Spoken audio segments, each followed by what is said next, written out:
You've learned the new emote. Shush. Shush. Shush. Hush, puppy.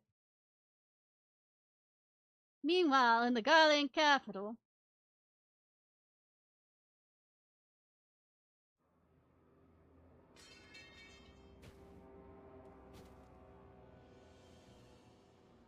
We have a Scythe. And he did change classes. He's a Reaper. God damn it, why does he have to wear so much hot clothing? God damn it. Though, at least his chest isn't showing much. Those Eorzeans certainly are a stubborn bunch. Though I suppose you knew that already. My plan to redirect the ether from Cartano came to a rather less than satisfactory conclusion. It was, in many respects, an abject failure. Which does, of course, raise the question of where we are going to procure the requisite amount. The obvious solution would be to draw on resources a little closer to home, though that would require our dreamer to dream a trifle more deeply. So be it. The dreamer will not complain. Kill his own people. Then let us begin the preparations at once. With the gateway of the gods complete, all that remains is to gather the necessary ether, and our prize shall be within reach.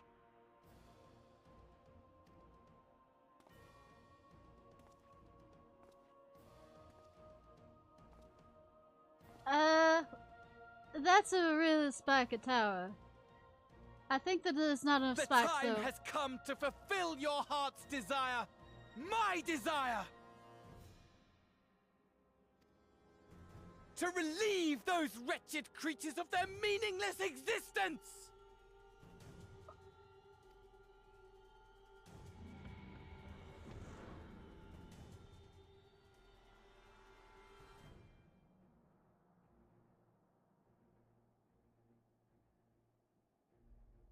While I await you, I shall drink a sea of souls and gorge myself upon the darkened moon. Like I said, Reaper? Also, the 5 minutes have been up. Then you shall come to me, all roiling rage and rancor. You know, I'm gonna throw this out there. The fact that you want me to do this and makes... the stars shall bear witness to our final contest. I like to be an asshole, too, sometimes. And the fact that that's the way you want me, you know, full of rancor and all this other stuff, I'm just not feeling it. I'll say that there's too much emotion. I mean, energy in that emotion when I could be doing better things with it.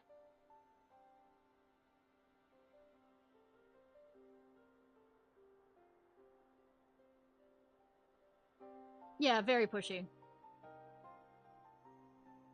And it'll piss him off more, the fact that this isn't working for him. As I thought, the ethereal currents have been disturbed here too.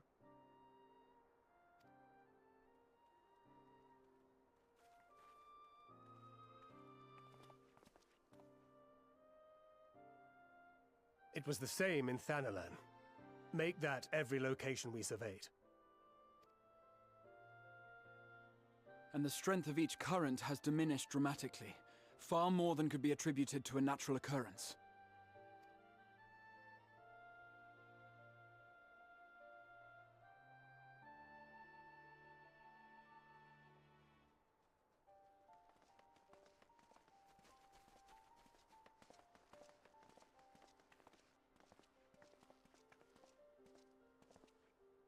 What tidings bringest thou from Dravania? We took a number of readings, and noticed that the closer we were to the tower, the lower the etheric density became. In short, the towers are drawing upon the land's ether, which would explain how they were able to carry out the summonings.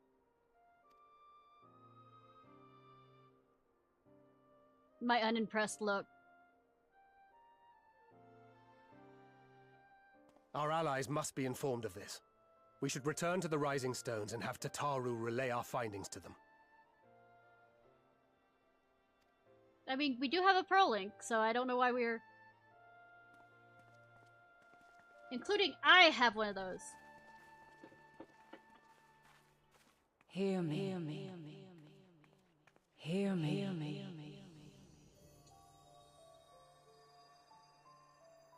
Darkness comes. And with it, the end. Heidelin? The fate of the star Mikula? is in your hands. Melania? Melina. No, it's the...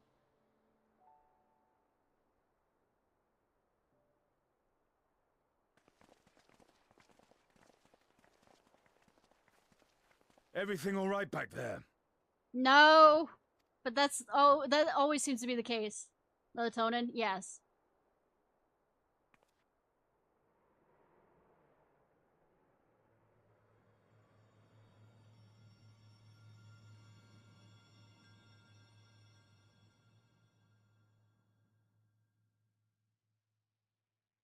Melanoma.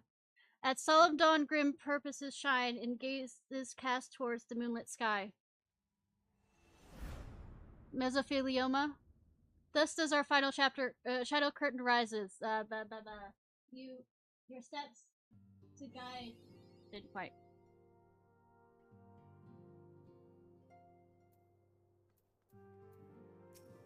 Mitochondria, the powerhouse of the cell. Those who are brought within close proximity of the towers are tempered into serving Golemon, and then forced to summon lunar primals with aether drawn from the land. But even having understood this, we are yet to uncover what the Joy Boys wish to achieve by all this. Are the towers purely for strategic advantage, or do they serve another purpose? Whatever is my father and the former are hiding, I'm determined to get to the bottom of it. So am I! And also beat up your father for doing that to you. Not because, you know, it isn't personal or anything, and, you know, I don't have...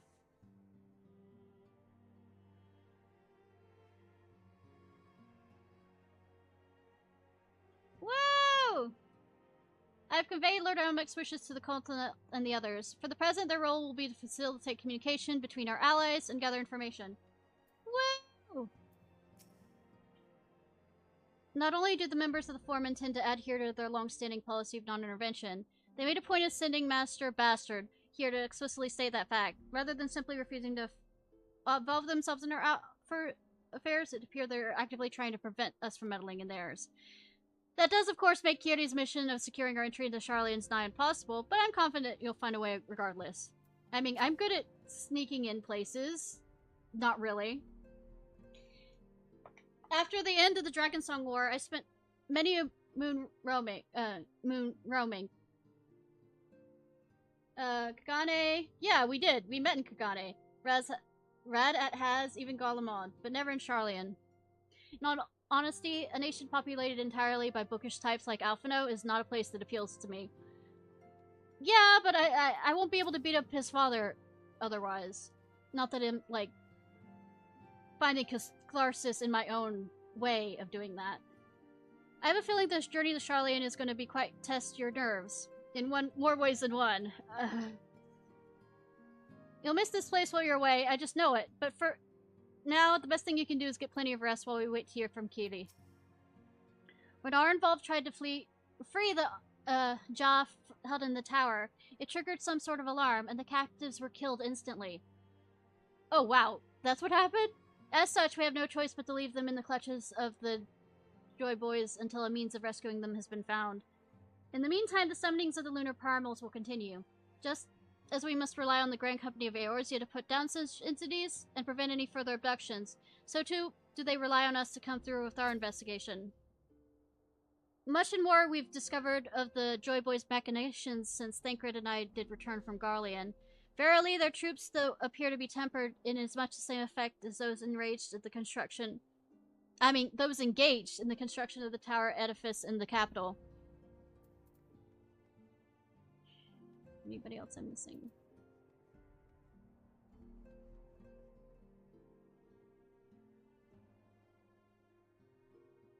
Like I said, after thinking on it,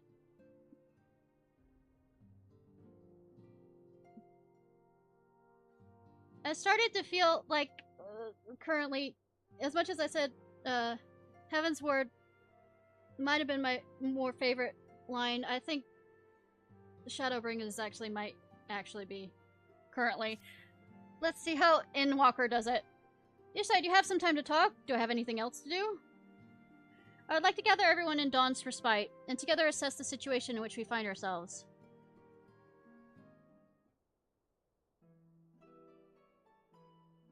You know we have a table there for sitting, not enough chairs, but...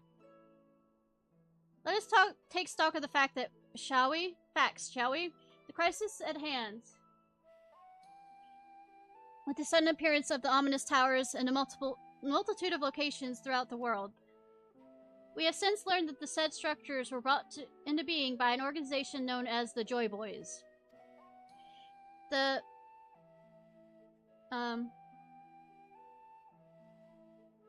Joy Boys' stated purpose is to recreate the final days of eons past. An apocalyptic event that would result in the destruction of all we hold dear. Already have these towers of theirs been the cause of untold suffering. Countless innocents kidnapped and imprisoned, their faith perverted for primal summonings. And unless we find a way to deal with the corruptive aura surrounding the spires, we can't even get close enough to rescue anyone. Those shielded with the blessing of light seem to be able to resist being tempered at least. And of course we can cure the tempered if we get to them quick enough. But after what happened to Araval and Fadola, we need to be very, very careful of how we proceed. Yeah, but I mean, I've survived more things than either of those people. Except when the, you know, game developers feel like, you know, kicking me in the balls and making sure I don't win. Yet when these threats close to home are of paramount concern, we mustn't lose sight of the situation in Garlemald. As you know, the Joy Boys are under the leadership of Fandango and the one other delightful fellow, Xenos Glavis, the Crown Prince and our dear friend.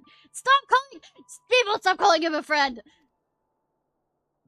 To date, he's reclaimed his own body, murdered Emperor Varus, and plunged Garlemald into a even deeper pit of chaos. The capital probably has seen worst of it. For a good while there, it saw the bloodiest fighting in the War of Succession, but that has since changed, and in troubling ways.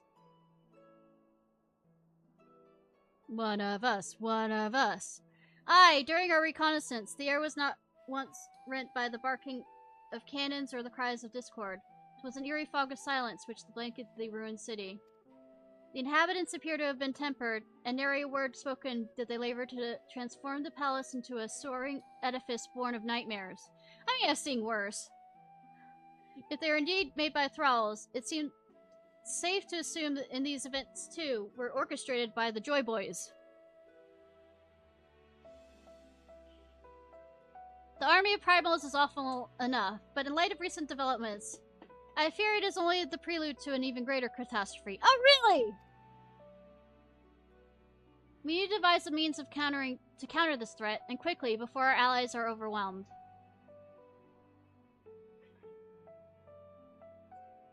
We'll find a way in the Sharlayan, I'm sure of it. Doesn't involve me, you know, crawling into a crate, please. Master Bastard's comments regarding the final days were curious to say the least, and the Forum knows much more than sledding on. Sorry to interrupt. We just received word from Mistress Kiri. She says that arrangements for your visit has been finalized. You're heading to RPG Sex Capital of Final Fantasy XIV and board the next ship bound to Sharlayan. I hope we aren't, you know, pulled off course again by a siren. And on arrival, present yourselves as associates of the students of Belsun, and come to assist with the Order's restoration. We can live the years! The arrangements may be settled, but what are your thoughts? They must race at the prospect at the returning home after so long. Well, he no longer has the last name. Olivier, so... I'm eager to see, of course. Of course, we should set off at once.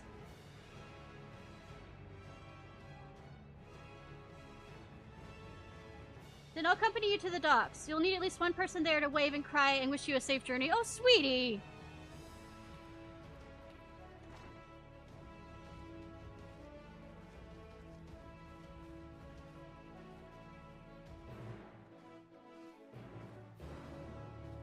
That is a different way of ending that.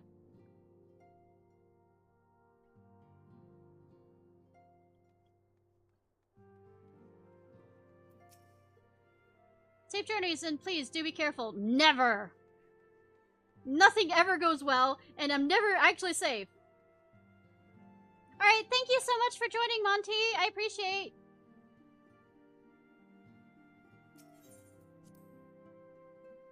I hope you sleep well. And like I said, I appreciate.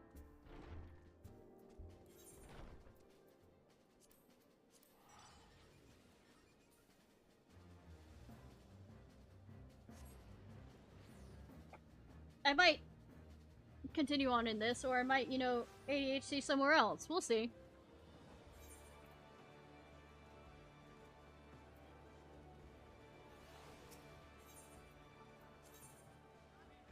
Maybe get some more of the flying regions open. If I'm going to do that, I'm probably going to do Lakeland and Shadowbringers. I'm going. Oh wait, I need to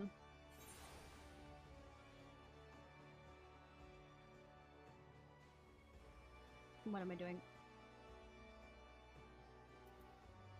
Let's say my other ones have come back. My retainers.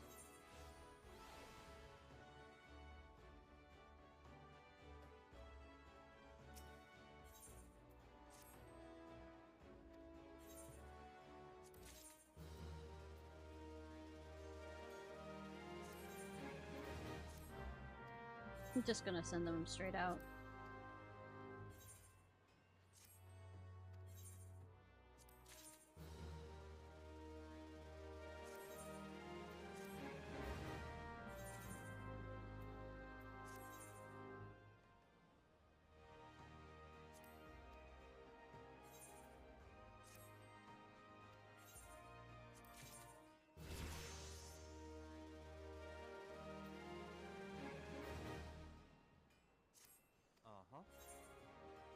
Why don't I grab him?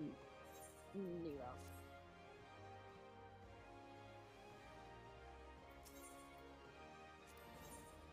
$21.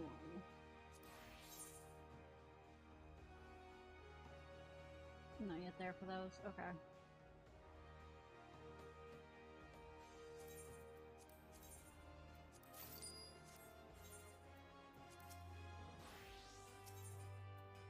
These are the arms.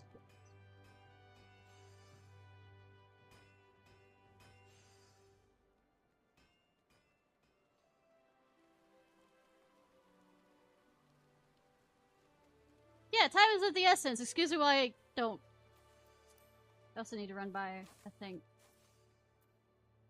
Or did I already do that? Yeah, I think. Oh, no, it's finished.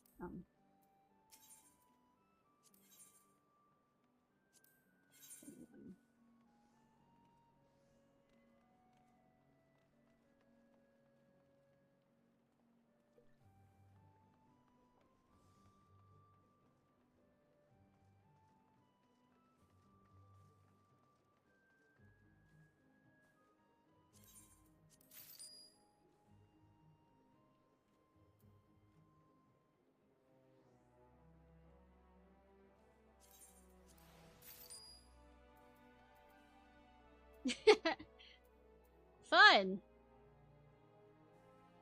It's 22. Okay.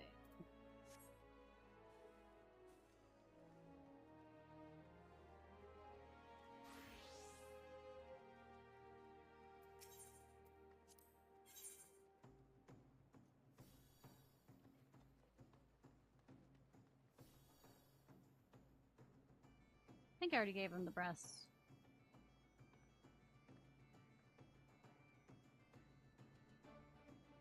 It's 25.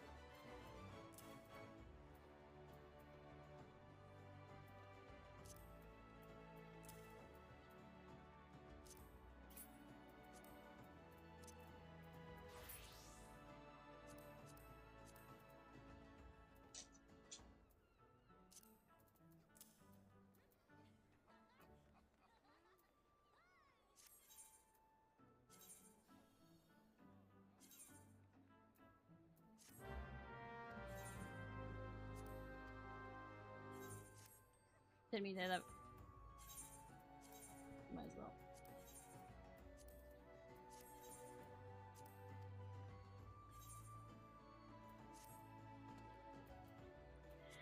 Hi. Hi, Sammy. How are you? Didn't mean that. But job going well?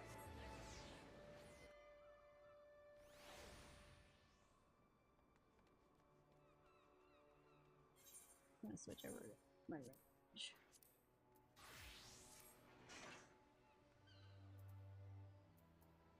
You have to lurk today. That's fine. I'm happy to have you here. Like I said, happy to have you here, hun. Though a part of me looks forward to returning home, I have not forgotten my father stripped us of the privileges of our family name. I hope it doesn't cause trouble for the officials upon our arrival.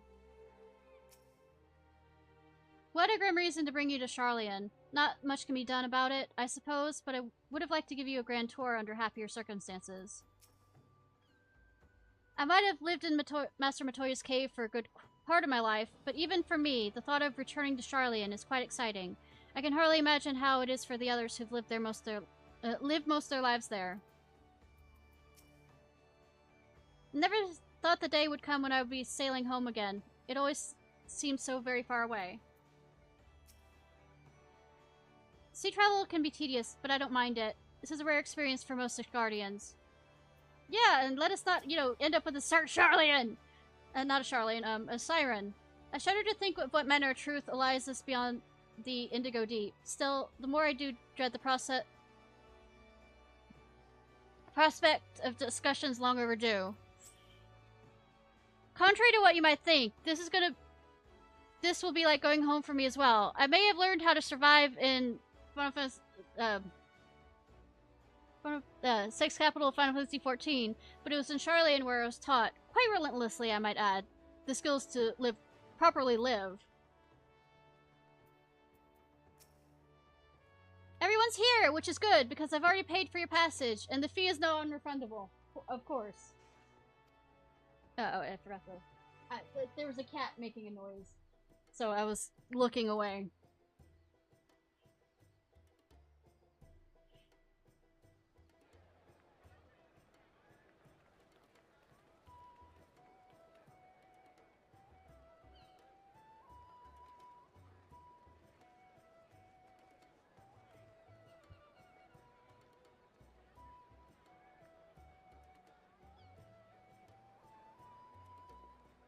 They've almost finished loading our cargo.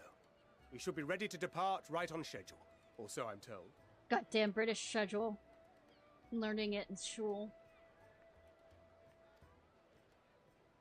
Excellent. 'Tis nice to have a smooth beginning to one's journey, at the very least. It's funny.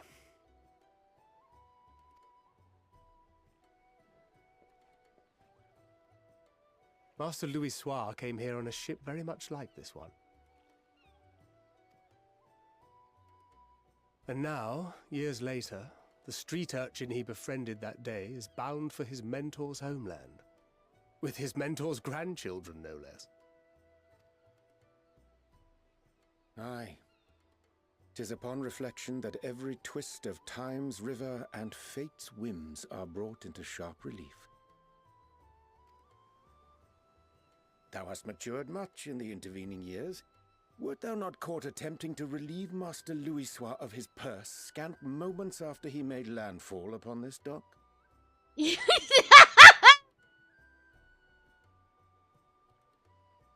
Oh, really? Now that's a tale I'd like to hear.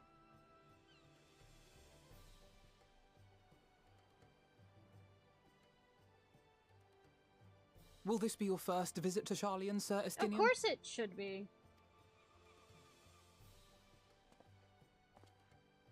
Sir Estinian? Are we strangers newly met? Why this stiff formality? Side-eyeing.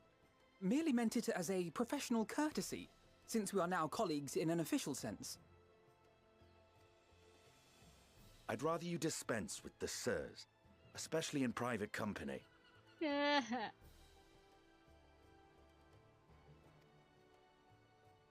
or I'll be forced to respond in kind. Little Lord Alphino. You've made your point, Estinian. Painfully well. He's good at that. Better.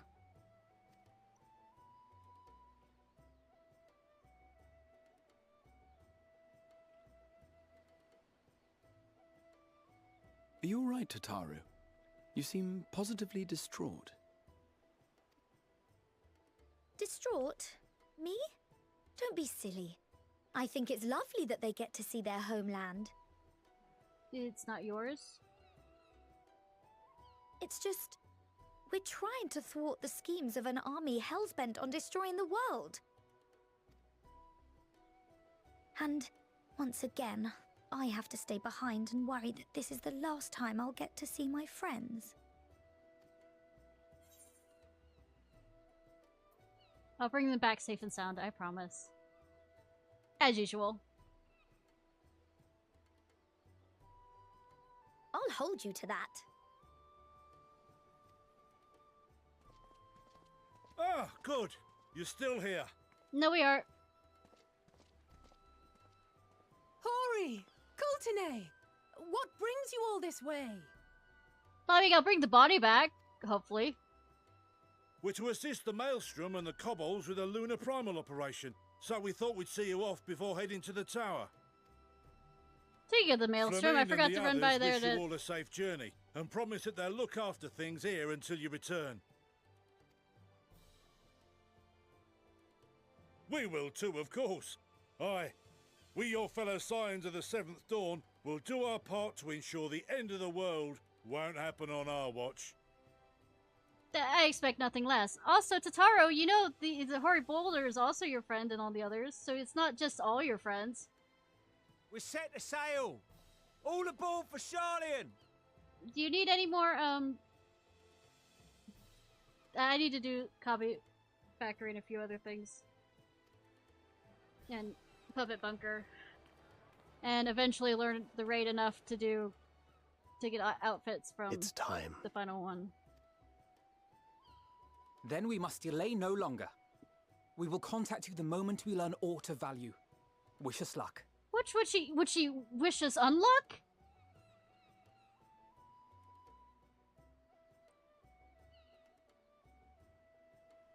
Have a safe journey, and please, please, be careful. No promises.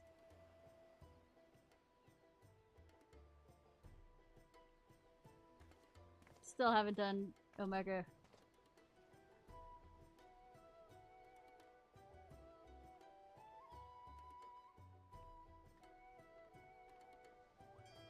Bon voyage!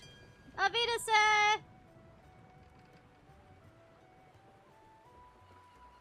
And so you venture forth unto the unknown. Wait. A fate beyond the horizon that cannot be divined. A future undefined and in flux. That voice. In uncertain times, naught but the simplest words of wisdom will suffice.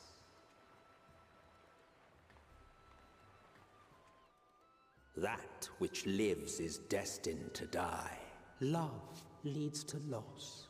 Every beginning has an end. I don't believe Emmett Selk is dead! Treasure every moment, every step of your descent.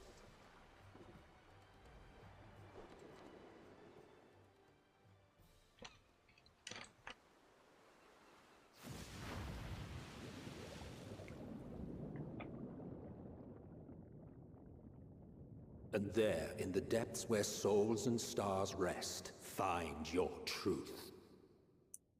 Well, it's better than finding my lie. Don't spoil for me, please. Please, please, please, please.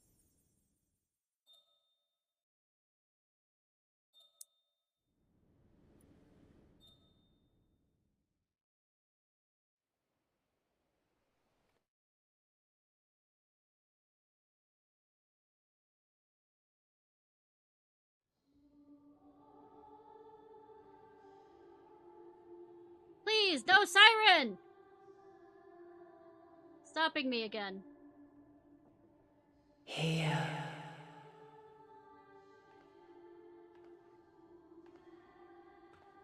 Feel.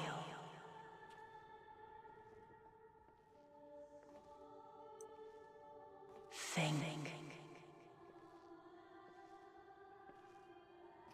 Am I gonna tell you, Sola, that I'm hearing her voice again? The day has barely dawned, my fellow earlier riser. We didn't have beds. Though we're hardly alone in that. Envious of those still sleeping soundly, no doubt.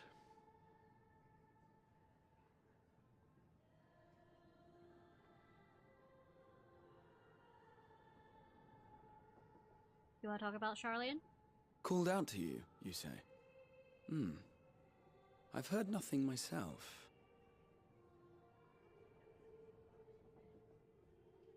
In any case, I dare say the sea air will do you good. Why not join the others on deck? Charlian should be coming into view at any moment. How would you know?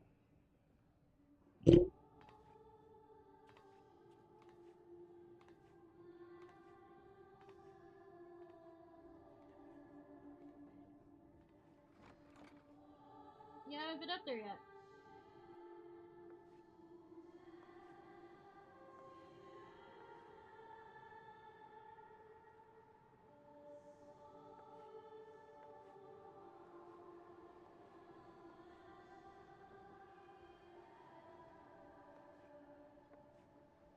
Am I also hearing that singing voice?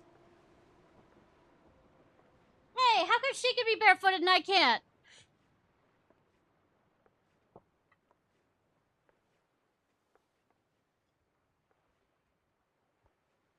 Also, I think I'm hallucinating.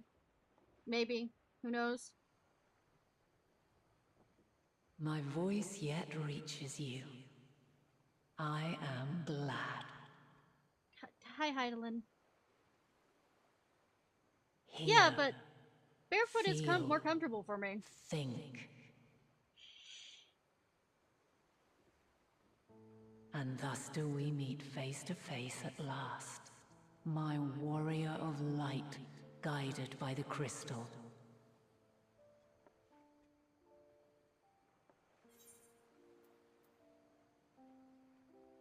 Why now, Heidelin? No, you still aren't barefoot, officially. Like, you're still wearing After a kind you of sandal. sojourn in the first, I believe you have your answer. You have gained an understanding of what I truly am. What Heidelin has always been. A primal.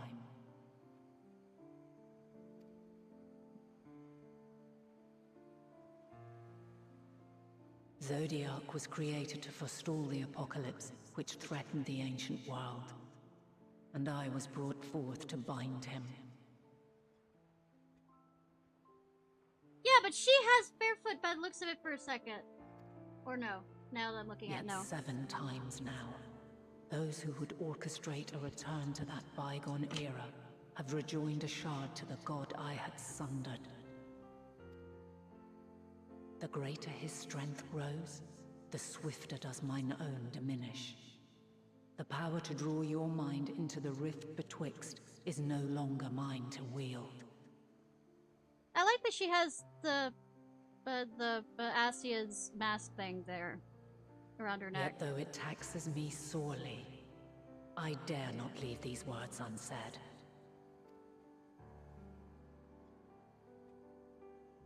Even bereft of my guidance, you and your companions have accepted the burden of this star's troubled past. A conjunction has begun to form, an intertwining of your time and mine. You mean the Asians' time way back when? Wheels shudder and turn. Conflict looms. Monumental. Which will decide the fate I of this want her world hair, actually, and all as my life character. upon it. Just a random statement. When you truly understand what is at stake, and your journey has prepared you to surmount the insurmountable. No, I mean the design of her hair.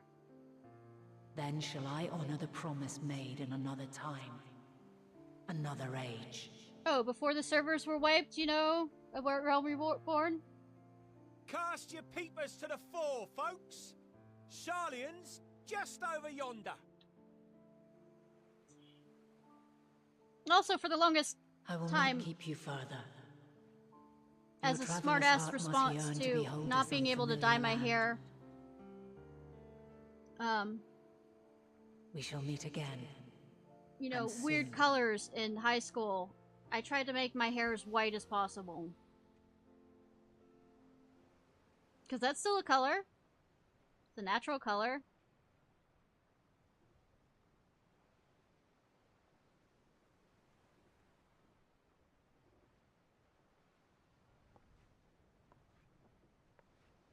Good thing nobody else was up here to see me talking to myself to some degree. Oh, what a fine morning. Oh, still a bit stiff though. And a good morning to you too. Taking a look at the island already? Then let's go. Let's go. Might still be room in the prow if we're lucky.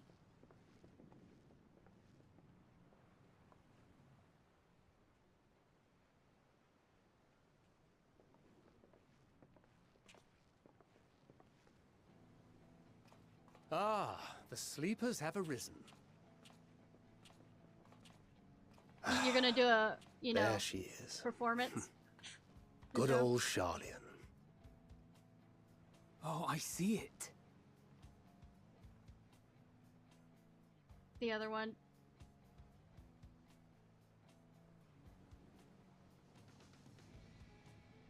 Home. Home at last. Well, maybe not in Father's eyes. But we'll manage on our own. If we must. I mean, you did so in the New World without anybody. Well, You do Eorzea. know you're not alone in this, don't you? Indeed. 'Tis as Sir Estinian saith. Forget not the comrades who boarded this ship at your side, I prithee.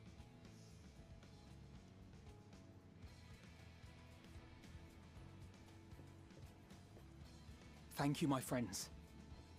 We are ever grateful for your steadfast support.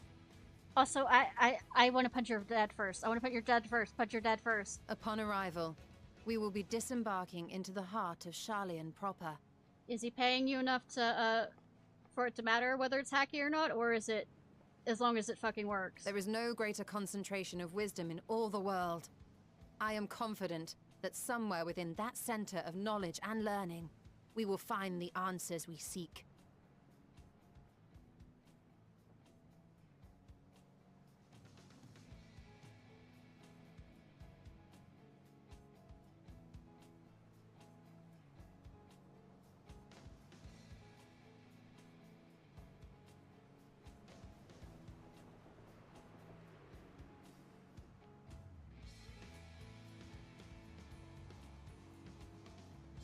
Crazy code.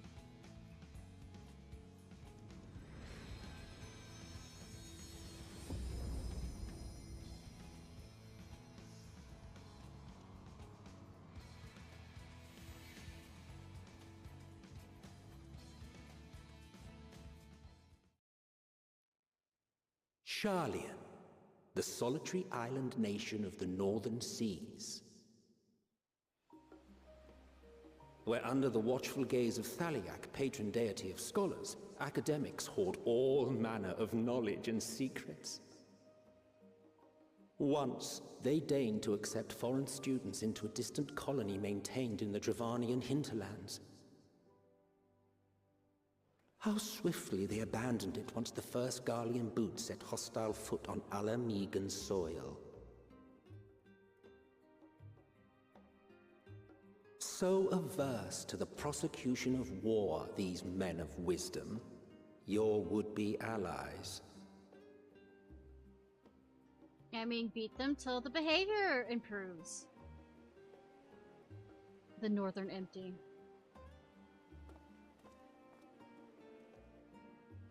I thought they'd never let us off the ship. What's next then? Entry applications? Visa. Entry visa. Hopefully they find no cause to deny us.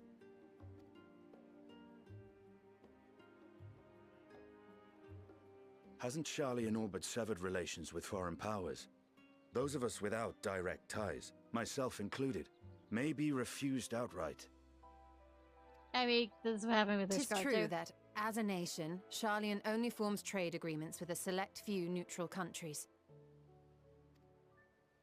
But from a practical standpoint, an island cannot afford to be overly strict with its borders. Especially not if that island's people are wholly devoted to the accumulation of knowledge. If one submits the proper paperwork, with satisfactory evidence of identity and intent, then foreigners may be granted entry. May.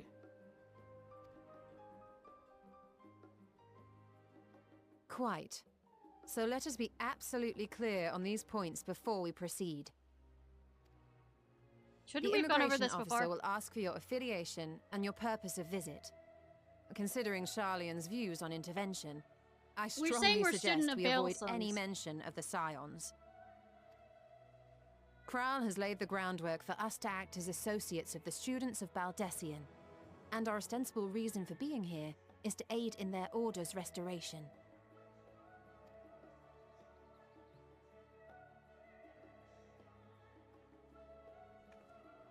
Grahatir, it might expedite our progress should an actual student be seen at the head of our little group. Would you mind leading the way? Of course. The immigration officers were this way, as I recall. Shall we?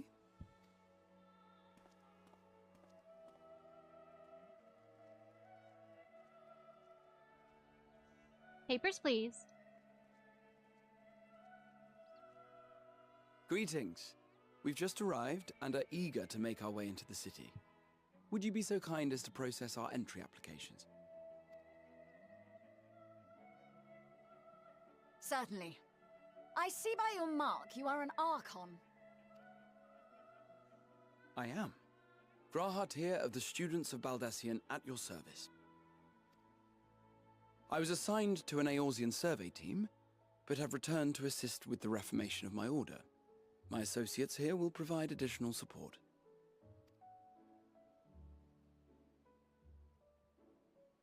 Very good. I have paperwork detailing your group and its scheduled arrival for today. Schedule. And it seems some few of your companions are also Archons. If you'll step forward, we can process those applications first.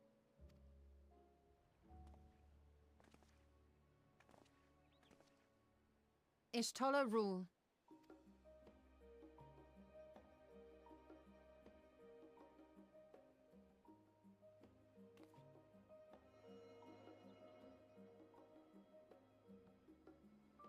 See how it glows. That list is etherically linked with the citizen registry kept in the main repository. Cool.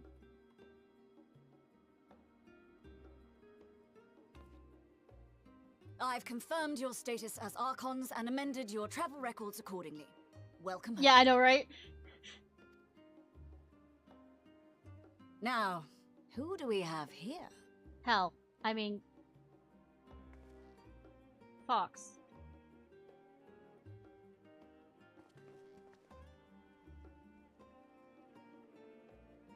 Alphino Leveilleur. And Alize Leveilleur.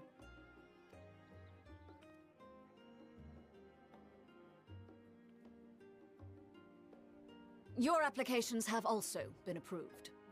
Having said that, the streets are abuzz with talk of how House Leveilleur's lord disowned his young progeny.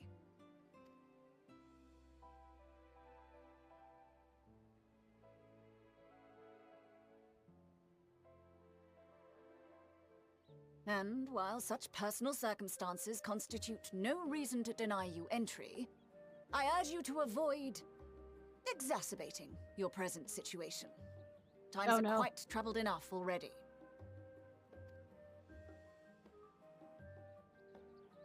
We shall keep that in mind.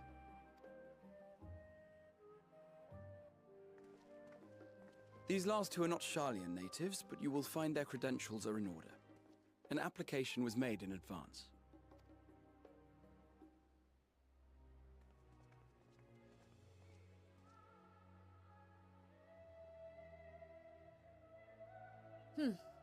Name and occupation?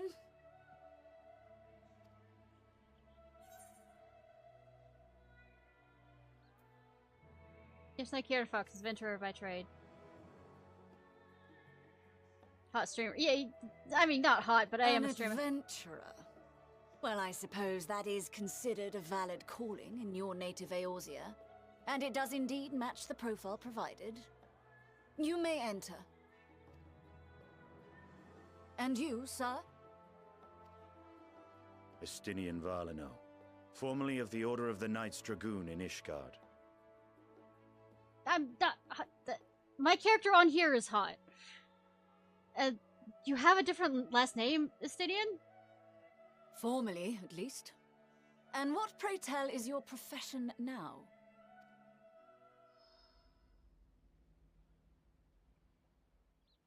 Oh no.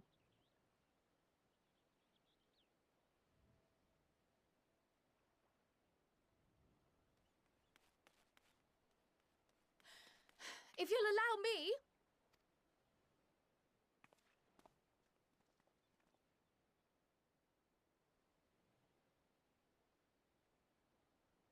My associate is a mercenary, hired for his strength at arms.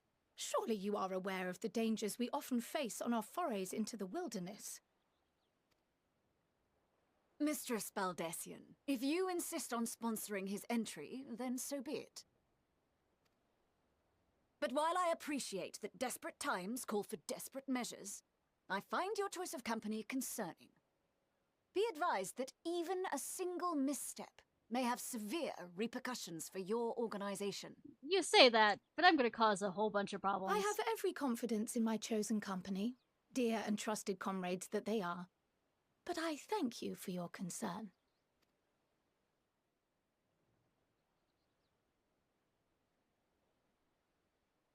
Causing all problems.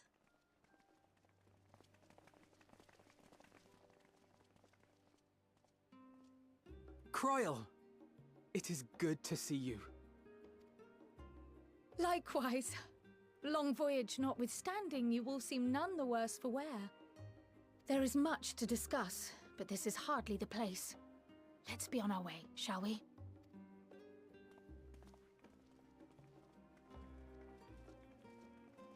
Oh!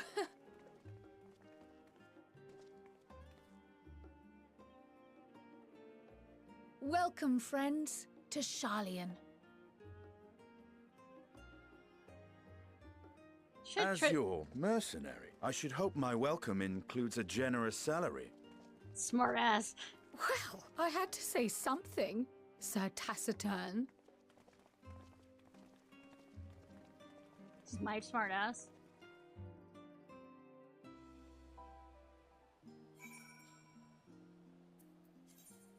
Is it snowing?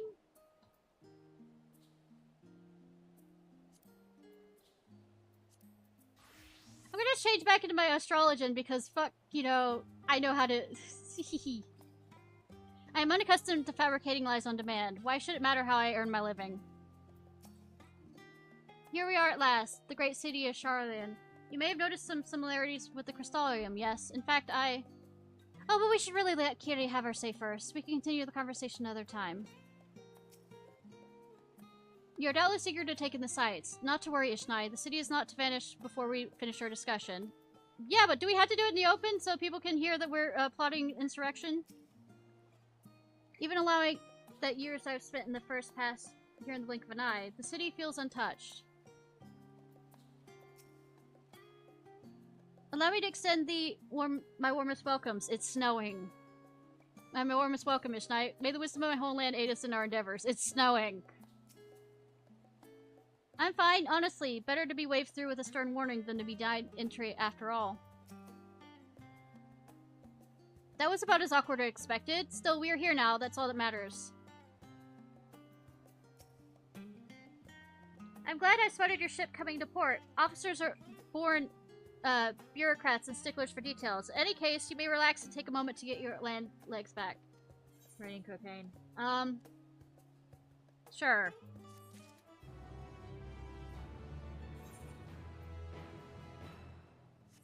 I'm keeping this weapon.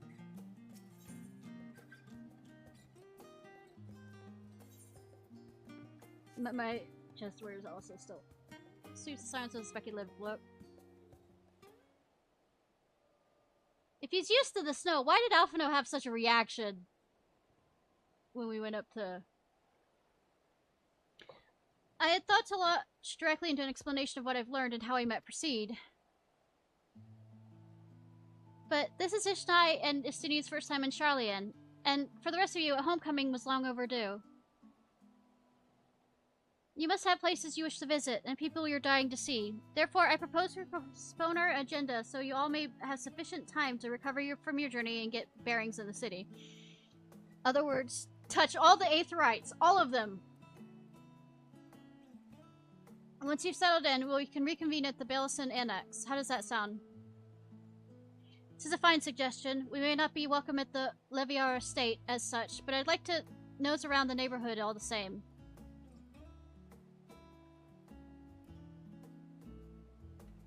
I am equally untethered, as it were. There's no particular place that my kin call home.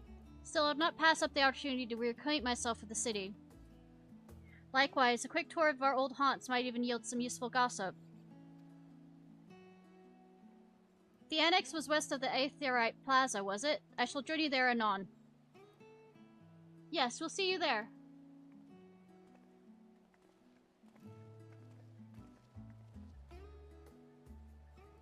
I too have places I would be remiss for not visiting forthwith. By thy leave?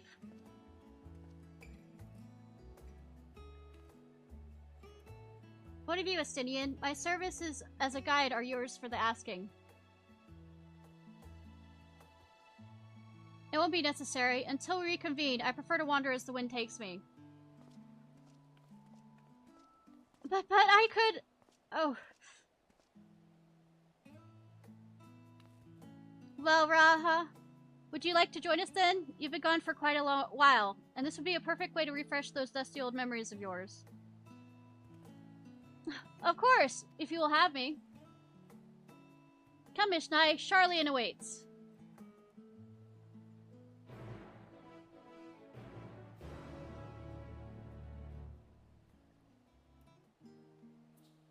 Cutie. Oh dear, his enthusiasm is infectious, isn't it? I know! He's a darling! After you, my friend. I am more than content to follow your lead. Rahatia is now accompanying you. Keep him at your side in order to proceed with quest objectives. In the event you use the Aethernet, Rahatia will catch up with you as soon as you remain as long as you remain in the same area. You can leave Rahatia behind. Why would I, though? In a different area. You may also speak to him and select options of ways. If you wish to have Grahatia come to you again, turn and speak with him at the original location. While Grahatia is accompanying you, try speaking with Kirti. Talk. Don't not forget Mr. Skirley, our worthy guide. All set, let us be on our way. Our first stop, amusingly enough, will be the last stand. A cafe on the west side of the harbor. And now accompanying you. Lead your two companions lists. Accompanying, you may encounter conversation points along the way. Yay! Near the glowing area to speak with your quest companions and initiate bonus conversations. Explore your surroundings together.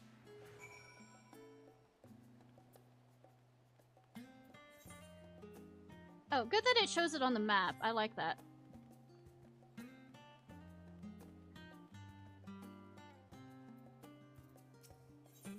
Discuss the storage facility. With all the unusual wares coming and going in all hours, I expect the assistance of an intrepid adventurer would be highly appreciated. I see no reason why you couldn't undertake any task which pique your interest. You have been cleared by immigration officers, after all. Look forward to the day your name is celebrated in Sharlayan the way it is in Eorzea. Nerd! Discuss. This place is called the Persile. It's the first stop for cargo unloaded at the docks. You'll find the usual necessities for daily living and other imports vital to running an island nation, but also supplies that further Sharlayan's pursuit of knowledge, namely quantities of books, specimens, and samples. Sorting these stacks to keep the attendants busy.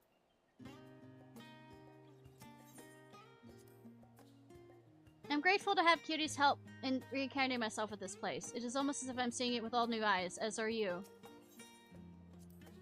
Come on, let's head to the cafe. It may not seem so at a glance, but Last Stand is actually a very important part of the city. Yeah, it has coffee. Am I guessing? Am I guessing correct on that?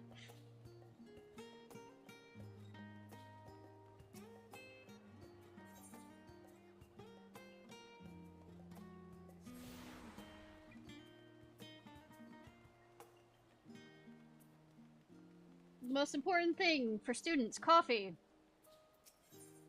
Discuss the giant statue. Now that's a sight one could hardly forget. The great statue of Thalalalak. As a student of Belsen, I was usually quartered on the Isle of Val, but I would gaze upon the scholar's wise features every time I returned by ship to the city. Is there anything different? Same thing on that one. The path leading towards the sea is known as the Thanluk Stoa, so named for the statue of the scholar which stands at its end. As you know, the Sharlayan people prize the accumulation of wisdom above all else. Thus, where Thaluk was chosen as our patron deity, it was a more matter of pragmatism than belief, an alignment of principles, as it were. We may have honored him with a rather impressive sculpture, yes, but our faith was not so restrictive that of, say, the Ishgardians. Individual Sharlayans can, and do, worship divinities of their own choosing.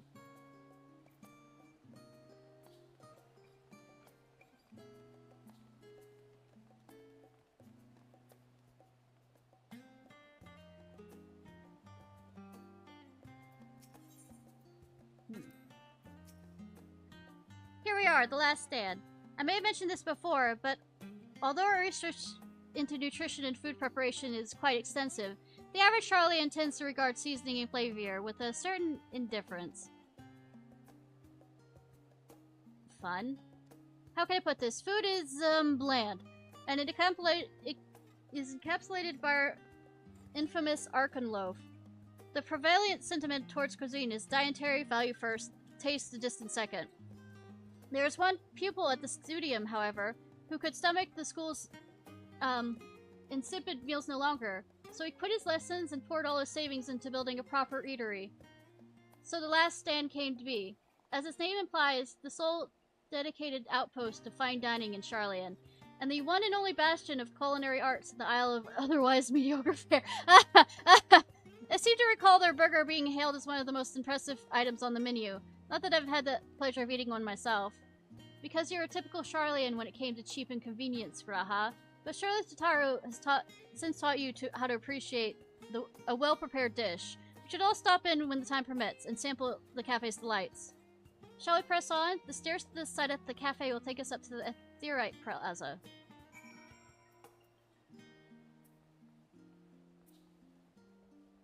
Yeah, it is important here for, you know, us to get food. Food isn't important. Any more talk points? Not yet.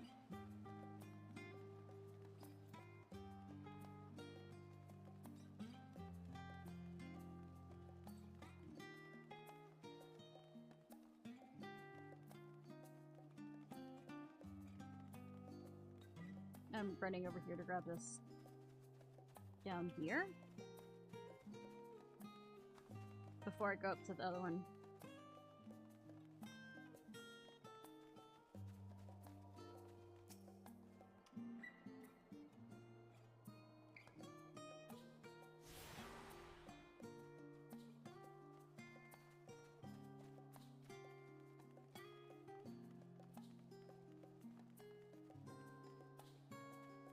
Your news end.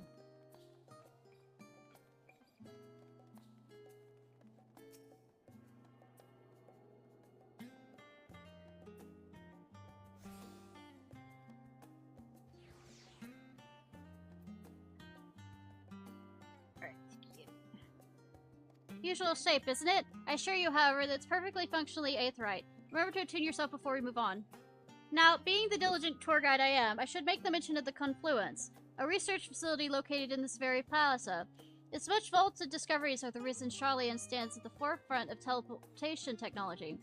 In deciphering the underlying principles of Allegan aetherites, it has allowed us to understand and reconstruct what was essentially a lost art. And off we go to our next generation. Our path leads northeast to the Agora, Charlian's largest marketplace.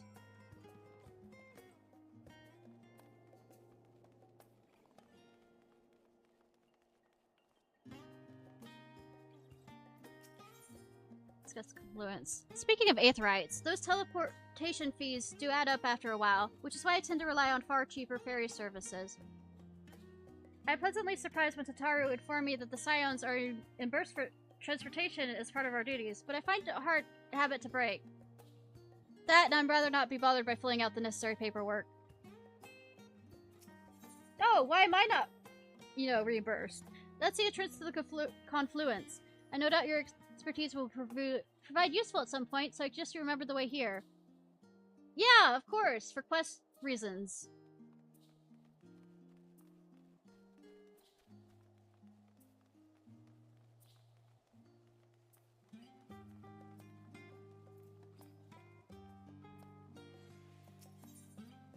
Bookstalls. Do you mind if I browse the shelves for a moment? There might be some hidden gems I've yet to read. Only a moment? How optimistic. I know, that's the same as me! If I go into a bookstore, if I'm not leaving with 4 books, I have not done it properly. Feel free to browse all you like, but we won't wait around for you. Perhaps I'll return later then. These little open-air bookstallers are so unique to Charlian. I always thought they're a common sight until I visited other nations.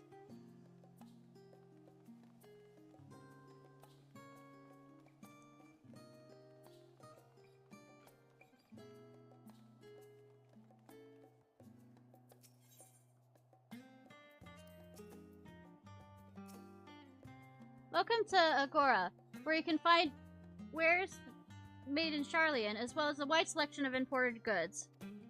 They also used to sell questionable prototypes from the various research institutes, but I think that practice has thankfully died out, for the most part. Otherwise, I can think of no better place to stock up for your next big adventure. I don't have the money. Am I overselling it? On a more serious note, the next stop on our tour is one that has particular relevance to our purpose here. We must head back to the Aetherite Plaza. Follow the path north and climb up the stairs that is imposing building at the very top. Good, I'm not gonna do that. I'm gonna run over to Journey's End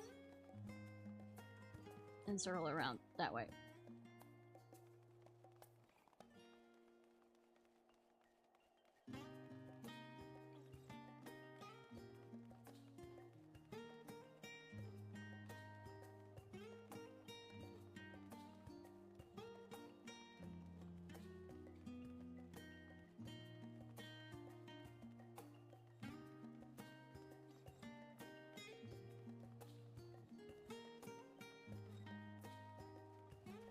Running, running, running.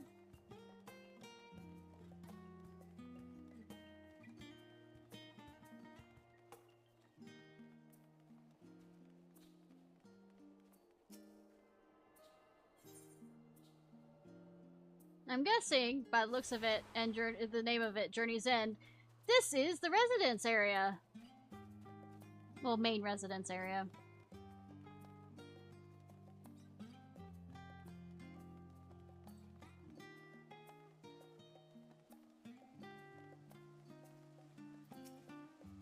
I never talk to strangers, so I'm ignoring you. See, this is me not paying attention to you anymore. Oh, okay.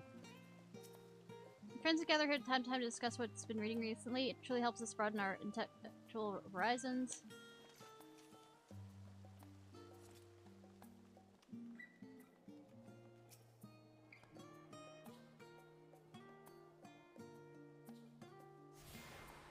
I was thinking this might have been the Livior estate, and I was correct. No wonder you didn't understand, prices of anything until Tataru absolutely wrecked you.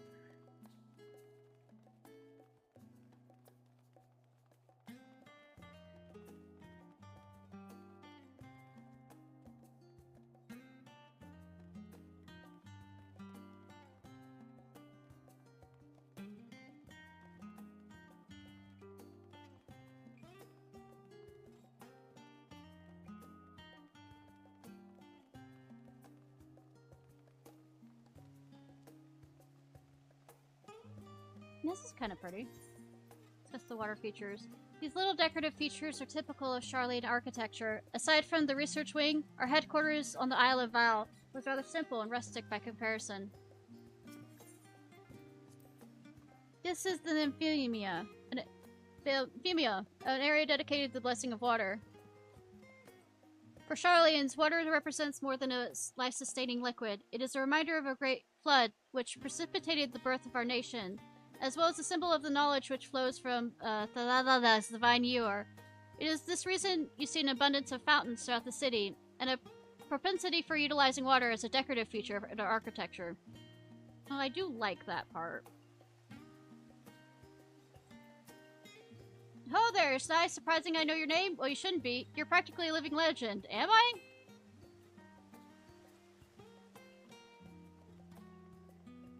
Alright, Izumi. Well, then again, that name sounds Doman. I'm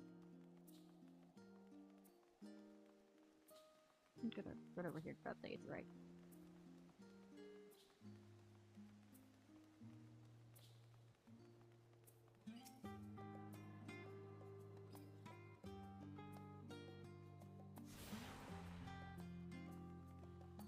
All these are Greek words.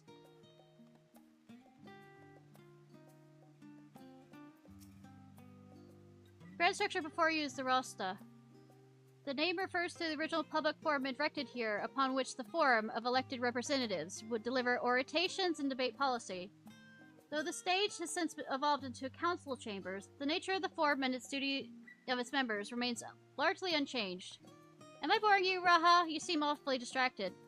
My apologies. From here, one can see the entire city spread out below. The vista reminds me of my first arrival in the First. For those who have gathered at the Crystal Tower, asked me how they might go about building a new home. Naturally, my answers were all inspired by my knowledge of the finest settlement I could think of, the great city of Charlian. Bit by bit, those buildings grew into a town, a community, the Crystarium. I can also see its echoes. I see. Feel free to come up here whenever you wish. I don't think the counselors would object to you simply enjoying the view. Such memories should be treasured. For now, however, the tour must go on. Our spectacle of sightseeing concludes with the fitting named Journey's End. Oh, I already... Let's continue straight ahead. I wasn't sure if we were gonna quarter around to that point, but apparently we are. Or whether I had to, you know, find it on my own.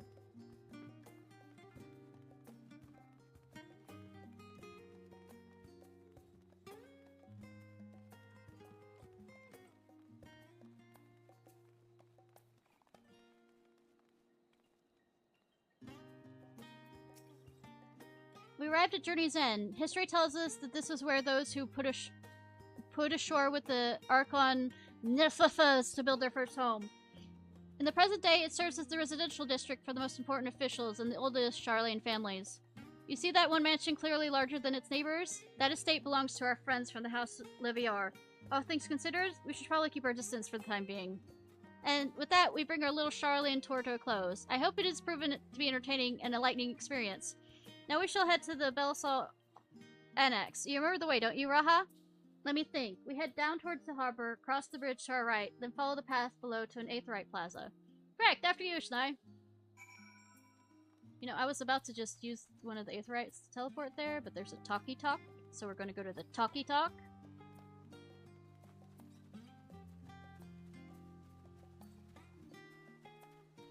And then use the teleportation thing?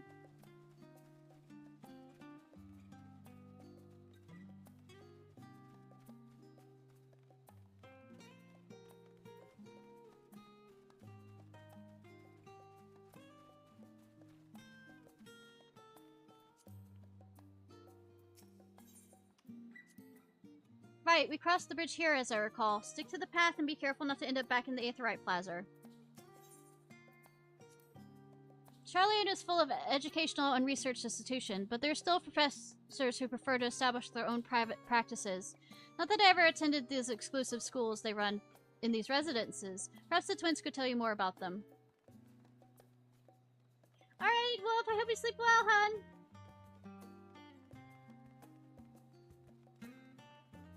I appreciate, hun.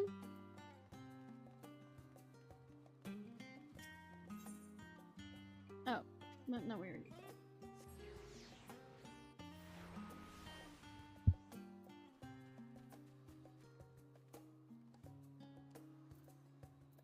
Yeah.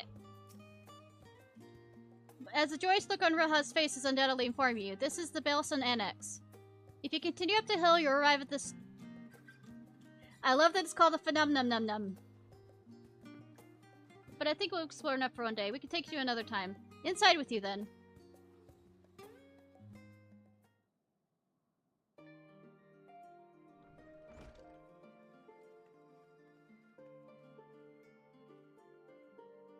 I'm back, and I brought Ishnai and Raha with me.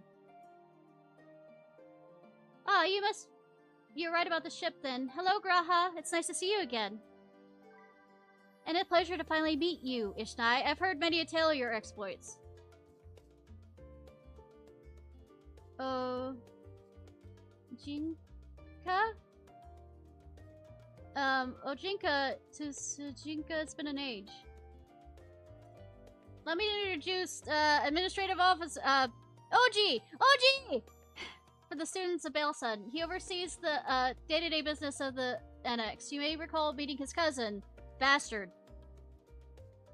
Ah, yes, Eureka. I read the initial reports. Quite shocked to hear what's become of the Isle.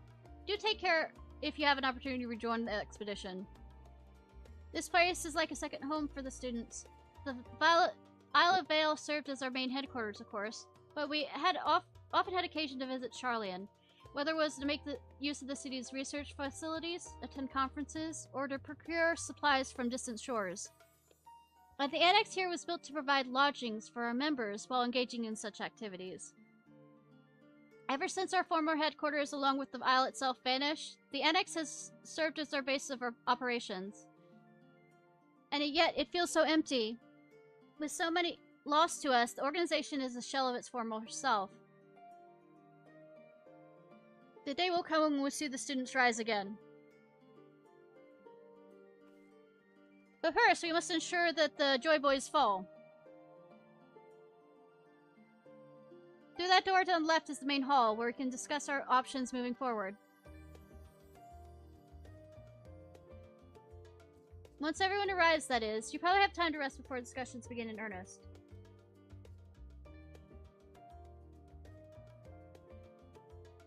I have private quarters prepared for you on the Andron,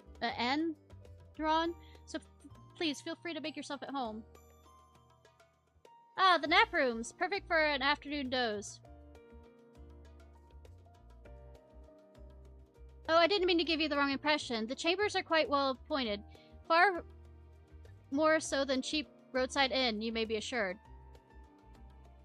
'Twas simply that we were so often busy with research or exhausted from the journey abroad, we would slip into the Andron just to steal a few winks, and thus became known to the students as the nap rooms, even if many naps might as well last into the following morning.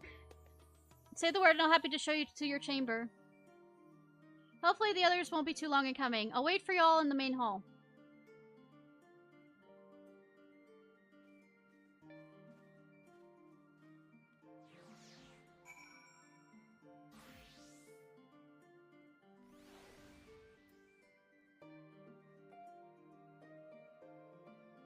That name.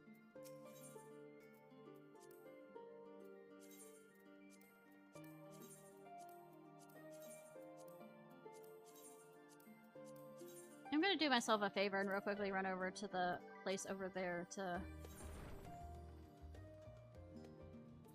You know, I read that the silent menopause, but that's not what that says, so,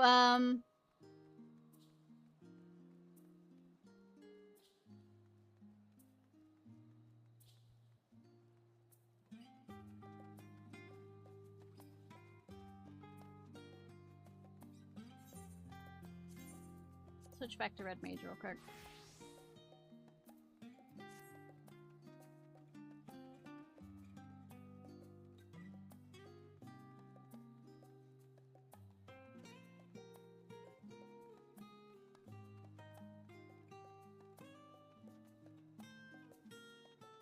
When I'm interacting with main guys, I might remember to switch the astrologian just because fuck them.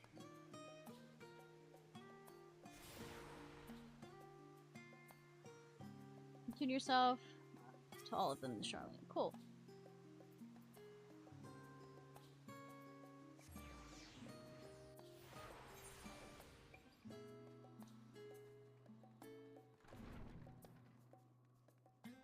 Rahatia. Did you notice the papers pasted on the walls of your room? 'Twas not unusual for occupants to pin up notes or documents as such, then forget to take them while they went on their merry way. Sometimes it was quite deliberate, though. You might see complaints addressed to other members, or thank you cards for the engrossing literature someone left behind. Beloved traditions that I should know better than to dwell upon. If we were to create a future for the students of Baildson and so many others, we must look to the days ahead.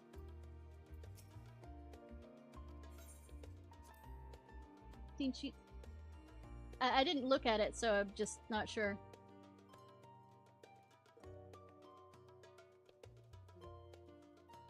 This is a definitely interesting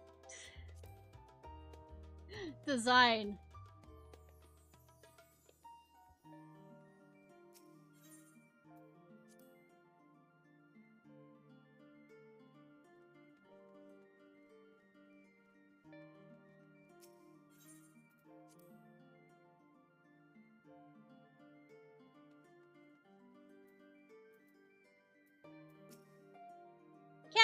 Cat! Feeling refreshed and alert? Our colleagues will be wandering in soon, so I suggest we stay here and wait for them. Cat.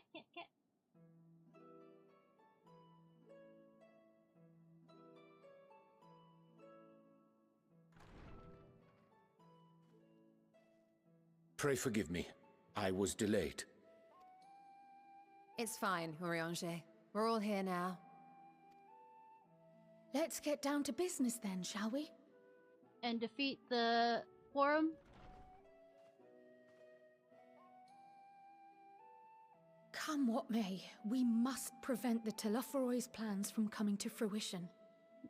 At present, I see two paths for gathering the information which may aid us in achieving that goal. Helping other people and therefore getting their trust? The first involves an investigation into the change which has come over Charlian, not to mention the recent inscrutable behavior of the Forum.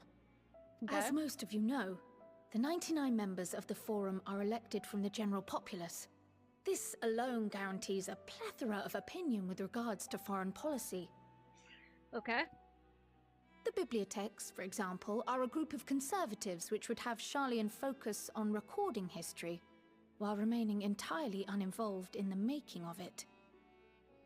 And at the other extreme, we have advocates for proactive diplomacy and direct intervention. My grandfather Galef was one such member, as was Archon Louisois. Yet despite our diverse factions and philosophies, the recent vote to deny Eorzea's request for assistance was unanimous. Even more concerning was the fact that many cited other, more pressing duties as justification for their recalcitrance.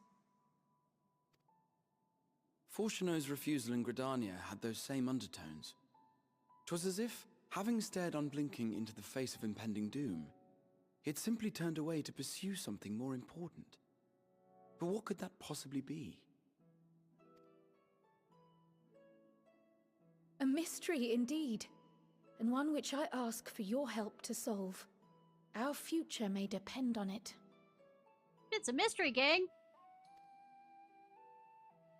As for our second potential path, it concerns a request made directly to the students of Baldessian.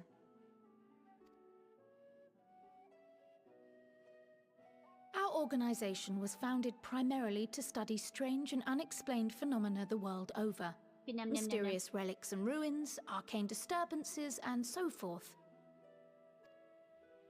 Compared to our more isolationist Charlian colleagues, we have strong connections overseas, namely with scholars and academics who share our passion for the unknown.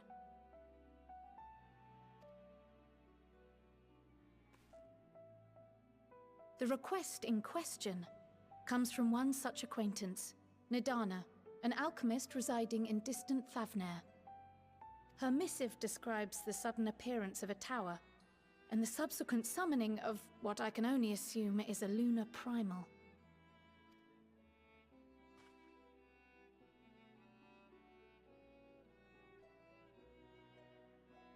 In response to this threat, the Satrap of Radzat-Han, the individual who governs the city-state, has instructed the alchemists to find a means to deal with the spire. The artisans of that land are heirs to an ancient tradition, one rather unlike that of their Uldan counterparts. It is possible, nay, probable, that they have gleaned truths unattainable by Eorzea or her Far Eastern allies.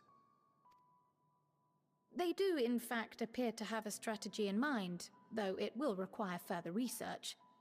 To that end, they have requested an introduction to a capable warrior shielded by the blessing of light. Oh, good! Assuming we divide our forces to pursue both of Kral's lines of inquiry, then having you join the group heading to Thavnair would seem the obvious choice. But the investigation in Sharlayan is of vital importance as well.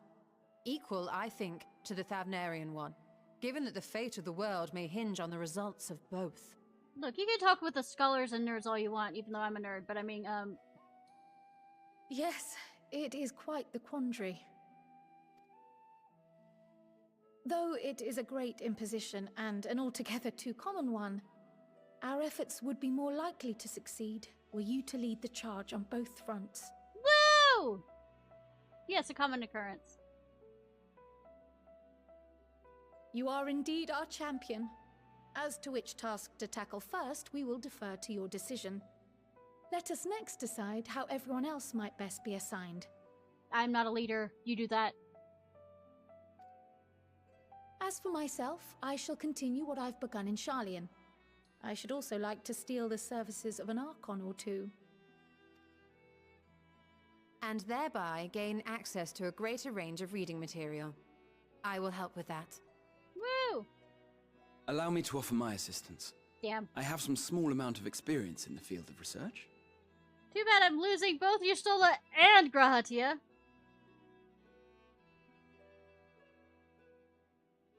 Alize and I would also like to help, if you would have us.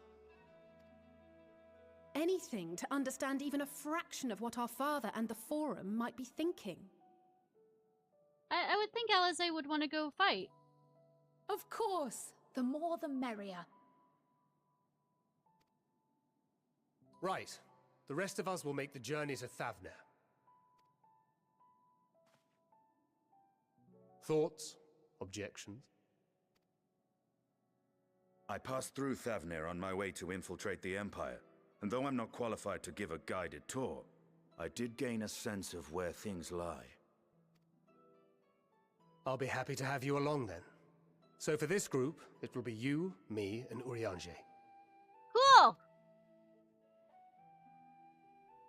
Give me a moment afterwards, and I'll supply you with all the details of Nadana's request. Do I have to go through customs again in both locations? Like, when I leave here, go to that location, Consider customs, this then hall come our back here. rendezvous point once our respective tasks are complete. May our investigations prove fruitful.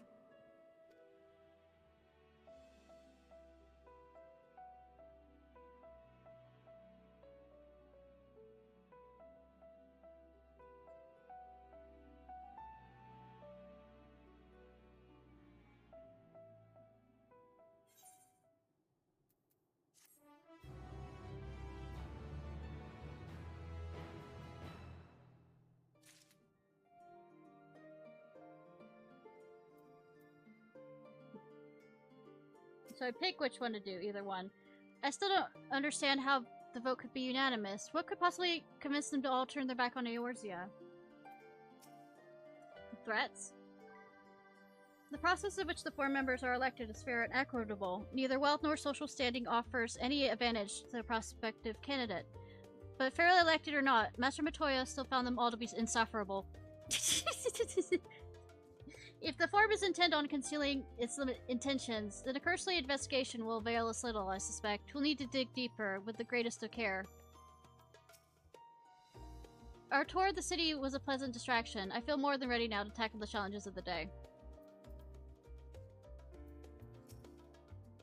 Though I have read much on the subject of Raz's hand, the visit shall be my first. It would be interesting to see how the Hainish mean to contend with the tower, different as their magical and technological disciplines are. So it's back to Thanaval. Lava. Had I known earlier, I would consider more suitable attire. Is it? Okay. Hainish is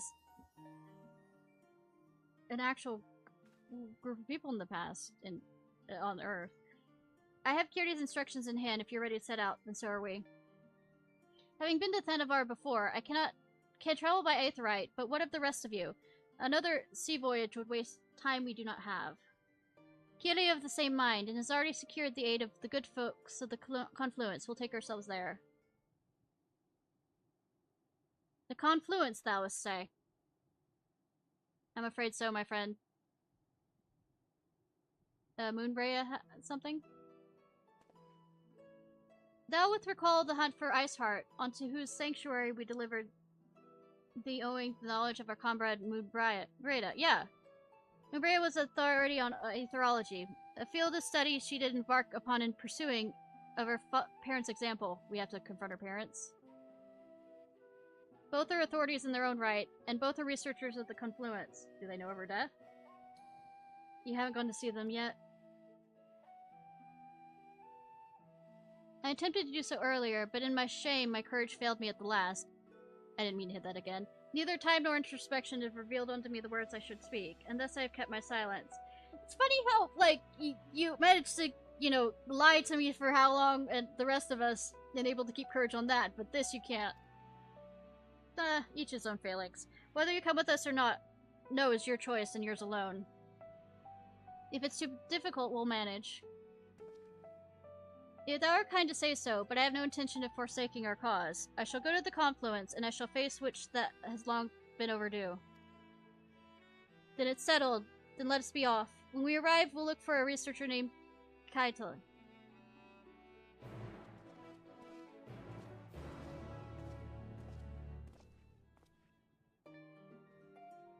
I can accept both at the same time? That's interesting.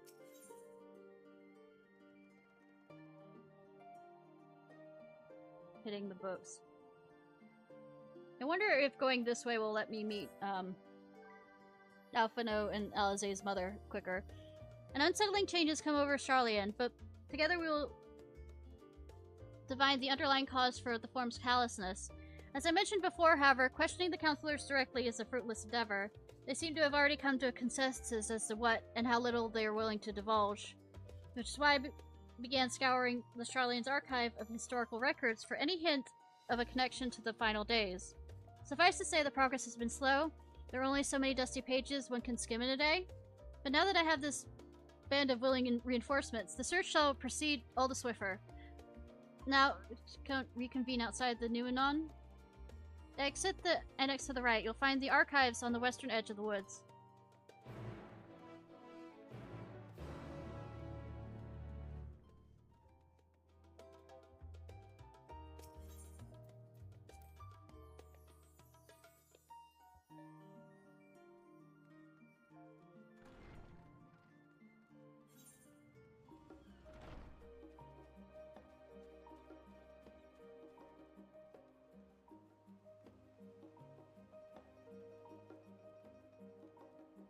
Yeah, I could have teleported to the studium and probably been faster. Oh well. The studium is home to all manner of debate, though there are some who have taken to record forensic victories, even betting on who will win and who will lose an argument. The scion of the House of Liviolo, who graduated quite a while ago, claimed the most wins and is yet to be dethroned.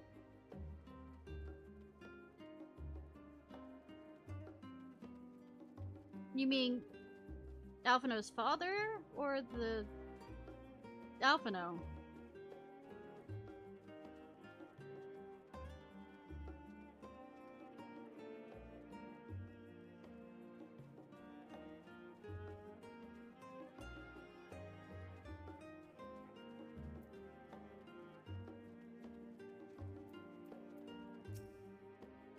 My directions were easy enough to follow, I hope. In any case, you now stand before the doors of the Nomenon, Charlene's greatest collection of books and tomes. This building is actually only one entrance, one of many that, for the archives of Nomenon, extend deep beneath the surface like roots of a tree. The vast halls of the great Google Library pale in comparison to Numenon's endless maze of subterranean chambers. Any citizen of Charleon is free to enter and peruse the shelves. Well, most of its shelves. Only the Archons are afforded access to certain restricted vaults. I dispatched Justola and Raha to investigate those. Meanwhile, Alize and Alphino will help me continue my search for the stacks open to the general public. Your status presents more of a problem. As a non-citizen, you're only permitted to browse the first floor here at the entrance. Even so, there should be a number of books which touch on Charleon history or foreign policy. Your task will be to find and study the relevant publications. I promise you, a working knowledge of those subjects will make it far easier to spot the sort of clues we're looking for. Let us begin about it, shall we? I've told the others to meet us at the stone benches over there once they found some promising tomes. Happy reading. Am I allowed to check them out?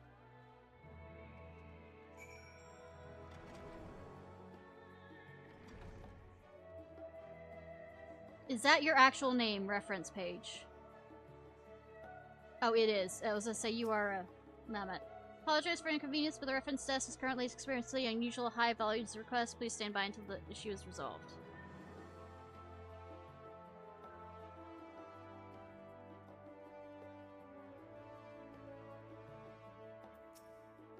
Oh, you're looking for a specific volume? Only the Archons may check out forbidden tomes, but if it's anything else you require, simply say the word. The Story of Charleon. Read the book. Long ago, an island on the northern sea, there lived a Regan man by the name of Vathathatha. Nunya. No, he's now Nya. Was a student of astrology. He divined the flood of terrifying proportions would soon sweep over the lands of Eorzea. So he built a gigantic ship, assembled a crew, and set sail for the imperiled realm. The flood arrived as foretold, and their horror, the strangely turning water, drove the people towards the ocean. It was there, however, that Nya's crew hauled them aboard his ark. But the danger had not passed. A towering wave approached, threatening to smash the vessel into pieces. Oh, I didn't mean to hit that again. Refugees from the surrounding regions huddled there alongside them, but it was not long before the dispute's over-dwindling supply of food led to violence and bloodshed. Saddened by the sight, Nya gathered to him his crew and his grateful passengers, and abandoned the ark to those reddened peaks. Didn't we see that before? It's over in Gerbania. Not Gerbania, where he got on top of there with, Lies to look over at the towers. The, Garlean towers, Gerbania. Yeah, it was right. Gerbania or whatever. The peaks. Saddened by the sight, to return to the northern sea. They landed on the beach of an island and settled upon that very spot. That settlement prospered and grew, and in time became the city of Charleon we live to this day. 1 second. I want to see the one that I accidentally... Only moments to spare, or will the mighty spell of teleportation shift the entire... Yep, that's fine. Yep, that's correct. That's a little colony. It says 3 different ones. There seems to be. I'm just here looking for some tomes I need to reference for my thesis. Luckily for me, if the tome exists, it's certainly somewhere in the Numenon.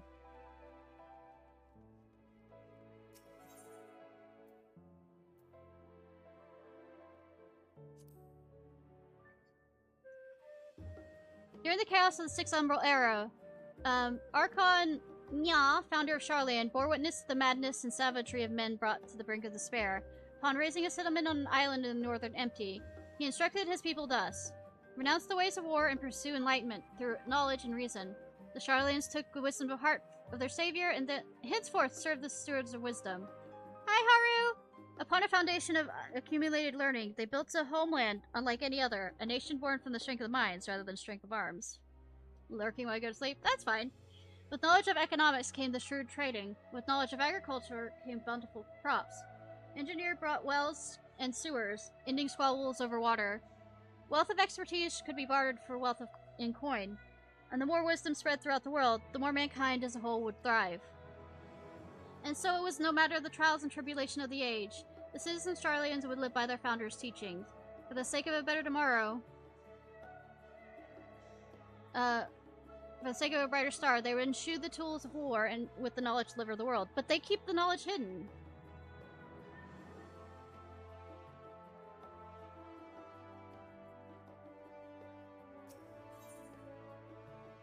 For 20 summers. My beloved seekers of knowledge, have you ever put learning before your health and neglected to feed and rest as your body should? I too once engaged in the foolish practices, but one night, engrossed in philosophy, I had an epiphany. For all the world's mysteries that drive us to reckless abandonment, we have so very few years of life to achieve our goals. Thus do I share with you, Matris. I am forever 20 summers young. The number itself is unimportant. You could be 19, 23, or 40. Whatever age you are when you discover this manual, let it be that age you aspire to remain. Through mindful and healthy living, you extend the time available to spend upon your chosen research. Another day, another moon, another summer to grasp the greater truths you pursue. In the pages that follow, we will explore the secrets of maintaining one's physical condition from biological wrong subject. I mean, it's an interesting idea! They do what I want. Introduction to the heavens. Do what I want, bitch. If I gaze upon the skies above and contemplate the mysteries contained there, speak nothing of the shifting cloud patterns, but the vastness beyond, of the sun and the twinkling tapestry of the night. Some think that the dome above us is a finite space. Yet among the leading thinkers of our age, one scholar's depiction of a boundless sea of stars has firmly taken root. Alas, this heavenly sea remains unreachable, unknowable destination. There are few indeed who can explain in satisfactory detail why our own star is believed to revolve around the sun. Was it the technologists of Allegan who came closest to understanding the laws which govern the starry abyss? It was they who launched Dalmud and sought to expand beyond Earth's existence. Having read of their ancient wisdoms, I wonder, has your interest in this field of study waxed or waned? What if I were to tell you that the internal... They're not going to be eternal constellations. Stars go out all the time. Were arranged differently in distant past, that their positions continue to shift almost imperceptibly, but measured as we journey into the future. It would shock you to learn that stars drift further and further apart, and may indeed do so forever. Are you eager to learn more? Well, the thing is, it also gives insight on just the world as it is in Sharlayan, so... The voice of a growing city. In the years following the founding of Sharlayan, civic policy and other matters of import were decided at a public forum which every citizen was able to speak. As the city's population grew, however, this format became increasingly practical. The larger number of participants gave rise to an even longer debates, resulting in significant delays of vital resolutions.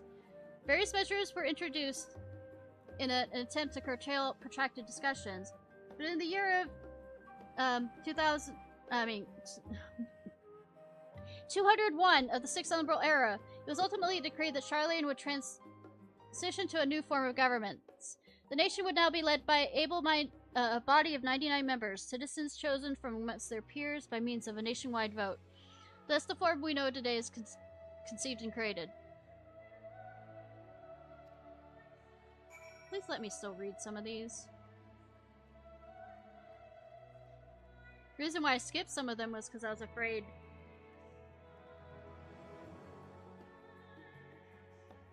that it would stop me from fingering the old colony. Many years ago, on the banks of the Dravidian Highlands, the Sharlayan colony once thrived. The settlement was originally established as a mere outpost to study the ethereal sea in the year 1311 of the Sixth Astral Era. Scholars dispatched to Eorzea found the facilities wanting, and their demands encouraged a gradual expansion in structures and services. As rumors spread of a growing community of academics. The area was further inundated with Eorzean students, hoping to share in the renowned wisdom of the Sharlayans. 50 years later, the Forum passed a motion to recognize what would become a flourishing town as an official Sharlayan colony. Eorzean residents took to calling the colony itself Sharlayan, which led to no small amount of confusion when discussion turned to the subject of the motherland. In response, some Sharlayan inhabitants, if pressed for a name, would simply refer to it as the Imperium. Following the Exodus, however, goblins and treasure hunters claimed themselves a quarter of the abandoned colony, giving it and gave it yet another name, Idleshire.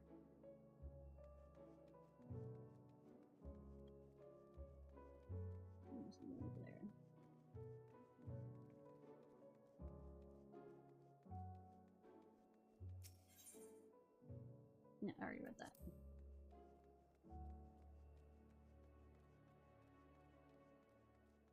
Yeah, and I read those too. It's the one over here. Did I already read that one? I'm already getting lost.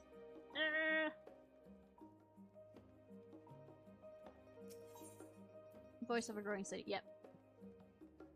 Vox Populus. Rather in the middle of something if you don't want to need to research. Cool. Alright, fine.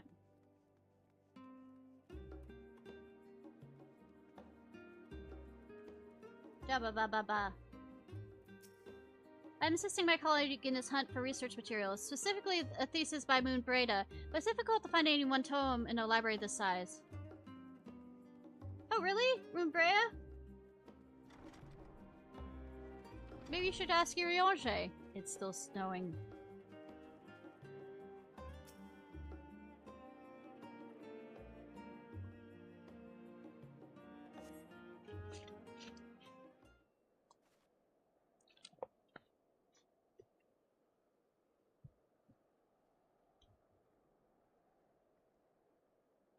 Sorry, were you waiting long? So how do I officially become a student? I wanted to make sure I'd borrow at least a few promising volumes. Alphino and Kiri should be along shortly.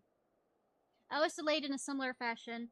As far as I can see, no titles in the Archon stacks mention the final day specifically, so we have no choice but to start with the tangentially relevant totems, if they're even that. At present, this plan is to skim through as quickly as we dare, and share our discoveries as we make them. It would have been nice to invite everyone to the estate. Plenty of comfortable places to read, a ready supply of hot tea. Oh, I was always quite fond of reading outside. It's not about the little pleasures, is it? You miss your home. It's been difficult. After our arrival, we managed to speak with one of the family servants and asked how things were. It seems our father has instructed the staff that even if Alphino and I were to return to Sharlayan, we would not be allowed access across the threshold. Harsh measure indeed. I hope our efforts to understand his position and that of the Forum will lead to a reconciliation. Or me punching you in the face. We'll mend this rift one day, I'm certain of it. Me punching him in the face is involved. What of you, Graha? Have you visited your been to visit your family, or do they not live here in the city? Well, my situation is somewhat complicated. Well, I was raised in Sharlayan, yes, but I was born farther away. In the southern reaches of Isbard, in fact. For generations, my family had dwelled in Carvus, the coastal region opposite of the island of the Elegans founded a city in that fertile land, and by ship brought subjugated tribes of the Mikote to serve as laborers. Of course, the massive earthquake of the Fourth Umbral Calamity brought an end to the Empire's reign, and when the Fifth Calamity froze the seas solid, many tribes who were still living in Corvos braved the journey back to Eorzea. My ancestors, however, chose to remain, thus it might prevent the remnants of Allegan technology from being misused. Isn't Corvos under Garlean rule? For the past 50 years, yes. Some semblance of local culture remains, as in the case for most Imperial provinces. But Garlemon renamed the region Locus Unminos? When I was a boy, a nearby town came under the jurisdiction of an illustrious Imperial family, the nobles of the House of Darnus.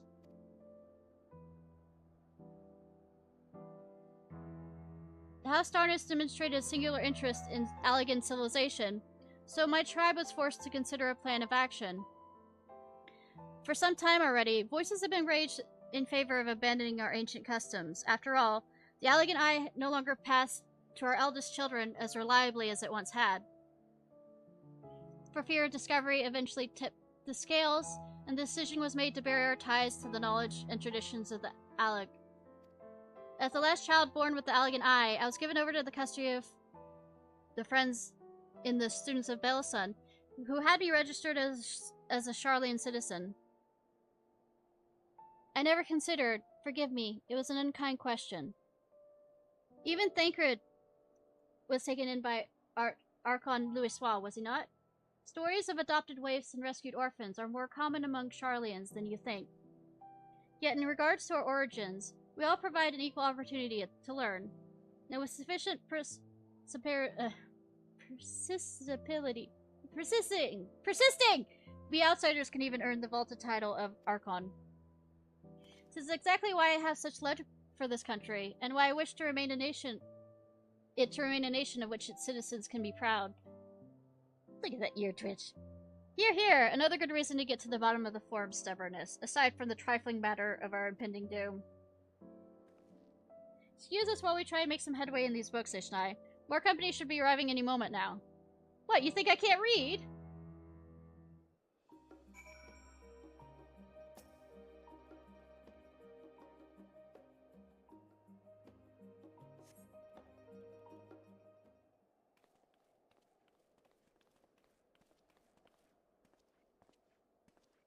We've returned with our selections, though I must say, the pickings were quite some indeed. Mrs. Kiri had already fickled through every history book devoted to disasters, and more than a few which barely made mention of them. As such, we will be looking into research papers on the umbral calamities, as well as articles written by prominent Form members. Perhaps their knowledge of the final days come from an unexpected source. Speaking of which, might I ask you a few questions related to the final days? I'm the only one here who didn't witness the events of Amarat firsthand, and I fear I might be overlooking crucial details.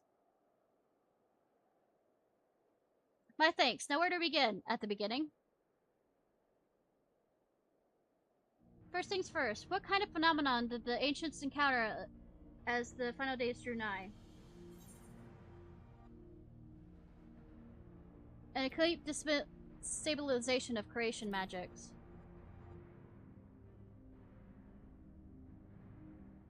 Yes, the unfolding catastrophe wrought havoc on all manner of life.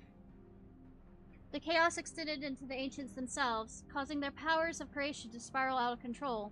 Fear and despair manifested into terrible, tangible fashions. Meteors raining from the sky, fire erupting from the ground, indescribable abominations prowling the streets. This more or less aligns with my understanding. If only the arts of creation had survived until present day, we might have something substantial to analyze. To the best of our knowledge, however, those techniques were not preserved or passed on. Y'shtola surmised that the closest known magic is that of the summoning rituals promulgated by the Asians. What else of note which herald the day? They say it began with a keening sound from the land itself.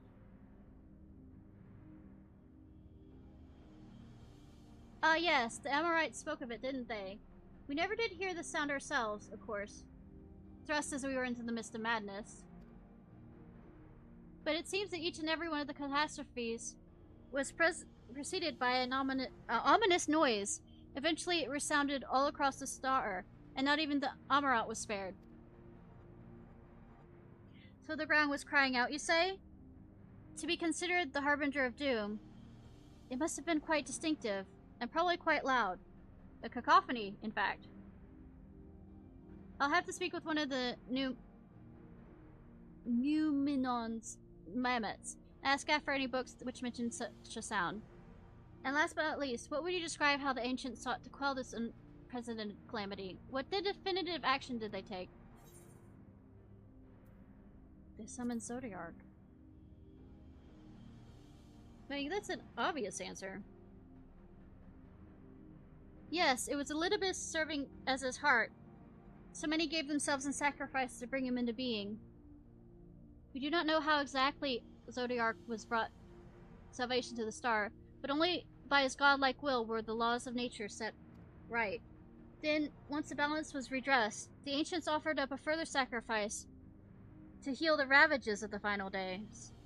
Life sprouted anew, and it was with these fledgling souls they intended to render unto Zodiark a trade that would have allowed them to resurrect the shades of loved ones absorbed by the primal.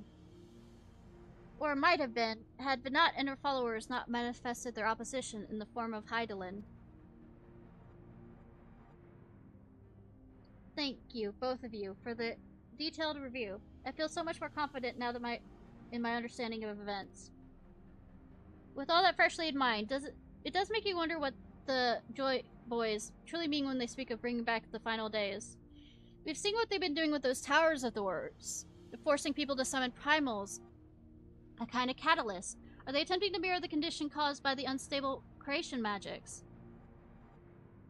Or are they simply using the final days as a figure of speech? A convenient metaphor for the scale of destruction they plan to unleash.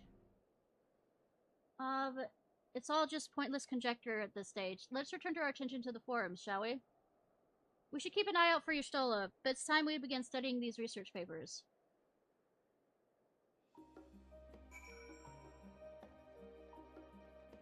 Oh. Many forum members are also researchers or professors. If they ought know of the final days, the knowledge might surface in their writing. This is my hope anyway. What else do I know of Corvus? A precious little, I'm afraid. I've not returned since Master Golf first brought me here. I can tell you that Coruscant rebels still seek to slip the yoke of their Imperial masters, though the fight is far less fierce than it once was. Oh, and they have carpets! Flying carpets! The legends are quite extraordinary. There are others better suited to poring over old history books, so I thought I'd try my luck with more recent events. If I can find anything to better inform the forum's baffling behavior. It was really comforting to have all these dedicated assistants on hand. Right then. Enough chatting, more reading. Nobody's giving me a book to read!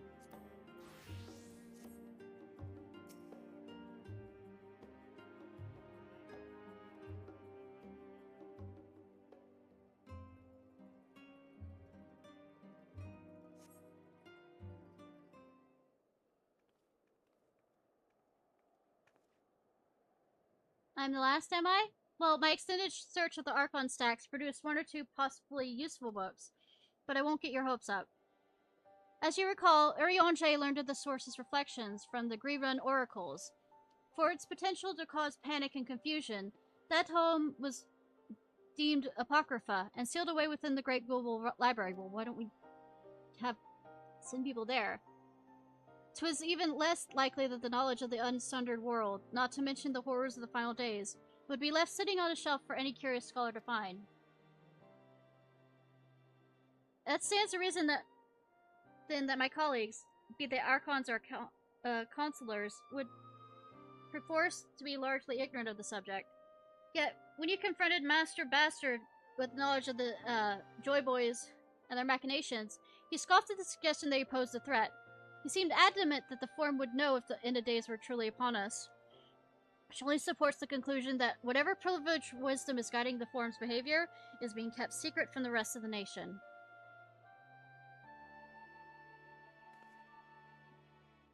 Now, not that I mean to excuse myself from reading duty.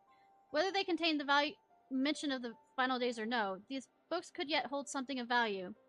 You weren't thinking of leaving, were you? There's plenty of work for everyone. Yeah, but nobody's handed me a goddamn book, so how could I do anything?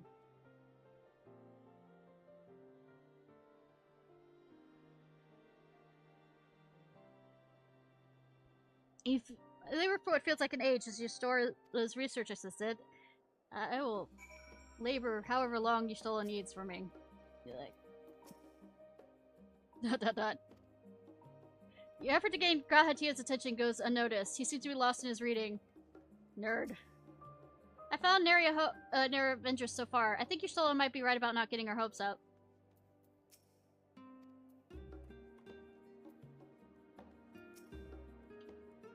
Thank you for your help, but I think I can manage the rest without your assistance. If I were you, I'd steal a few quiet moments for myself. Oh dear, you look exhausted, but what about your studies? Were you able to find any books on the subject I mentioned? Then the day was well spent. Should you wish to read them again, a memo at the reference desk will put you in the right direction. For the moment, however, I suggest you take a well-deserved rest. We might be occupied with our research for some time. You think that I can't do research? I mean, you're halfway right, but I mean... Get into this side.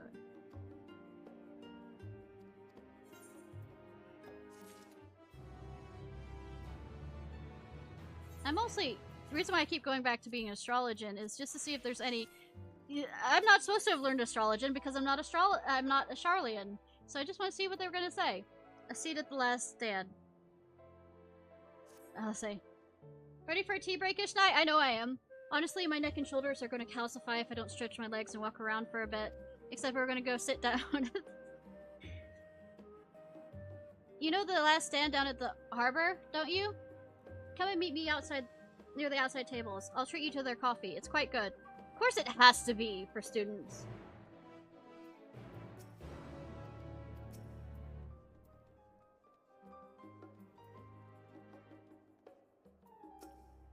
Well, I did find one paper focused on the world before the advent of the first umbral calamity, but it reads more like a work of fanciful fiction than an actual academic supposition.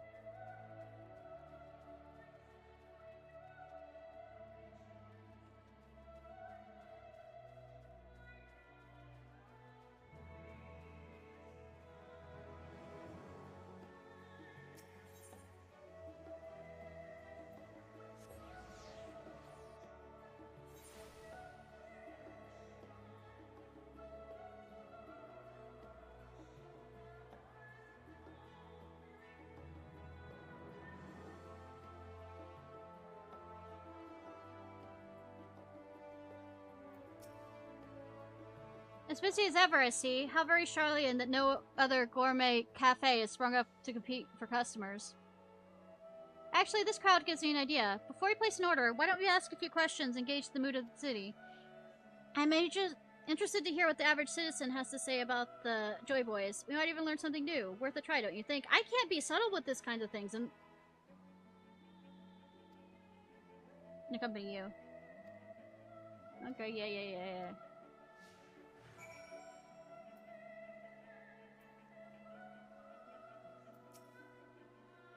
What is it? Can a man not enjoy a moment of private respite? If you're looking to share a table, and I respectfully request you look elsewhere. You understand, sir. We're simply wondering if you know the Joy Boys, the enemies of peace that have promised an end to all we hold dear and...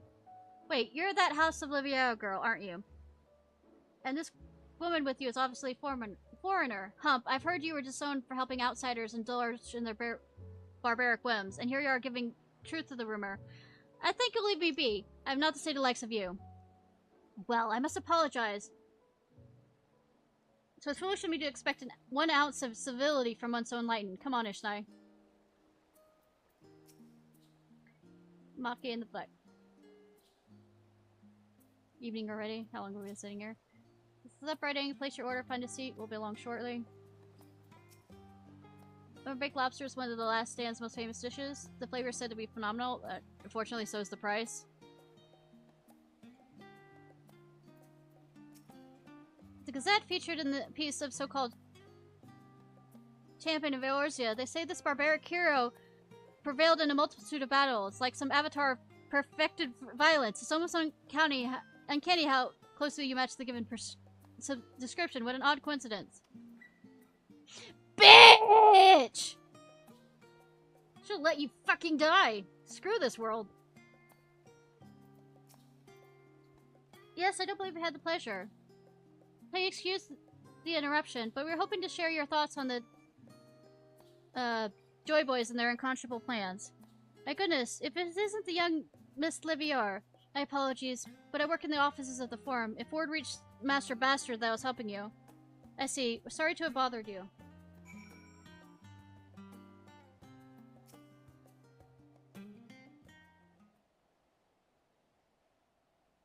Welcome, madam. What can I offer you today? Wait, is that Mr. Salazar I see? My word, how long has it been? Far too long. Meet Dicton, the owner of The Last Stand. I used to frequent his cafe on occasion, in between lessons at the studium. It seems like an age now. I remember hearing you and Master Alphino set sail for Eorzea, but then you never came back. Lately, there's a gossip of your father disowning the pair of you. Everything alright at home? No!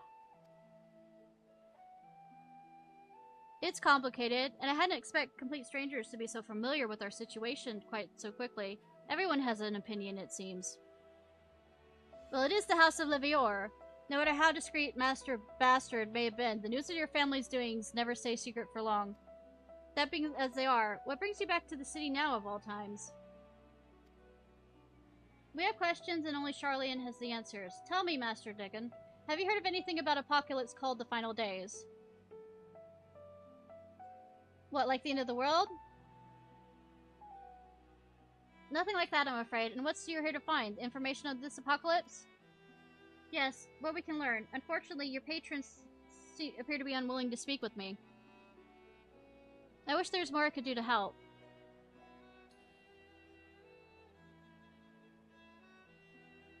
But maybe there is. You're a visitor to Charlian, aren't you? Well, then few will know your face. We should be able to pass you off as a server, with none the wiser. We just finished preparing a few orders. Strike up some friendly conversation while you're setting down the food. You just might get the answers you're looking for. Not a bad idea, but I hate to ask. What do you think?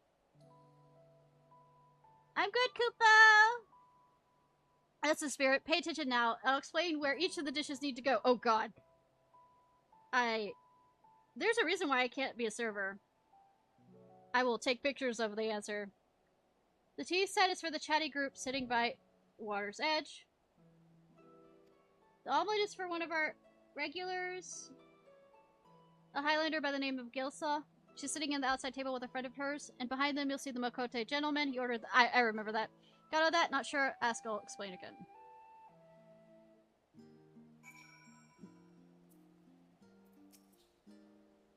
I think you're better off if I stay here out of sight. Find what you can, and there'll be a hot coffee waiting for you. I bet there's a hot coffee waiting for me either way, and we're not going to make this a sexual joke, because you're not of age.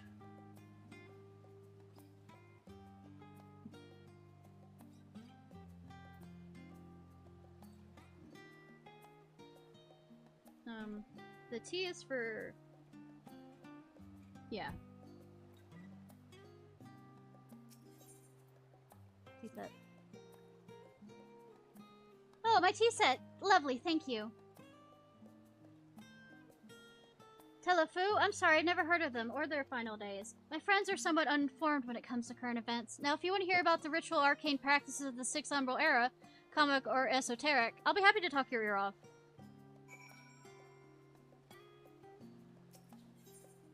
Omelet. Ah, finally! 2, 4, 6, 8. Let's dig in. No time to waste.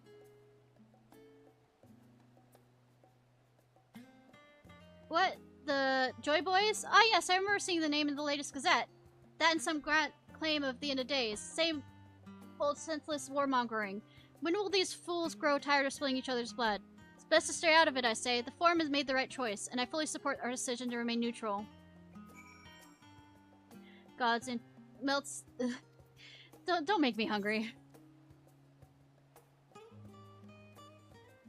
Urban banter with a smile. You don't butter me up. No butter. I ordered one of the most expensive things on the menu.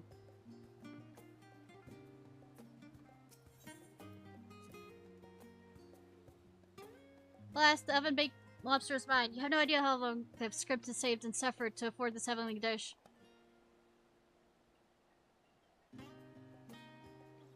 Final days? This is the first I've heard of it. Though, that would explain why my friend has been rushed off his feet. It must be a busy time to be a gleaner.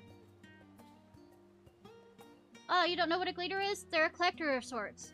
Travel the world procuring things that we haven't got here in Charlian. Priceless books, unusual life specimens, and so forth. So named for those people who traveled after the reapers in the fields, picking up every grain which is missed. Aye, by all accounts, the gleaning is the most meticulous and demanding profession. If these Joy Boys make good on their audacious threats, then many of uncatalogued rarities would be lost forever. Why else would the Gleaners be buzzing about in such frenzy? Watch the harbor and you'll see what I mean. They're carting loads in from the docks all day. Never been seen this hectic before, not like this.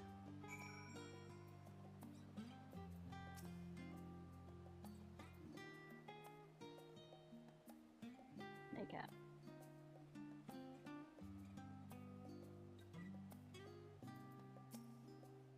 Any trouble with the customers? You were able to get anyone talking? I mean, someone. Interesting. They seem unaware of the final days, aside from whatever vague news the gazettes are printing. Even Dickon had nothing to offer, and he's the best source of gossip in the city. If the Forum does have secret knowledge, then they've done an impressive job of ensuring no one whispers it in the wrong ear. In any case, thank you for playing the part so well. Here, that cup of coffee I promised.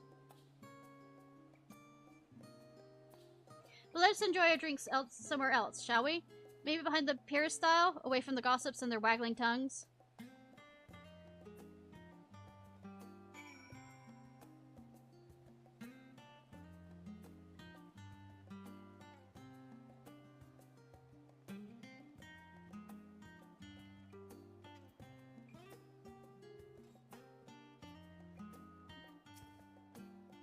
This did nicely, out of the wind and out of sight, but not out of the snow.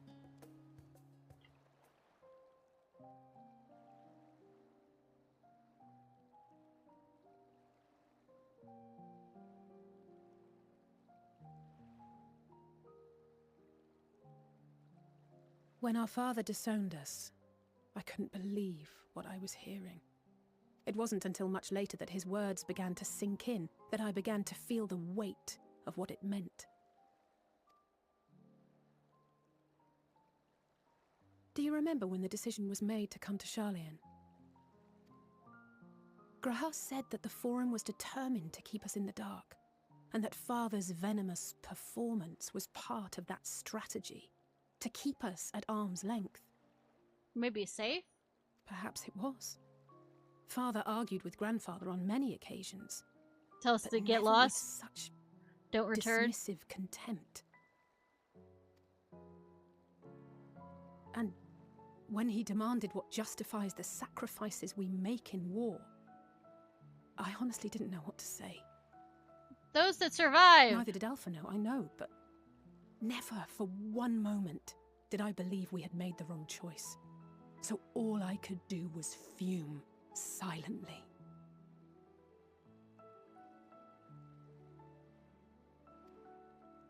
It was only afterwards that I realized how childish I had been.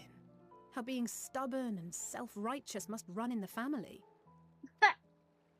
If I could have just mustered a civil response, then things might have turned out differently. No, I don't think so.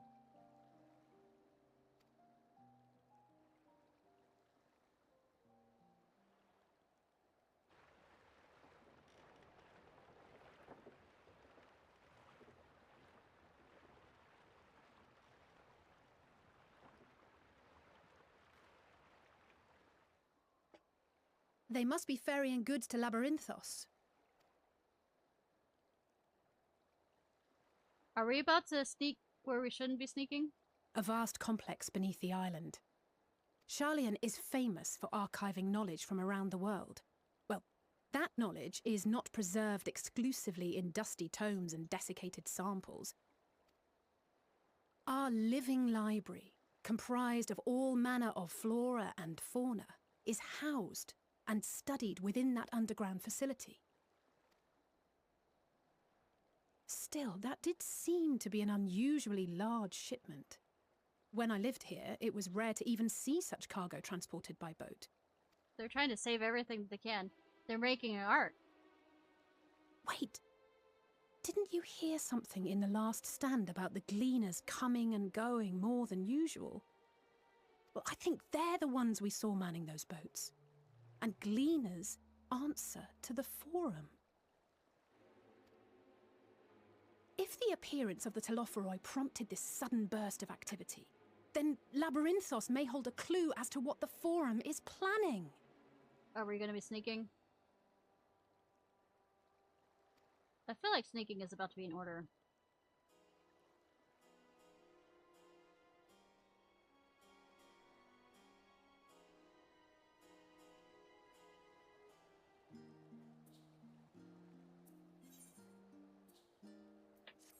I'm gonna switch back.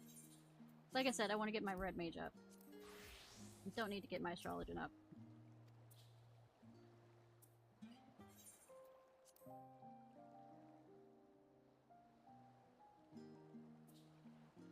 But I still want to see if they have a reaction to me having...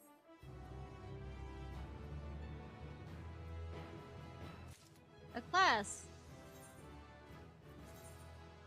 That's not supposed to be outside. A laboratory Ruthian descent. Okay. Should tell the others what we've learned about the Gleaners. And didn't Epic Soak say something about our descent? This literally is about to be a descent. Go ahead to Numenon. I'll join you in a moment. Master Dixon will want his cups back. Oh, so they aren't.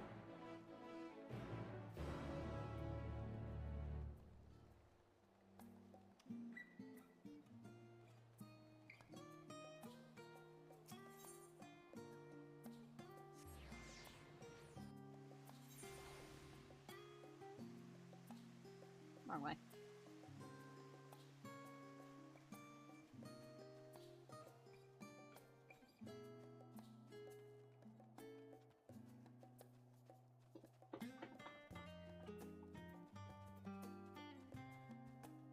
See if anything. Is it coffee I smell? Did I miss tea break? Coffee and tea are not the same thing. Whereas Alizé, I thought she was with you. My lawyer assistant returns. There's a lexicon on the first floor. I need you to... Ah, you found something, haven't you? The gleam in my eye. Welcome back, Ishnai. Been for a walk and cleared your head, have you?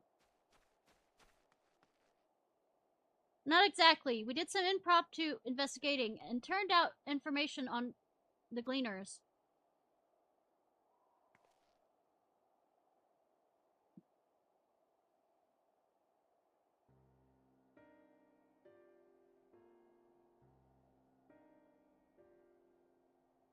It makes sense. The Gleaners take their requests directly from the institutions and bureaucrats, but as you say, they ultimately answer to the forms. A sudden significant increase in Gleaner traffic and in cargo certainly gives the impression of an overarching plan being put into motion. Let's see what theory we can build upon the facts. As Justola observed earlier, the Numenon's archives appear to contain no information concerning the final days. Coupled with what Ishnai and Alizé learned at the Last Stand, we can be reasonably sure that most Sharlayans know nothing of that particular period of ancient history. Yet, my father and his colleagues are not only familiar with the final days, but somehow are certain that the destruction being perpetrated by the Joy Boys is wholly unlike these apocalyptic events. Moreover, the Forum claims to be so occupied by the duty of such pressing importance, they saw fit to unanimously deny Eorzu's request for aid. Now, the Gleaners, official agents of the Saint, have been mobilized on an unprecedented scale. I do not think it is a stretch to conclude that the Gleaners' recent activities in service to the Forum's secretive ends. Creating an arc? In which case, our next course of action seems obvious. We visit the Labyrinthios and ascertain the situation for ourselves, and if we're lucky, the Gleaners will be far more receptive to our questions. What should we expect down there? Oh, I'd hate to spoil the surprise. As for myself, there are a few more subjects I'd like to research. I may join you later, but feel free to leave behind your borrowed books and be on your way. I'll see that each is returned to its proper place. That would be a great help. Thank you, Raha.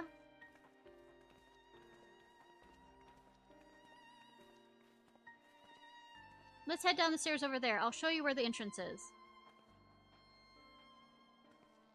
Are we about to fight? Is fighting about to occur?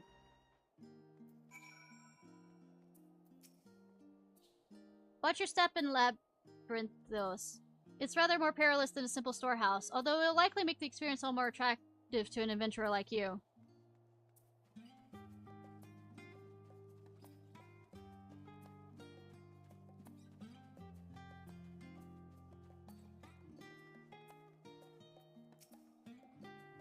Ready? Labos is not far from here, but you might find the path disorienting. I'll take the lead, so stay close. As I try not to fall behind.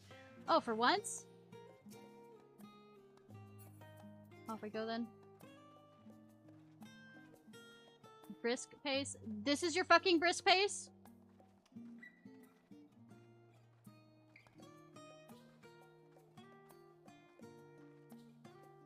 It's pleasant amongst the trees. But we really should move along. Yes.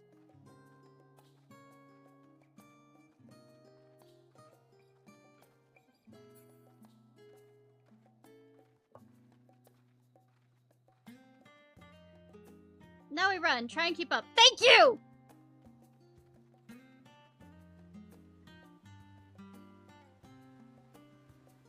Keep straight. Keep to the path. Straight ahead. I mean, what other paths are there other than the fact that I could get distracted by the fact that there's a house over there or whatever? We crossed the bridge. Cool. Yeah, uh-huh.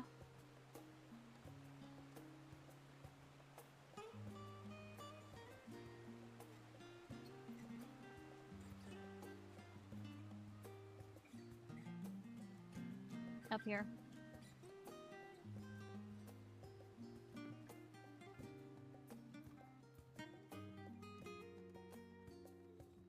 I knew this.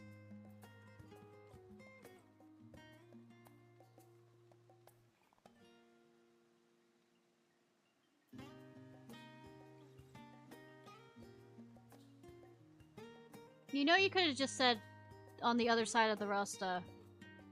I mean, I'm bad with directions, but I'm not that bad.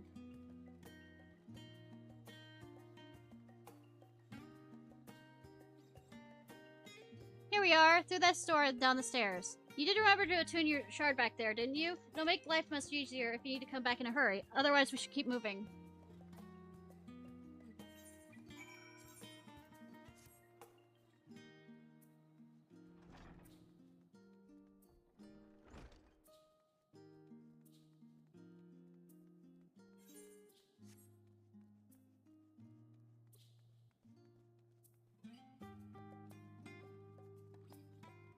Chocobo Keeper.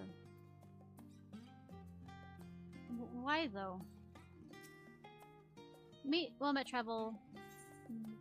I find it hilarious that they still make him wear the mask for Chocobo Keeper.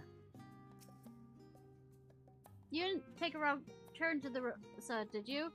I doubt the form would take kindly to barging into a private session. I did not. You could have led me more towards that. How did the form learn of the final days and exactly how much they know? More to the point, what do they intend to do about it? Hopefully the answer to at least one of those questions lies below. I'm not been to the Labyrinthos in the longest time. Even as a student, my visits were few and far between. Maybe because it wasn't your interest. Safardafish, should you send to Labos? Left here, will take you. We're all here now, yes? I've taken the liberty of securing permission for our group's ascent. Right, everyone to the lift. Down we go.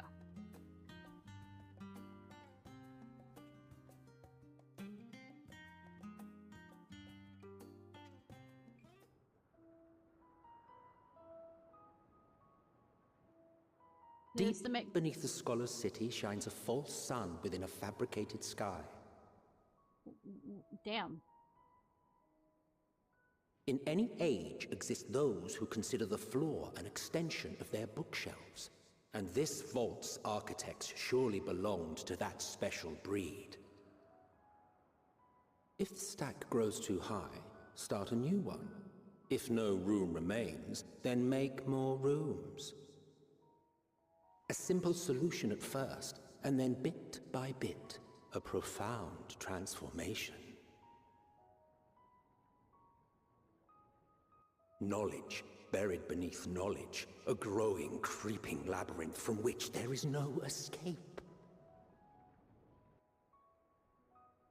Well, I mean, you can escape if it's like according to which direction you decide to grow the add more rooms part.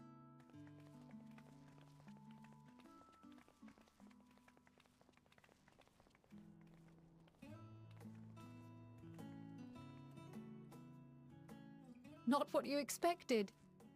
I must admit, the artifice is very convincing. But I assure you that we are beneath Sharlayan itself. The breeze you feel, the flowing waters you hear, all created by the hand of man. Cool. The island is volcanic, you see, and once upon a time this great hollow must have been a reservoir for magma.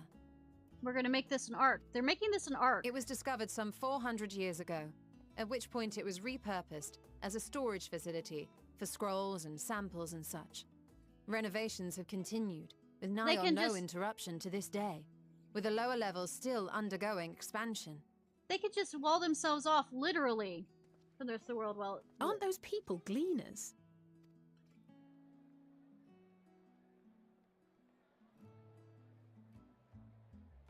Aye, judging by their dress. They are said to work alone as a rule, but 'twould seem that rule is being enthusiastically broken today. It may be as you suspected, that they are engaged in a task apart from the norm. You're gonna start a new world. Let's spread out and get some answers then.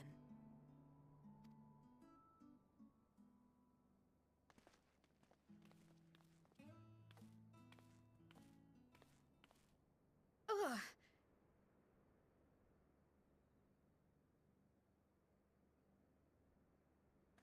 Cutie. Did you call to me just now? No. No. How odd.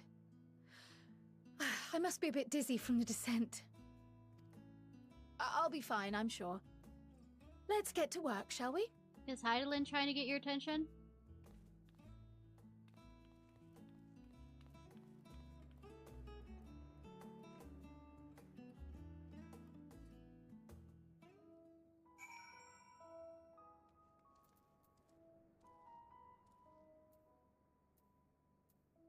Holy fuck.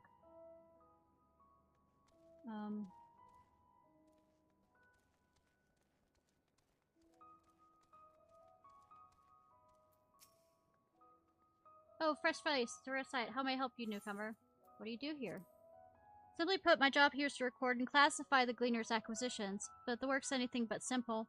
We collect all manner of items here in Labinthios. Ancient scriptures, artifacts, rare specimens, you name it. Odds are we have it. And all needs to be inspected. What place is this? In the upper Labinthios, Labinthios is a primary storage facility for materials delivered via the lift. Here we identify and sort said deliveries before they are sent onto the Arteon or other facilities for safekeeping. You might say we're a service entrance for Labinthios.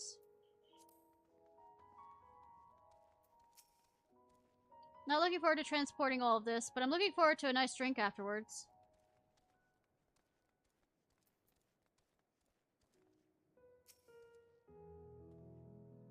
You want to know what I'm doing? Hauling books, and ore, and fauna. If it needs hauling, I'm hauling it.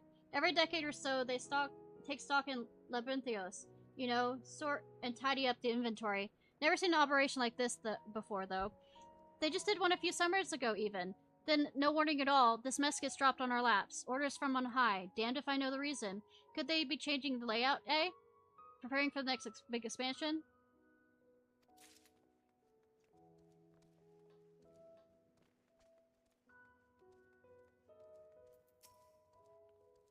Most of those gathered here appear to be gleaners. Why would you wander around and try and make small talk? That's what I'm doing!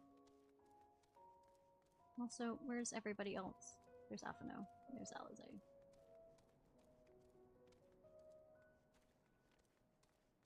Where's Ishtola? Excuse me, are you a gleaner? If you don't mind, I have some questions to ask. As for Alpora, these are for Therazin. Fascinating, but could you go back to what you said earlier? Erinville. That name looks familiar. Just started as a gleaner, so I don't mind handling menial chores. And experience is good experience, right? I'll do whatever it takes so that one day they'll trust me with those veteran requests that take you all over the world. You're here to help or give me more headaches, because you don't have the look of a gleaner, and I'm no mood for idle chatter. One of my colleagues was so exhausted he took a tumble and crashed into a pile of crates. Now I have to pack up a pack of marmots running loose. Oh. That's what those are. Where's a Y'shtola, though? I'm looking. There's a Y'shtola.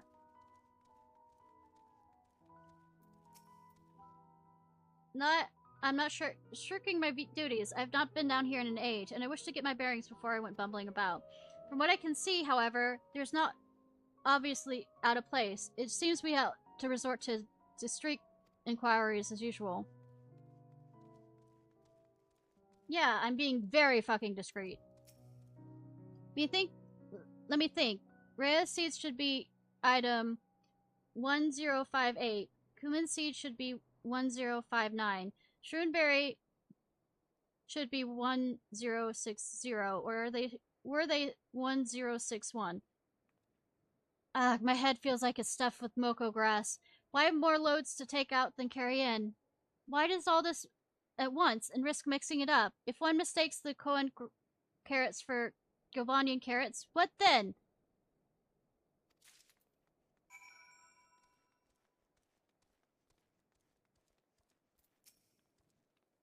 Any luck, Ishnai? What tales do the gleaners have to tell?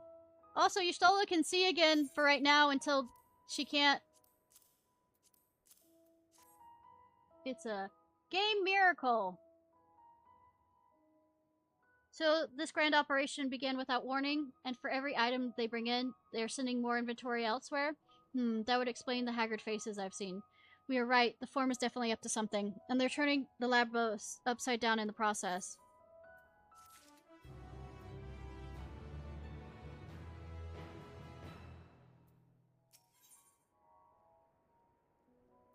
Lost in thought. We do want to learn more of what specifically the gleaners are being tasked to do, and well as who's tasked them to do it. So in other words, I become a gleaner? If you're game, Ishnai, I have an idea. Didn't one of the gleaners you questioned say something about escaped marmots?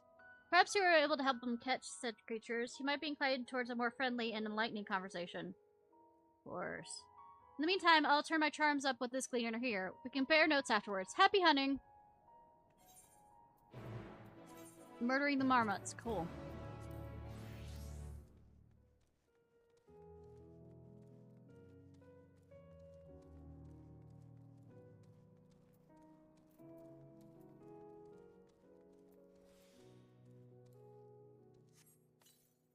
Love that I can finally have Boko back.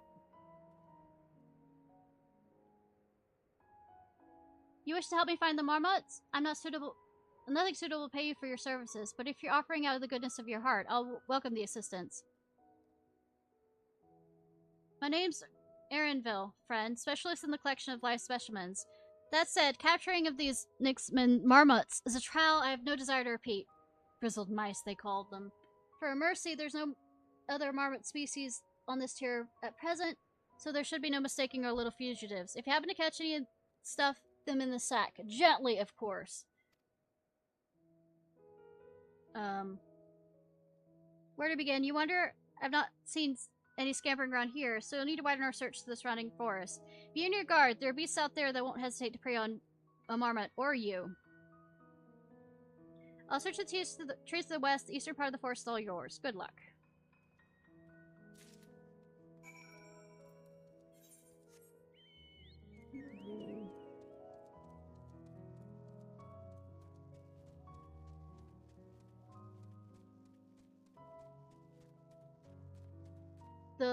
Okay, Fuzzy Wuzzy. Was a bear, Fuzzy Wuzzy. Okay. Staying away from Fuzzy Wuzzy.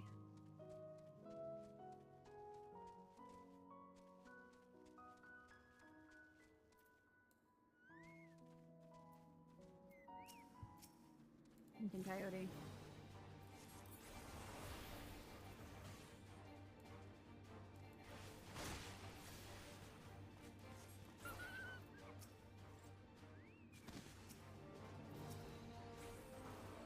I stuff it into the sack first before it decides to try and run off.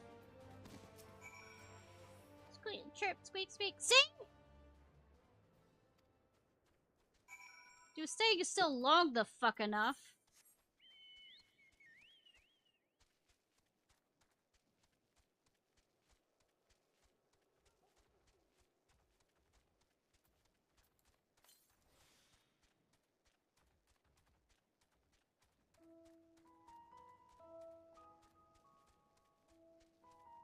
Oh, that's a troll.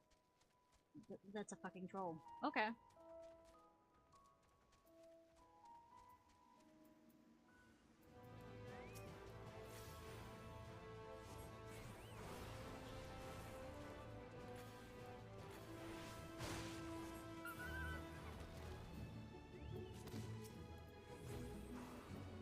Do they not feed them or something?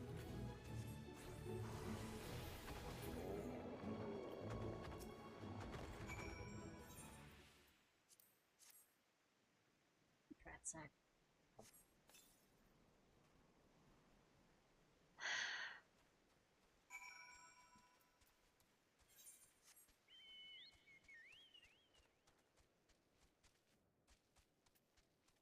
Out of curiosity.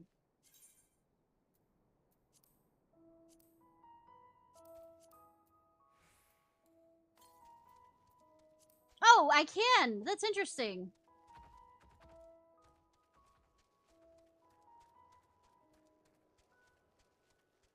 He's up there. Of course he's up there.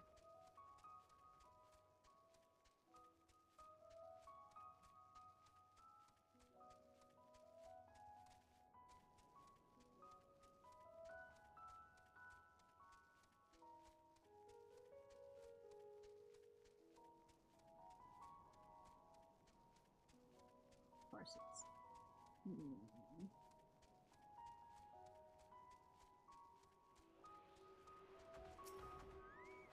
Don't see me, don't see me, don't see me, don't see me, don't... What did you say about not seeing me? Come on. It's your funeral.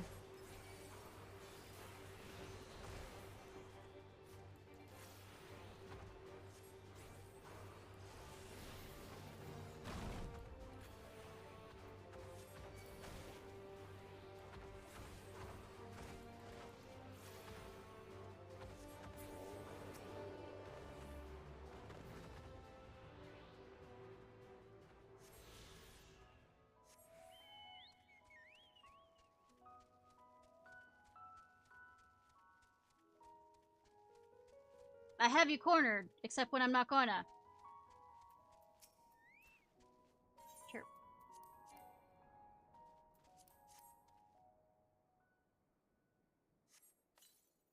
Squeak, squeak.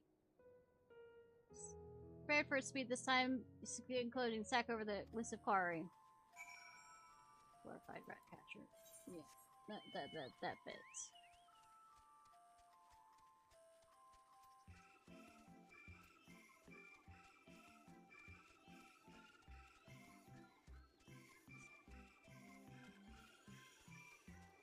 The hills are alive. Oh, good! I've noticed. They're full of trolls, though.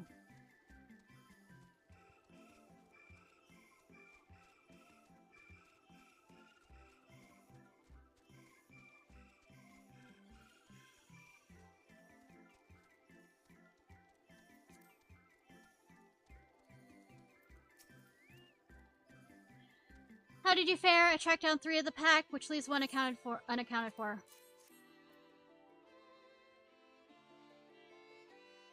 There's the odd marmot out. Wait here a moment while I put our friends in the holding cage.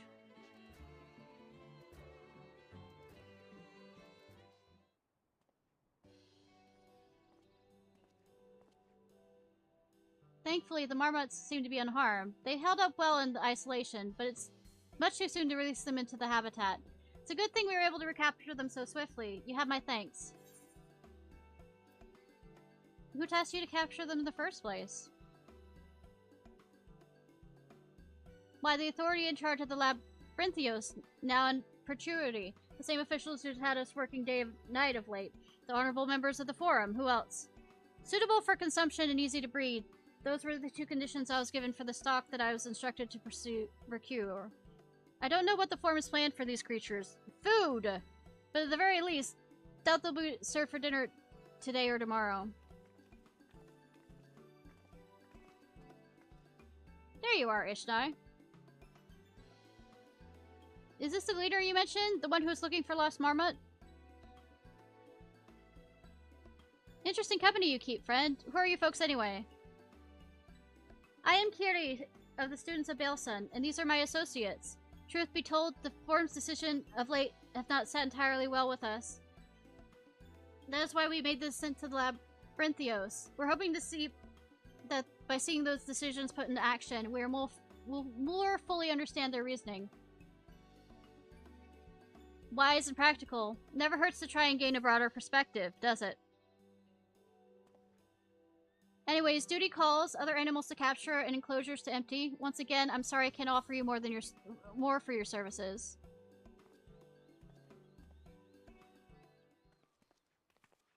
You learn anything new from your friend there?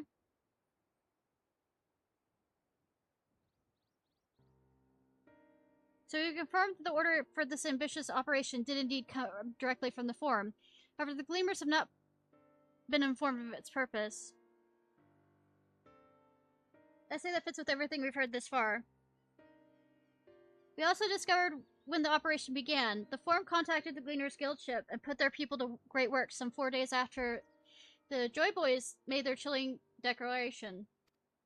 As seasoned travelers, the Gleaners are kept abreast of news from every quarter of the world out of necessity. Thus, I'm inclined to trust that their calendar of events is accurate. Altogether, it gives the distinct impression that this undertaking was sudden and unexpected development. Yet I find it hard to believe that such a comprehensive restructuring of the labyrinths and its archives could have been planned in so brief a window. Nay, this plan is long in the making. They were but awaiting the right time to put it into effect. And the Joy Boys' declaration is what set it all in motion? Seems likely, but let us not leap to conclusions just yet. For the moment, I suggest we conduct a wider investigation of the labyrinth. The more facilities we visit, the more puzzle pieces we are to find.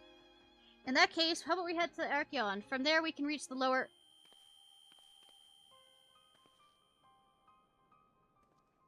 Kiri, what's wrong?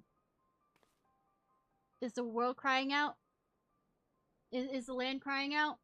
Truly, fine, truly. The sudden descent has left me with a bit of a headache, that's all. I don't believe you! Nothing will stop you from soldiering on. Let's be about it then. At least allow me to take the lead. I'm fairly certain I remember the way to the Archeon. We'll follow the path east, through the forest where you chased after that mouse, or marmot, was it? Anyways, 'tis trolls you need to watch out for. I noticed!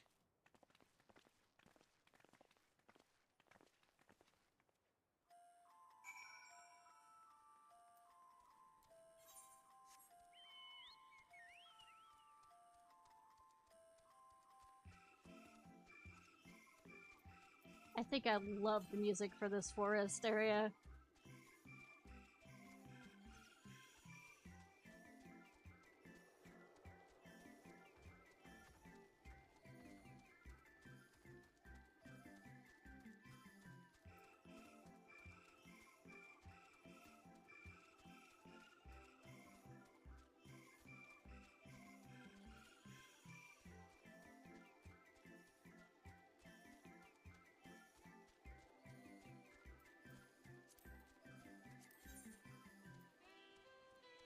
Yeah, I would say, I think one of them's complete.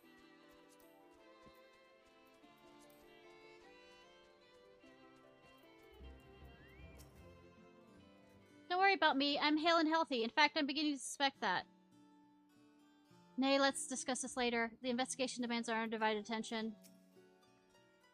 Were you caught in the midst of your way here? The sprayers keep the air humid, so the habitat feels as close to a natural forest.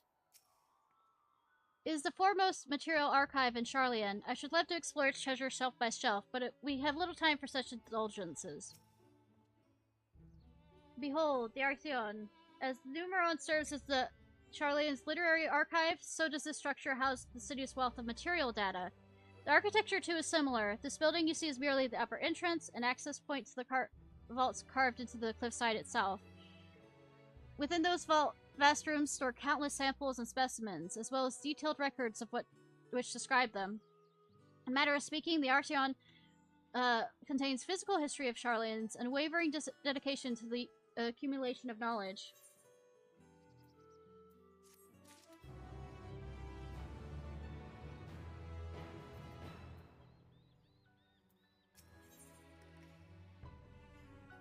Looking in with a praising look. Well, we won't learn anything of value standing out here. Let us proceed into the main building and speak with its custodian. Deeper into the maze.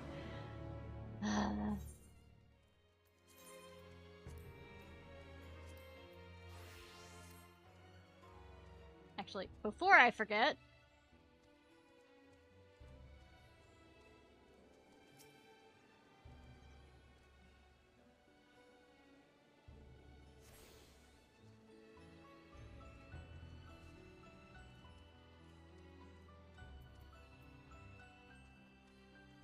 Is it the same gym zone stuff? Or Riverside got a village successfully. It's the same thing! That is interesting, actually. But not anything I need.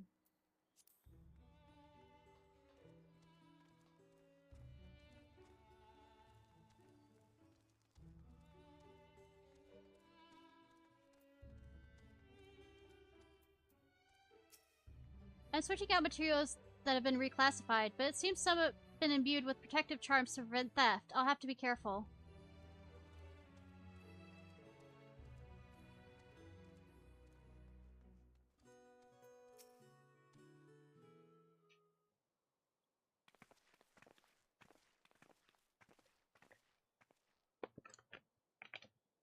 Greetings, we're here to peruse the Archeon's vaults. Peruse? You're clearly not Gleaners then. Might I ask your affiliation? We belong to the students of Baleson, but is that relevant? I was given to believe the vaults, those open to the public at least, were open to the public.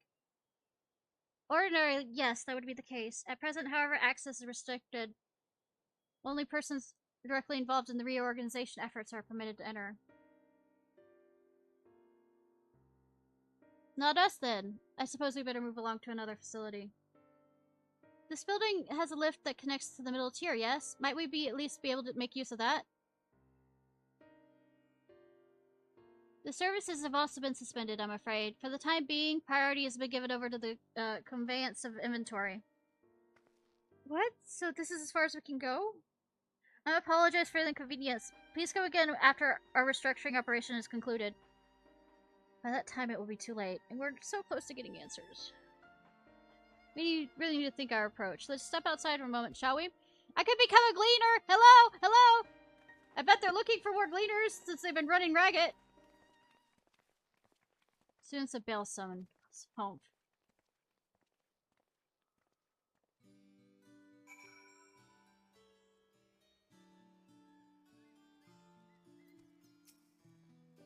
Four must be wary of exposure. Indeed, TAS so heavily restricted the use of the public institutions.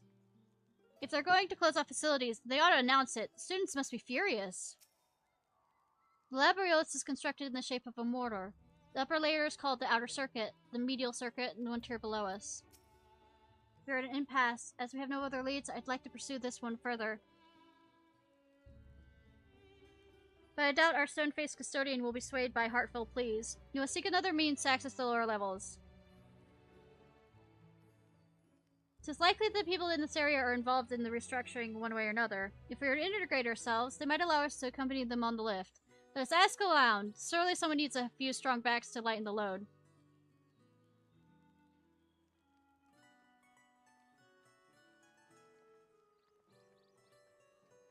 I feel like this is busy work. I think.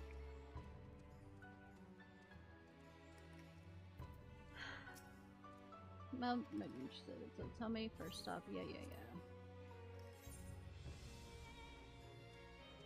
News.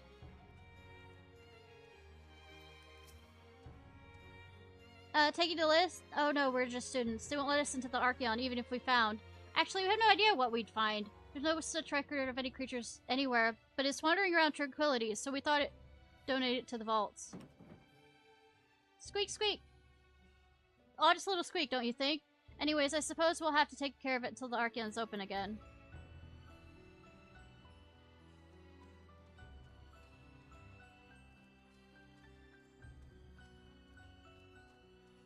Bone worry worker. Can I steal your, outfit?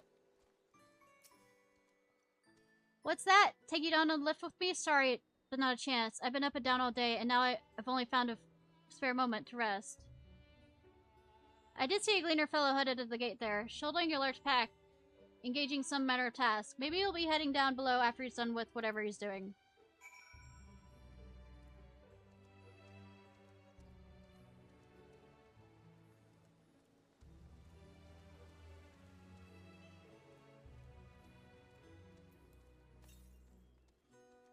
Southeast.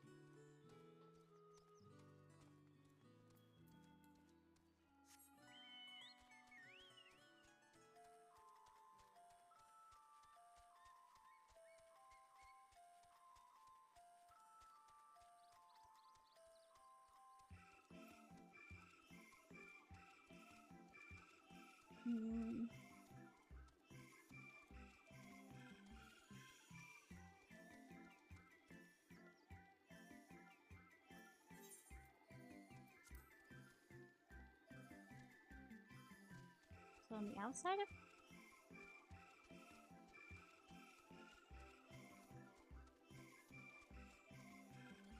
I'm blind! Oh.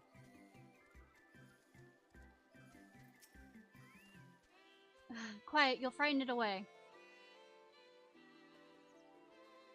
Oh, it's you again. I don't mean to be rude, but I'm in another task. The cloudkin I need to capture is close, very close.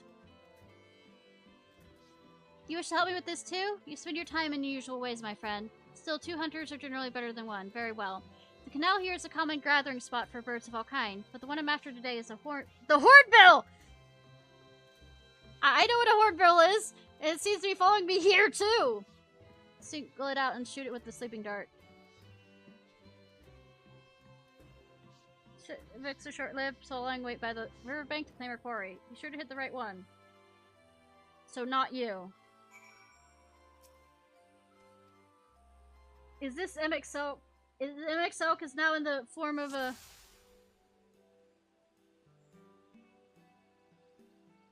cause. Who? Oh.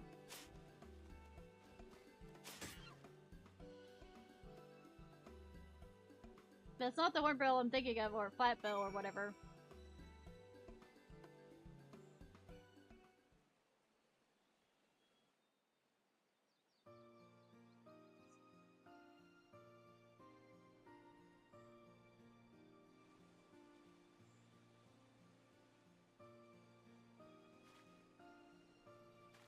Am I getting in the crate with it?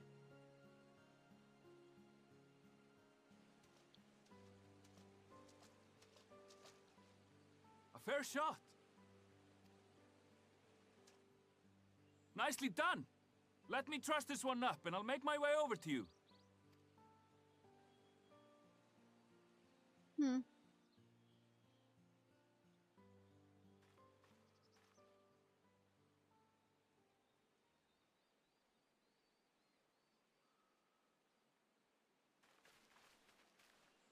There you are. Any new revelations?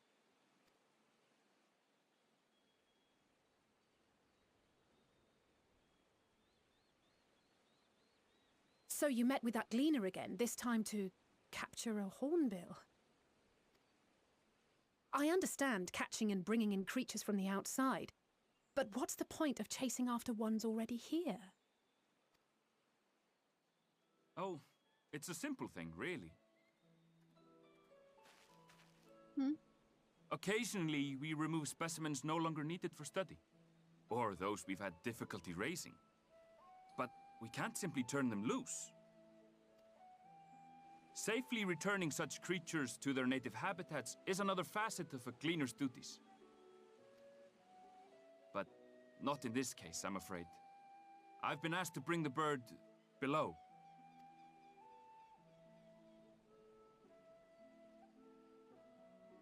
Food? The restricted section in the lower levels of Labyrinthos.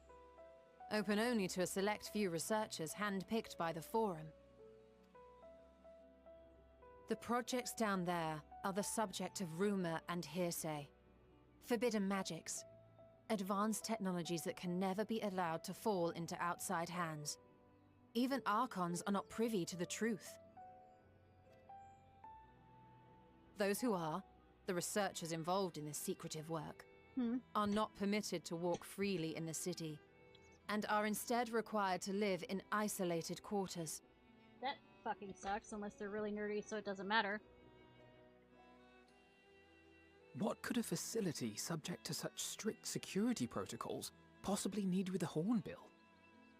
An experiment? Possibly. I wasn't afforded an explanation.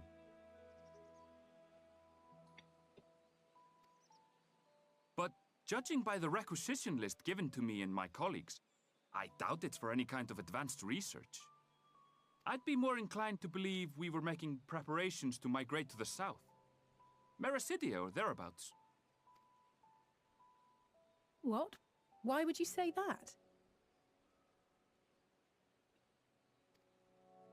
Much of the flora and fauna we were asked to procure could serve as reliable sources of sustenance. Oh, we're gonna go piss off a dragon? Comparatively hardy species, too. Able to endure harsh climates. And among them are specimens known to be effective in improving soil quality and purifying water. When you put it that way, migration does sound like a reasonable assumption. That's all it is, though. An assumption. Through our tasks, we gleaners glimpse only bits and pieces of the Forum's plans. Yeah, glean.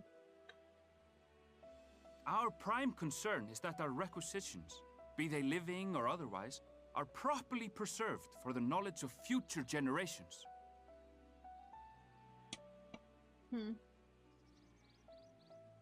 Now, I really must be going. I regret that I cannot reward you as you deserve. It's fine. You rewarded me with information. Perhaps you might reward us after a fashion then. It is imperative that we reach the lower levels. And seeing as you are already set to descend with your assigned cargo, mayhap we could accompany you as your assistants. I mean, they've already seen our faces. I'm afraid that won't be possible. Once the animals have been prepared for transport, we send them down separately via the lift. Oh! Me. I will, of course, follow after to make my report, but I can hardly pass you off as porters when there's nothing left to carry.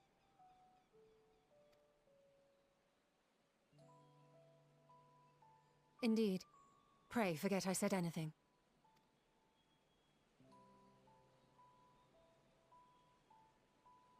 How do you feel about climbing? If you've strength and the courage to brave it, then there is another way down. This path leads to the 33rd facet, a mine shaft excavated during one of our expansions of Labyrinthos. I forgot how, old, you know, the While I cannot guarantee that the passage is safe to traverse, it should provide access to the medial circuit below.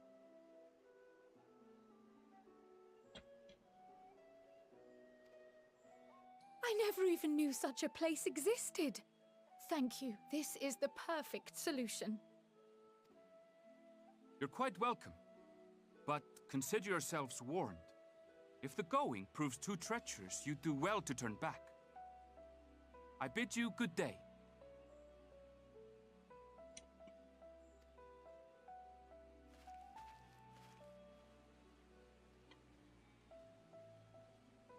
Well, turning back is hardly an option, not when we've come this far. Let's go and take a look at this mine shaft. Woo!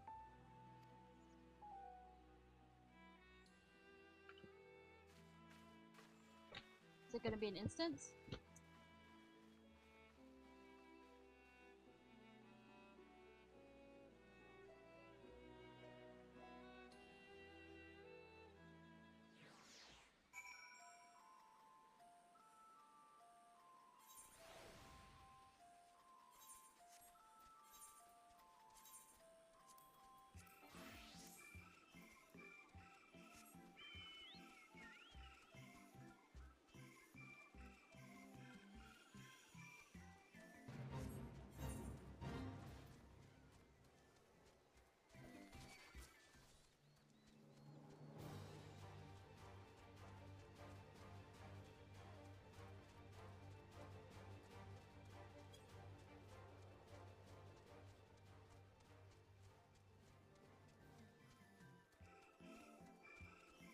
If it is instance, I might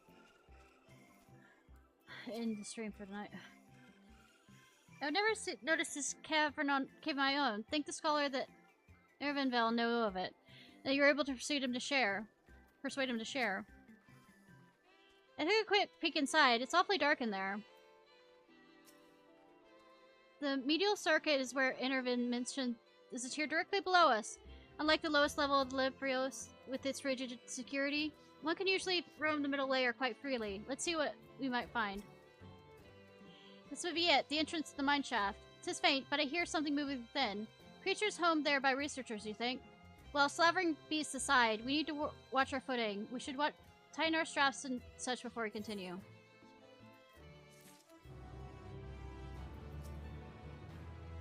Man-made though it may be, the shaft was designed to resemble a natural cave system. Heed Erinville's warning and do step.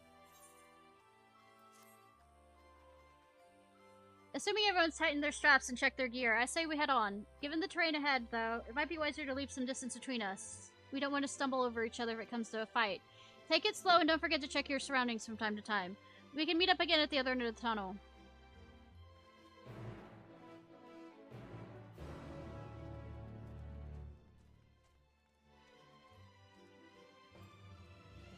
I've been in enough mine shafts.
Thought that could stop me.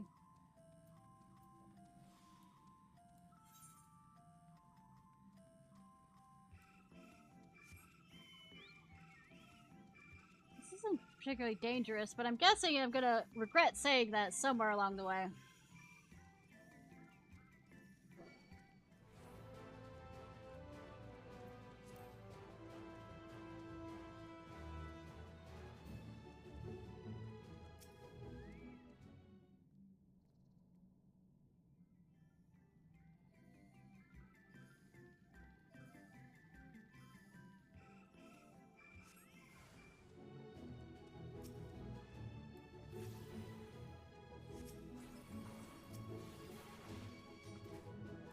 Yep.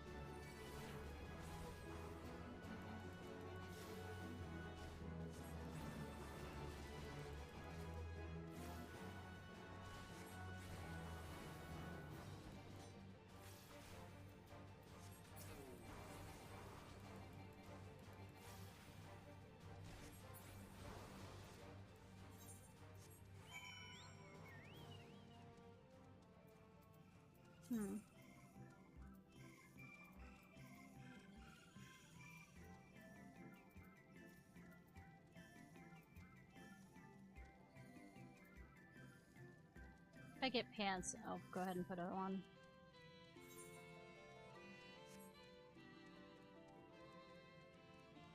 Wasn't so bad. Y'all made it sound like, you know, that my shaft was infested with mithril caps. Some sort of research project, I wonder. I suppose they are a most unusual creature. Why did they develop such long limbs when all they do is shuffle about narrow tunnels? Vestigial limbs? I was being careful, I swear. The slope was steeper than I thought, and I lost my footing for a moment. That's all. I'm not injured, if you don't count my pride. Were you hearing something in your ear again? Ishnai, did you know Kiri almost took a tumble back there? She can't possibly still be dizzy from the lift. I know! She keeps lying to me. Everyone seems to have made it through without incident. Nothing of consequence, at least. As promised, the tunnels delivered us to the median circuit. As I recall, this tier is where they keep a wide variety of samples for agricultural production. If Irvindel's assumption holds true, that the specimens being collected in preparation for a great migration, then we should see the evidence of such plans in the area's research projects. Let us follow the path to the nearest farming facility and see what we find. My memories of this place are a touch hazy, but if we keep to the path heading north, then we should eventually arrive at a farm of some kind.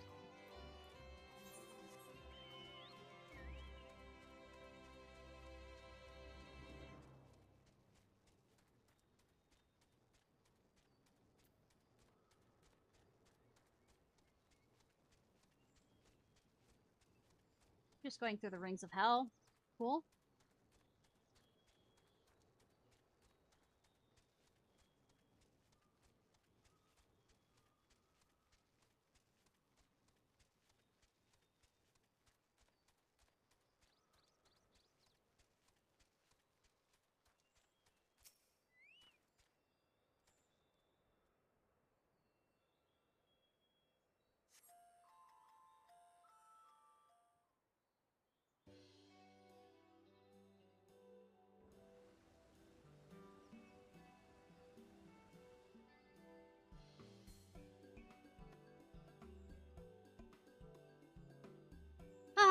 Now I know where we are. This is Merrill Agronomics.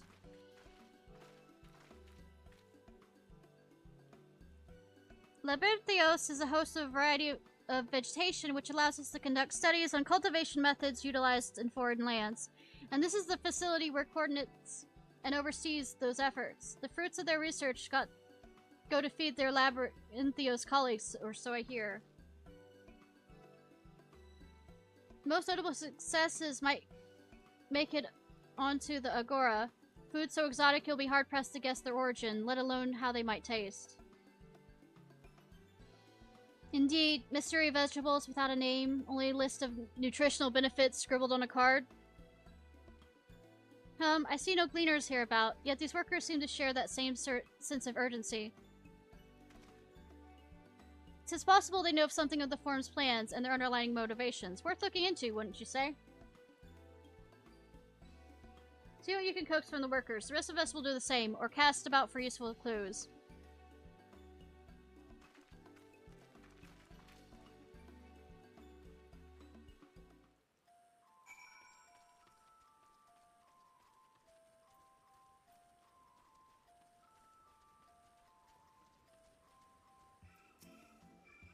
A field full of ripe vegetables being left out to rot on the vine. Not a single picker hard at work. Clearly procuring ready available fresh foods is not the form's priority.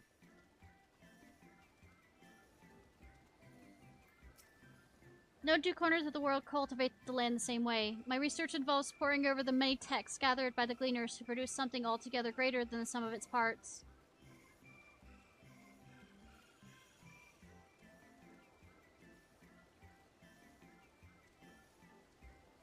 Is over there. And so you spent years researching these high-yield cultivation techniques?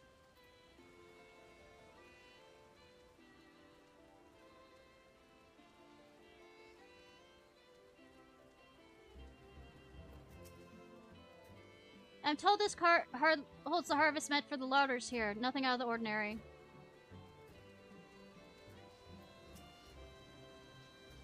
Oh, hello there. We weren't expecting visitors, not with the use of the lifts being restricted. How did you make it down here anyways? Teleportation? A mineshaft, you say? Well, you are much hardier soul than I. Under the normal circumstances, I'd reward with such tenacity with a guided tour of the fields, but I'm afraid the form has us filling orders lists a mile long. Massive yet detailed requests, literally wagons loads of crop samples, and hardly any time to put them together. When I first heard of the grand reorganization, I assumed we'd be shuffling around old stock to make room for new. Then came the orders for ridiculous quantities of seeds we already thoroughly researched. Passing strange, eh? I pressed for an explanation and went with vague reassurances that all would be revealed in due course. Not the most satisfying answer. I bet Tiamat is not going to be particularly happy. Tiamat, we're trying to take over her land again. Visit again when the lift is back to normal operation. I should hope I should hope we'll have all new crops to show you by then, but we probably won't.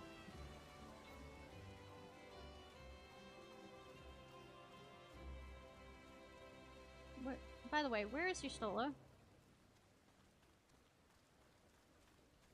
Y'shtola's. We keep losing Y'shtola to the outside. Are you having have got to be taken down below? More than I can carry and then some. Most of our stock is sent off via cargo lift, but some has been earmarked for aerial transport. Hence the stack of crates atop of that hill over there. God's hauling that lot up the slope was a job and a half.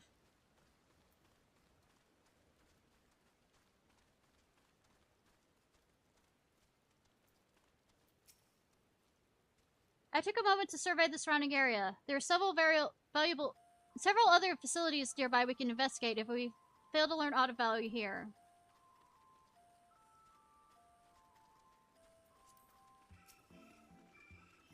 What crops are we raising? Well, as you can see, this one's a variety of grape. Only needs a good source of sunlight to grow, and the conditions here are nothing short of perfect. Hardly surprising, given that it's native to a particular locale in the very place upon the Labyrinthios was modeled, a region in the south of Isbald. It boasts remarkable habitat diversity, allowing for a myriad of floral and faunal to thrive. Chilly peaks to the north give way to swaths of temperate plains, which in turn into a hot, humid coastline. Such bountiful territory is ever contested, as you might expect. Used to be called Corvos before the Imperials renamed it Locus Minos. The farm saw it not as a prize, however, but as the researcher's ideal environment, ones whose climates we strove to recreate within the confines of the labyrinths. It's since provided a rich foundation for countless experiments and cultivation. Are they planning to allow everybody to die, then take over other places? Is that it? Have a land free to have all the warmongering people kill each other out? Hey, no.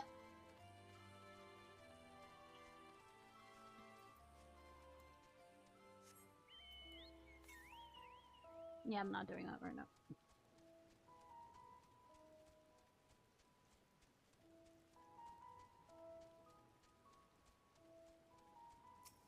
Yeah, cat. Labels on these boxes tell a story of their continents. Bundles of common seed saplings accompanied by shelves of reports.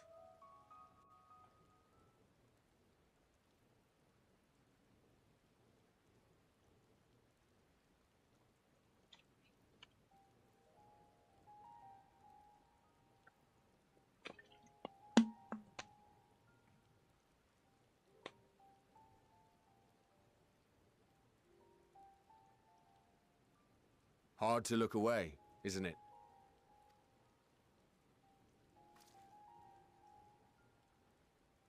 But they're more than pretty flowers. Heart blooms are attuned to ambient emotion. Are you gonna have more than a name, botanist, dude?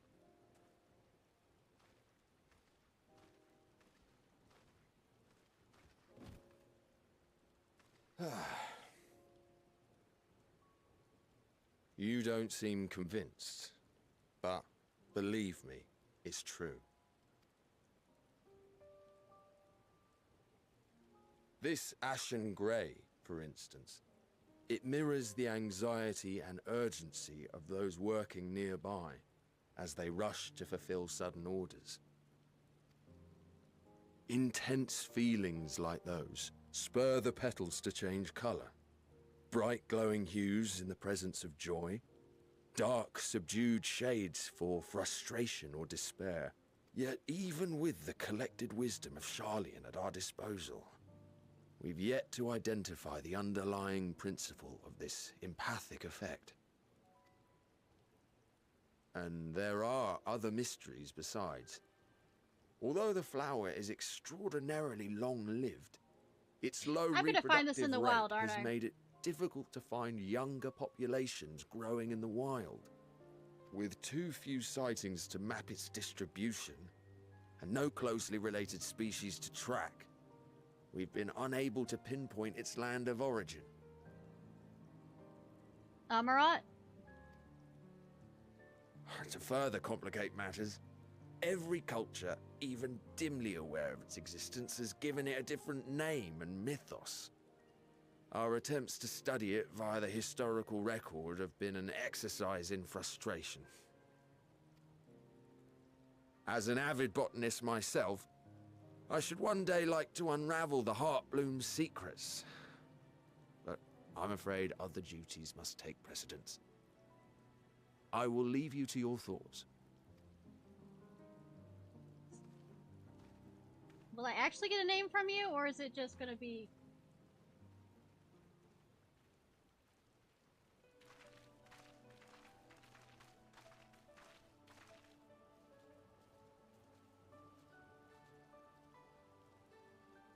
Have you learned aught of interest?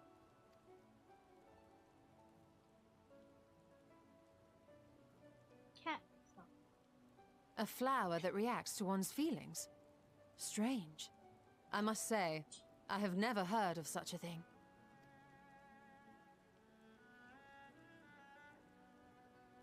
This is all very fascinating.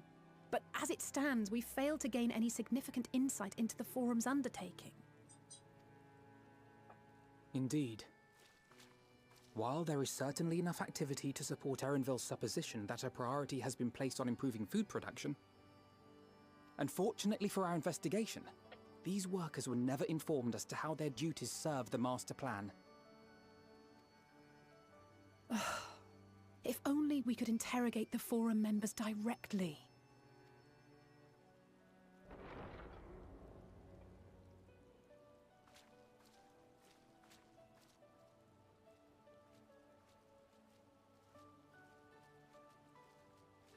Isn't that the entrance to the Archaean?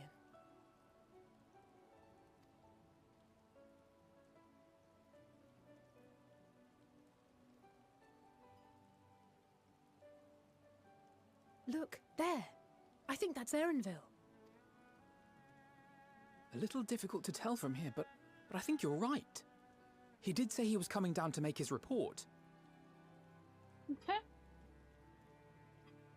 Erenville receives his orders from the Forum. Would it not follow, then, that the superior to whom he reports is a Forum member? Or at least a close associate? Yeah, but will we allow them to talk? You mean to eavesdrop on their conversation? What of the risks? Ours alone to bear. We won't interfere with Erenville's work, nor will he be implicated as an accomplice. If you're not comfortable taking part, I can do this alone. Nay. I said myself that I wished to know Father's intentions. And no answers will be forthcoming should we simply ask nicely. We can apologize later, should it come to it. Right now, we need every crumb of information we can get our hands on. Consequences be damned. I know, right? I'm also quite sure that Erenville probably knows with those It might ears. be best if you came along as well. In fact, we should all...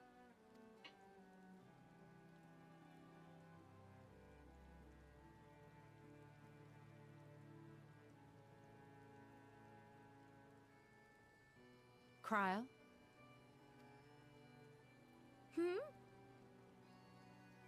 Oh, yes. That certainly sounds like a plan. Are you gonna... Is the reason why pentagraphs are, creation things and you are a shade or I'm glad reflection you agree. of somebody who created those flowers? Huh?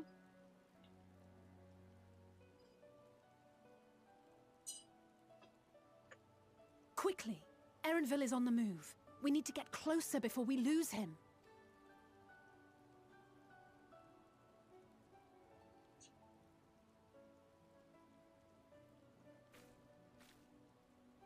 Almost.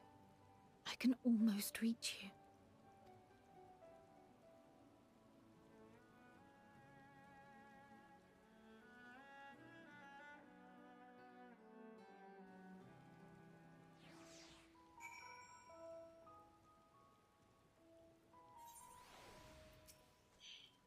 Let's go after him already. We can't waited long enough as it is. I have a wrong to spy on Erenville, helpful as he's been, but what other choice do we have? Forgive my attention has been elsewhere. We were following Erenville, weren't we? Carrie's still feeling unwell? I've never seen so distracted. Keep an eye on her, but keep moving too. We can't let our quarry slip.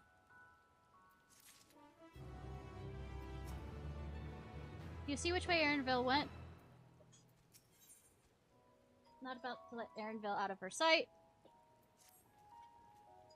Erenville went ahead, whispered along the path outside the Archeon. Come on, we can still catch him.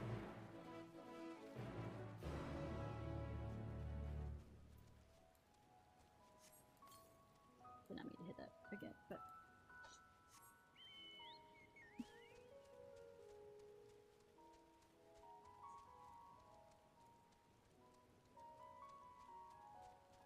I'm sneaking very well on my chocobo.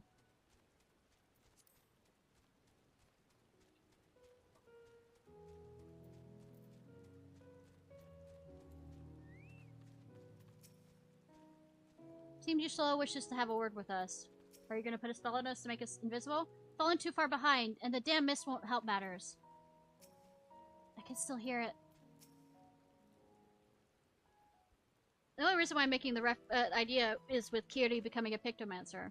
Hold on a moment, I have an idea. If memory serves, the colossal-like wall structure is Logiston Beta, one of the labyrinth's climb control centers. And it should have a lift of its own, which one could access the upper or lower tiers. If I were agent of the forum, it would make for a convenient meeting place. But even should we happen to find Erenville in said company of agent, we cannot expect them the real issues of importance, as we know shall at least stroll past. Nay, I say we have to remain undetected. If only Graha and his vanish spell were here. Oh, but there are other ways of turning invisible. Hippity hop, my little toads. Goodness! I'm an amphibian.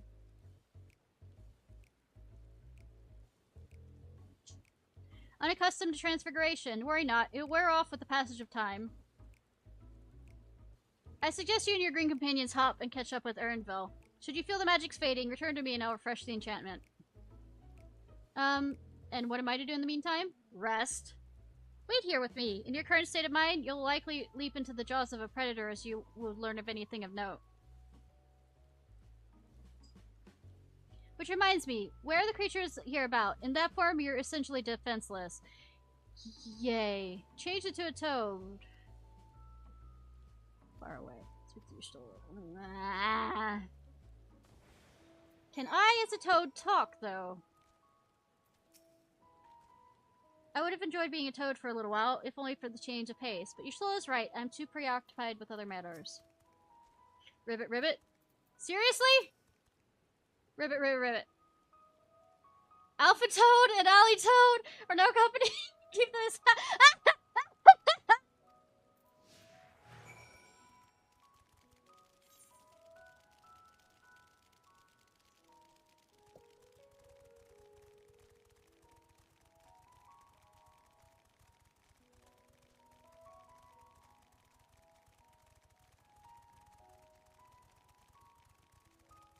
Luncheon toad.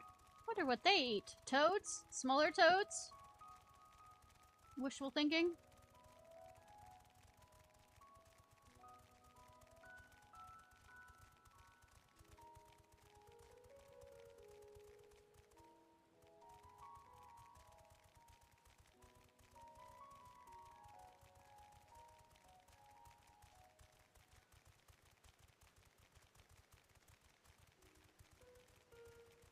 Giant wasps? Discuss your surroundings. Ribbit, ribbit, ribbit. Alpha Toad attempts and shakes his head, but you know this understanding is telling you this is the wrong way. Oh, ribbit, ribbit. Discuss your surroundings. Ribbit, ribbit, ribbit. Turns to face north, crossing across the bridge.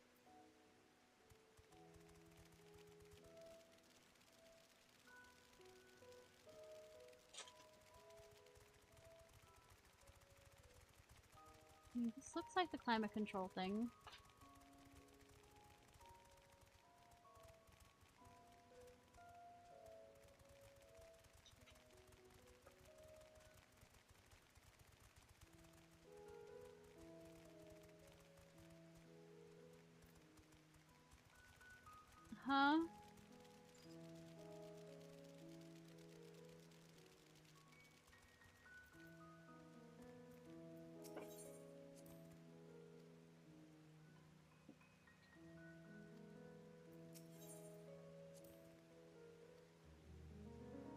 Face North, Crest Bridge.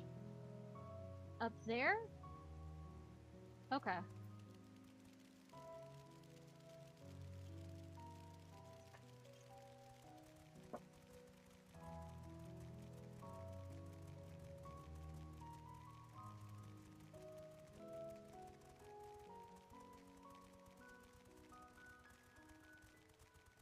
You don't see me, you don't see me, fuck it, fuck,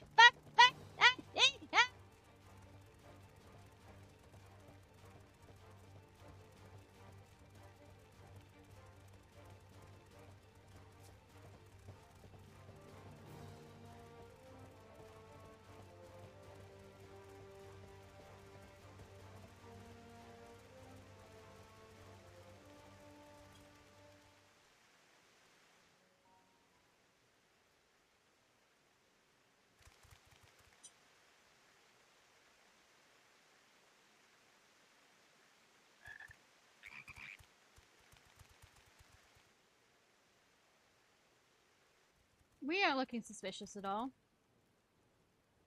Grouped together as we are. I trust you will find your compensation to be more than satisfactory. We wish to make clear that we are pleased with the efficiency and thoroughness of your work. So much so that we have come bearing new tasks in need of your competent hand.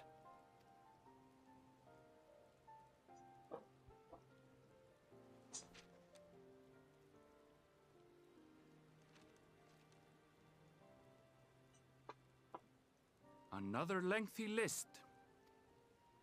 If I may speak frankly, the Gleaners have been pushed to the point of collapse by your unending demands. We are not familiars to be exploited. We are Sharlayan scholars, and we deserve an explanation for this unseemly treatment. What warrants such urgency?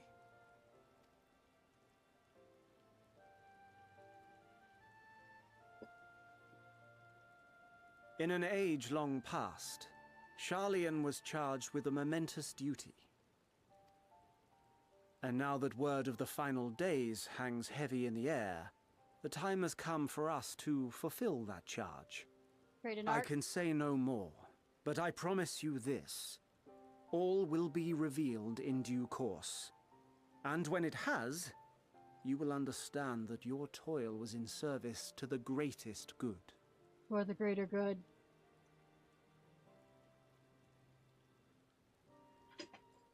Then I will do your bidding. For now. But unless you wish the Gleaners to rise up in protest, I advise you to offer tangible improvements for our working conditions.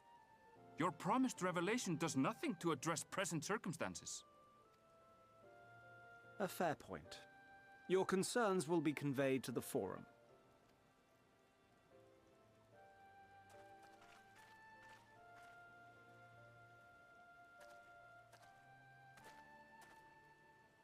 We aren't looking suspicious at all.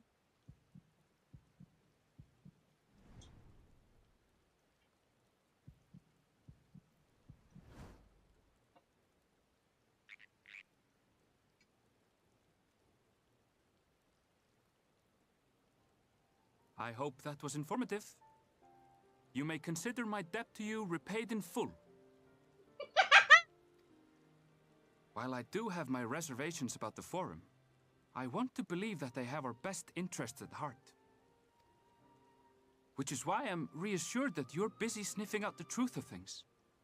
We can ill afford to place all our eggs in one basket, this master plan of theirs, without first understanding the risks involved. Ever the Scholar.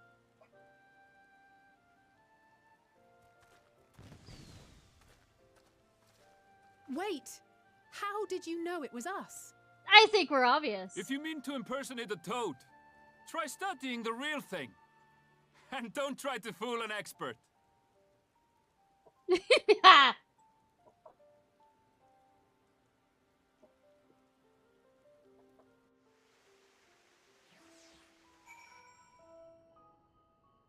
I think I like him. I want him a part of my harem now. Our toad performance needs work, apparently. I'll have to pay more attention next time I see one. I suppose we should have known a Gleaner who specializes in animal procurement would not be so easily deceived. Yet he seemed inclined to put his trust in us all the same. More importantly, perhaps, we have discovered a new piece of the puzzle. this momentous duty the forum agent mentioned. Charlians have been called to action, and the Joy Boys decoration was a catalyst. Whatever the charge it is they hope to fulfill, they deem it sufficient import to disrupt all of Labyrinthios, not to mention ignore Eosia's request for aid.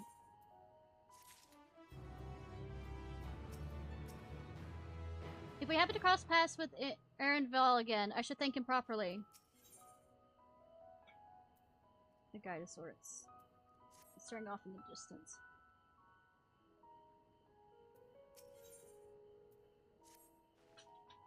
Which duty would warrant direct involvement of the forum and the commitment of all its resources?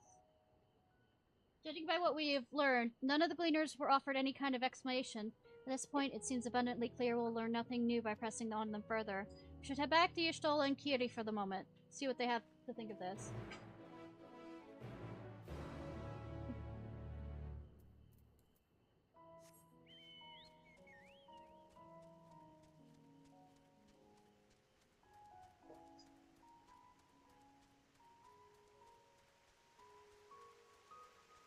Bum, bum, bum.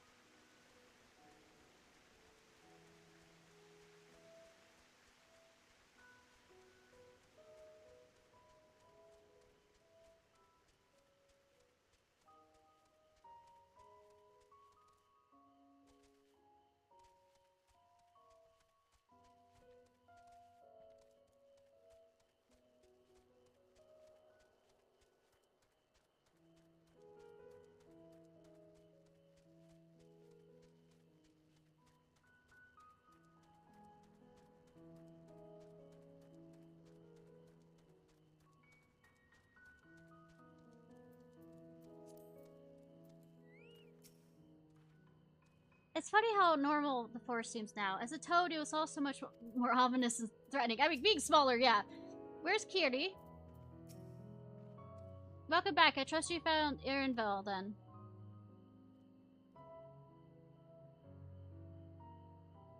Interesting. I had a feeling you would learn something of import, even if that something was simply a confirmation that no one knows much of anything. We should share this with Kiri, and then discuss how we'd like to proceed. Assuming you find her back at the farm, she's still behaving oddly, so I bade her return and rest there. Perhaps it's not the best decision in hindsight. Would you mind checking near those flowers she was so entranced by? The rest of us can survey the more distant areas, in case she decided to wander.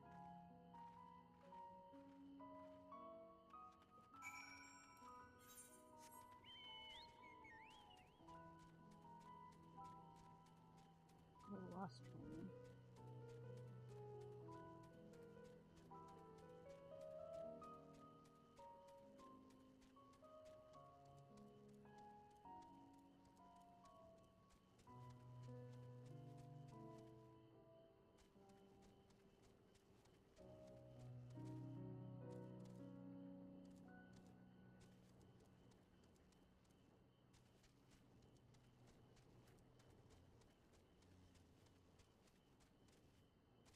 Bit. Stecky step.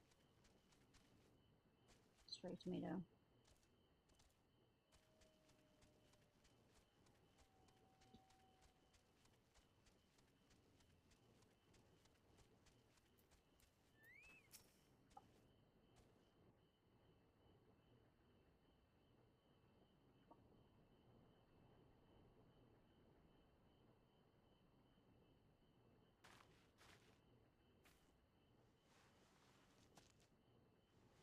Might I like it being plucked?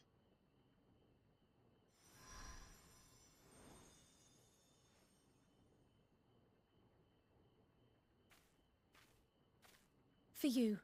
The spell will keep it from wilting. She said you would need it for the journey ahead.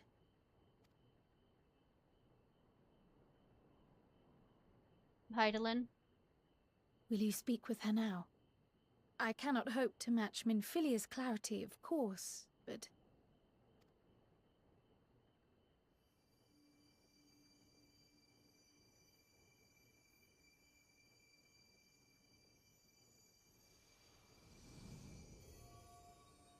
Thank you.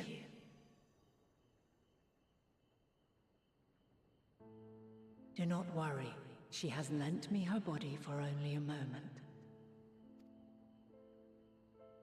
Just as I could not save the first from the flood of light, it has become arduous for me to interact with the physical world without assistance. Though I might converse with you for a time, the incorporeal form I assumed on the ship would be incapable of casting even the simplest enchantment. Okay. It is in the depths of the ethereal sea, the place to which all life returns, where my influence is greatest. I didn't realize that on the back of my boots. I'm sorry. After Minfilia's sacrifice on the first, it was to the sea, here in the source, where I ferried her soul. I wished that gentle spirit to find rest in the world she loved so well. Her, and another who may yet have a part to play, though that will depend on you. Emic, so I'm just throwing it out there. Walk free, for you are free to go where you wish, to believe what you will.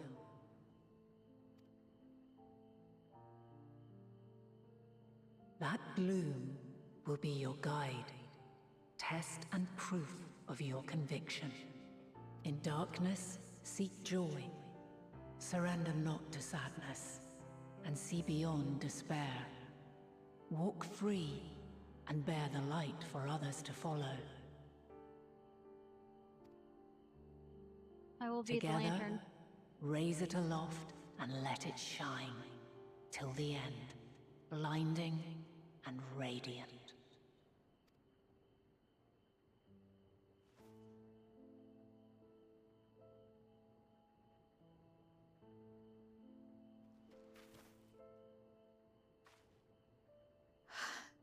That was all too brief. Already she seems so far away.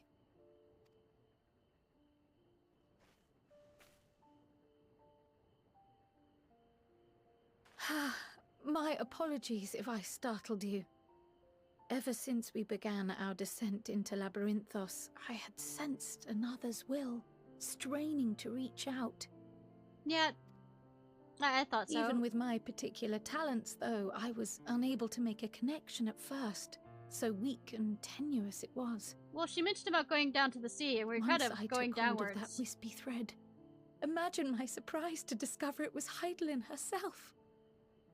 Needless to say, it seemed wise to learn what we could before letting go.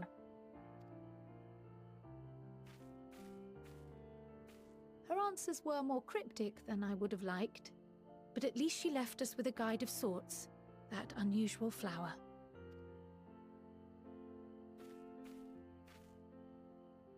Yes, we are definitely making progress. You can't be serious! We've done nothing wrong!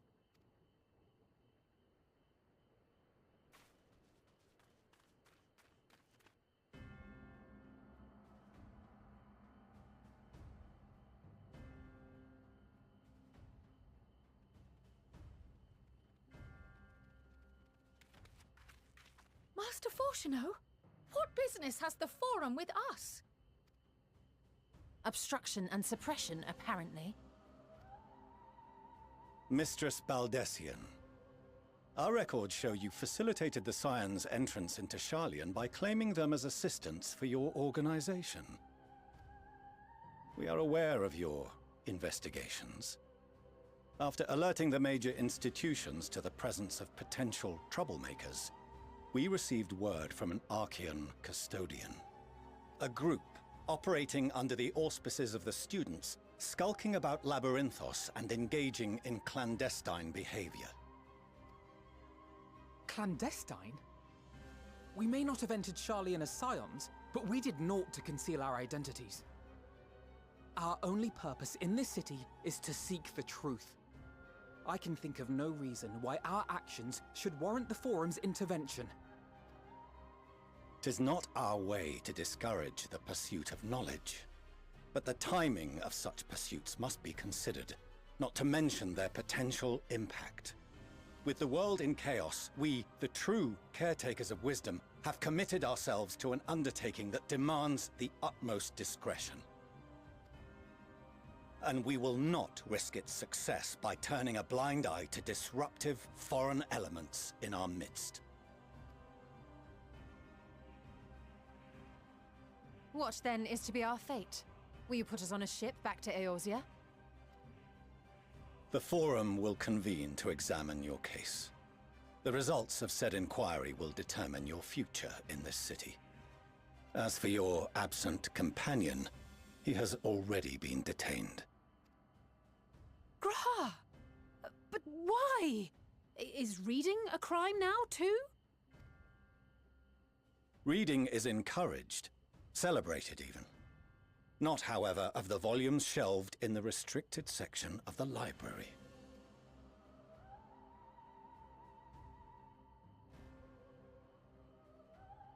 Refusing to comply will only make matters worse. Let us instead treat this as an opportunity to open a dialogue with the Forum.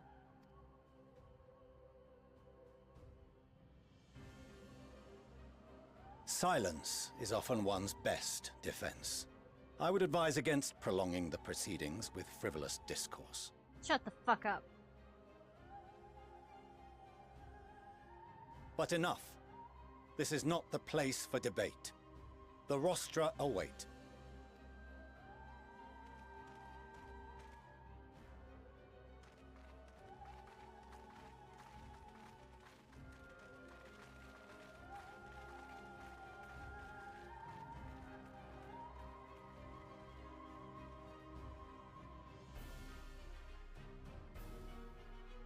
Let's see how badly they don't understand how debates work in this. Like I bitched and moaned about in the academia in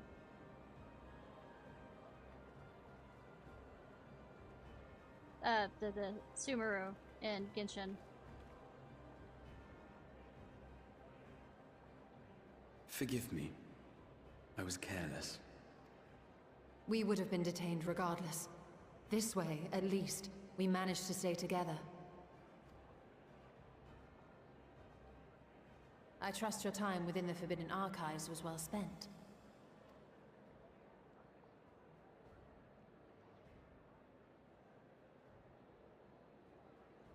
The Forum will come to order. This inquiry is now in session. As Speaker-elect, I will be presiding over the day's proceedings. But it was night.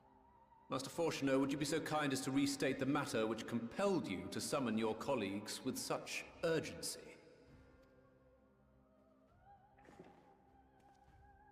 As you are all aware, we recently denied Eorzea's request for Sharlayan assistance.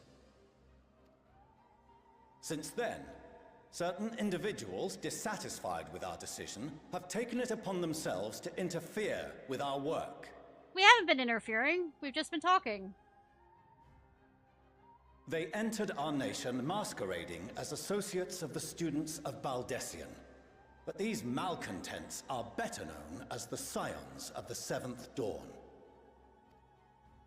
These militants wield influence with both the Eorzean and Eastern alliances, and are inextricably involved with the crises presently afflicting the world at large. Loose in our city, these warmongers sought to meddle with and expose matters of state secret. What are they, if not a dire threat to be expelled?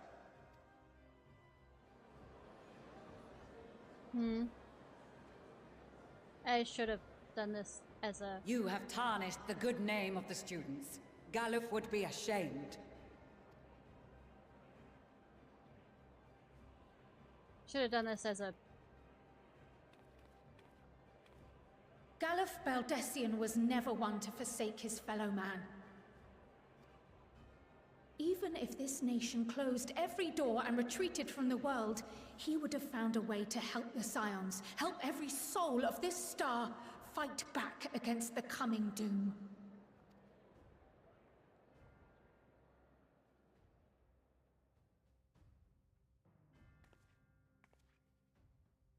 A terrible enemy stands poised to lay waste to all we hold dear.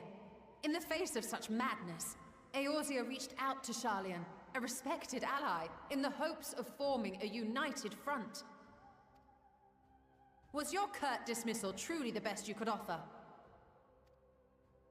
Or are you so preoccupied with your momentous duty of an age long past that even the end of the world is unworthy of your attention?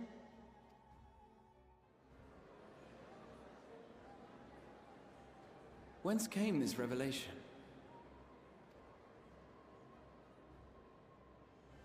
From the mouth of a forum member within fortuitous earshot. Then it seems your findings support my own.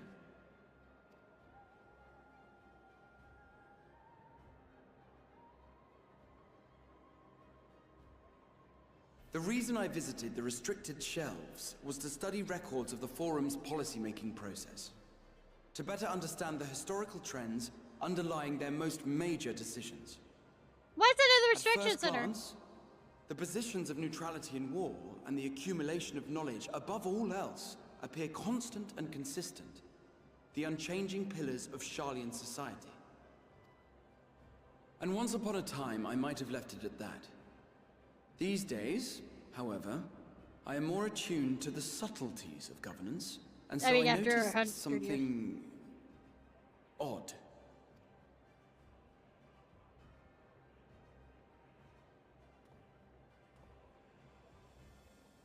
From a particular point in time, the purpose of these policies shifted. No longer was knowledge preserved for the benefit of society. Rather, society was to be gradually reshaped to ensure the preservation of knowledge.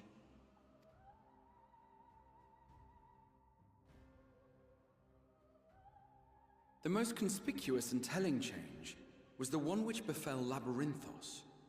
Once little more than an oversized storehouse, an enormous allocation of funds saw it transformed into an advanced research and archival facility. I also discovered a fascinating account on the finances of our Dravanian colony. The settlement attracted students from far and wide, and the connections and tuition fees thus acquired were funneled into further improvements for the archives. Now, there is no question that our nation's progress is tied to the acquisition of wisdom. Nevertheless, the vast resources diverted for this purpose borders on the obscene. But returning to the matter of when, our change in course appears to have been made some 270 years ago. The very same period when Sharlayan scholars in the hinterlands began a formal study of the ethereal sea. You found something, did you not? And whatever it was, gave rise to your oh-so-important duty. Mind your tongue, Archon. If you had seen...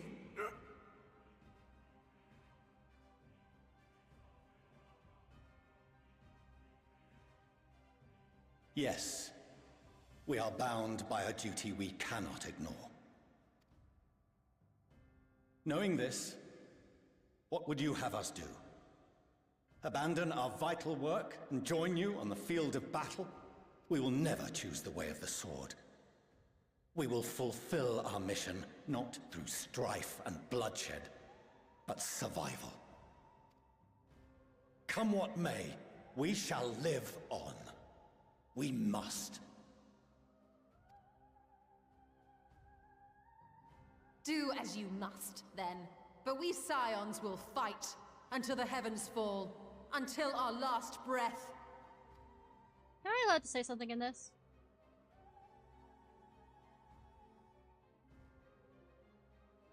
Such misguided zeal.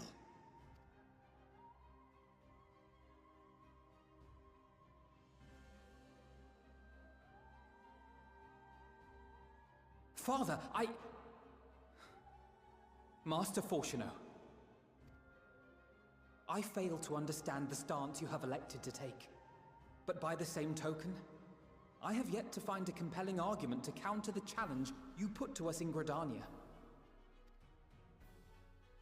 Still, in the midst of my uncertainty, I must trust in myself to do what is right, as others have chosen to trust in me.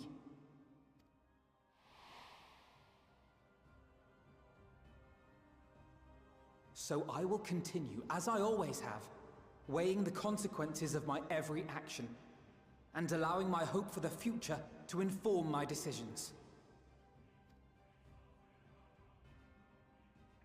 That's quite enough. Have you all forgotten the reason for this assembly? Skolok Monteshane. He's the head of the studium and an old friend of my grandfather's. Honestly, every discussion devolves into some interminable debate. Terrible habit. Let's return to the topic at hand, By their own admission, these scions have resolved to fight alongside the Eorzean nations against the doom which swift approaches. But there exists no evidence of an attempt to incite our citizens to do the same.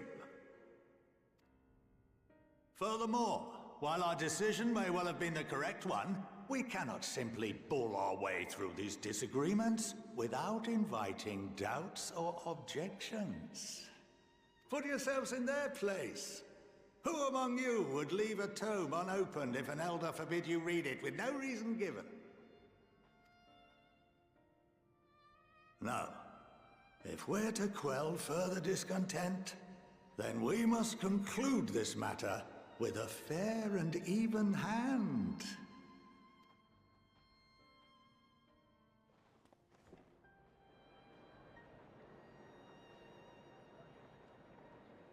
Yeah, we haven't actually said, yeah. We will have order!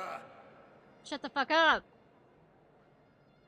Master Monteshane raises some valid points. Keeping such concerns in mind, I propose we enforce the following measures.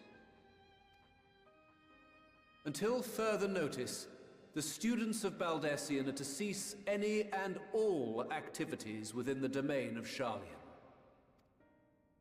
You will also refrain from any further investigation into the Forum's decisions and duties. Failure to comply with these restrictions will result in the immediate expulsion of your Scion associates. Let us put this judgment to a vote. All in favor, raise your hand.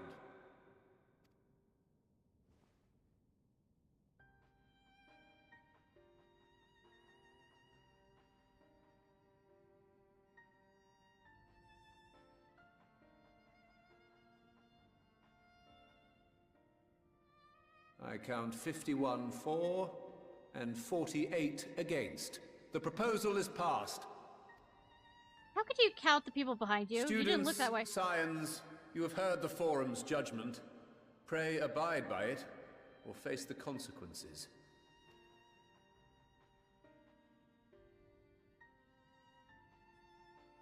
Honored members, I thank you for your time. This inquiry is concluded.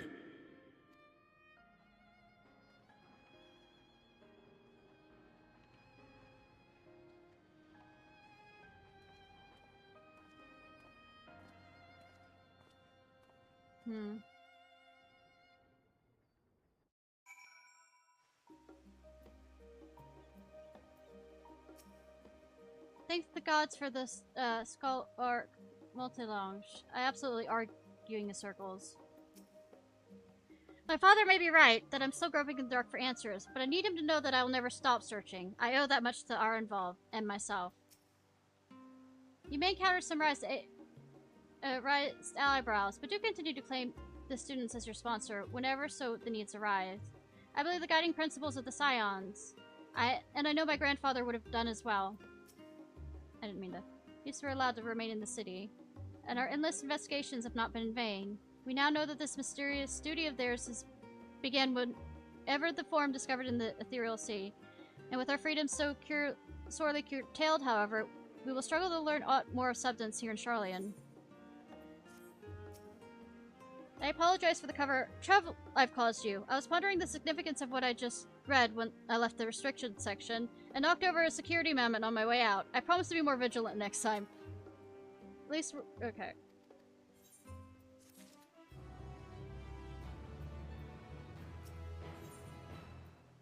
Let's look at this stuff.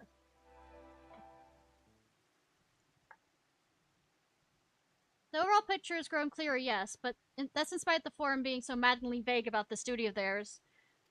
However, they're so reluctant to explain their actions in plain words. Survival, come what may. Is Father's work so vital that it takes precedence over his own family? Alphino! Alice, it is you! When I heard you'd been dragged before the forum, I came as swiftly as I could. I'm so very glad they allowed you to stay. Mother? Mother? Yeah, oh, okay, Mother?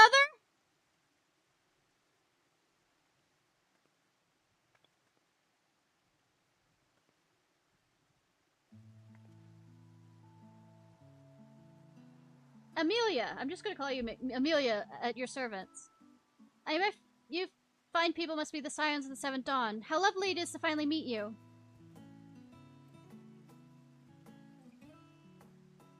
Mother, please! We don't wish to make things difficult for you. If word reaches Father that you were here... Oh, bother that. Am I to be chastised for speaking with my own children? I am well aware of you and Master Bastard are not on the best of terms at the moment, but I've been absolutely desperate to see my darlings again! You will come by the house, won't you? I have gifts waiting. The timing couldn't be better. As matters stand, we shan't be going anywhere until we discuss matters with Thancred's group and reconsider our options. Go, visit your home. We'll be back in the annex when you're ready to rejoin us. I'm not sure Ishnai, what do you think?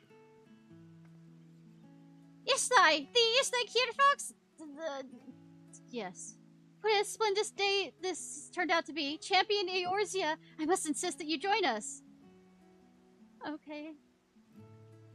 But we must be quick about it, not for my own benefit, but should my husband return and find you enjoying our hospitality, the servants will be made to suffer the consequences.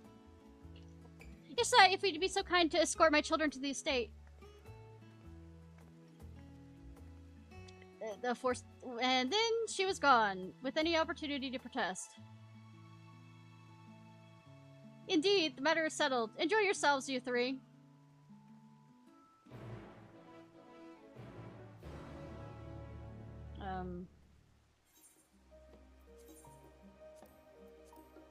Switch back to astrologer. I'm sure Alphino thinks nothing of it. He invited his classmates over all the time, but it wasn't the most... It was different for me, alright? Oh, sweetie! I apologize. My mother's not one to take no for an answer. Still, I'm relieved even, to see her in such high spirits. What do you say, Ishnai? Though it seems we shall have little time enough to enjoy it. Will you accompany us to visit our home? Fuck. Let's give Alice a push then, and be on our way.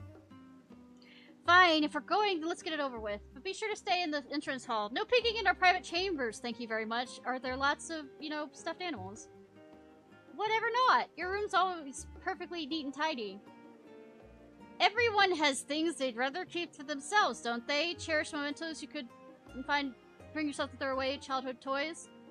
Never mind! The Livior estate is that way, straight down the stairs, come on.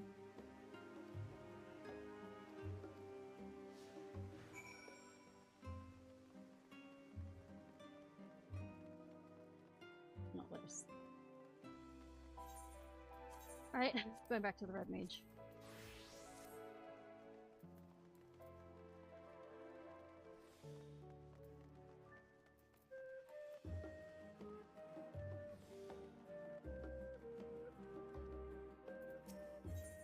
Discuss with you from the bridge. As children, Alphino and often wait here for our father to come home from work. It must have been a day when his meetings ran along, because I remember growing restless and leaning over the railing to watch the river rush by. Father, of course, arrived at that exact moment, came pounding down the path in a panic, crying out my name. When Alice and I were little, this bridge was as far as we were permitted to wander alone.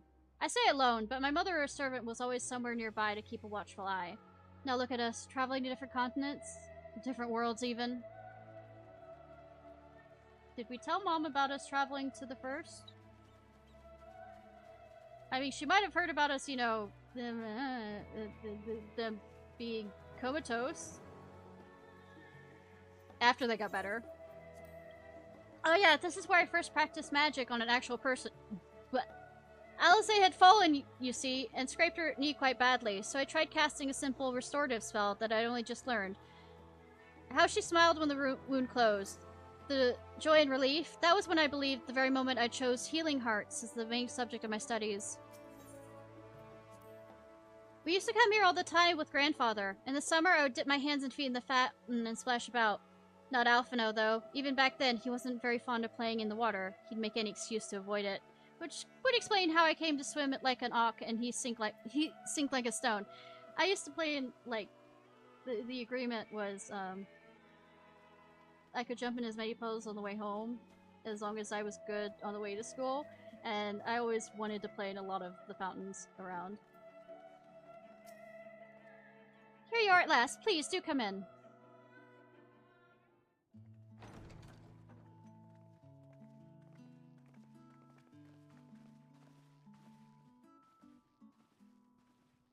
Oh, wow. Welcome home, my lady.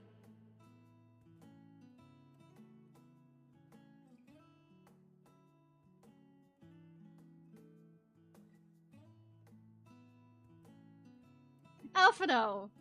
Alice!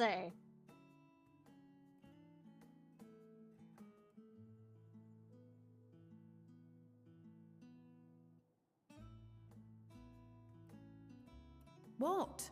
What are you gawping at?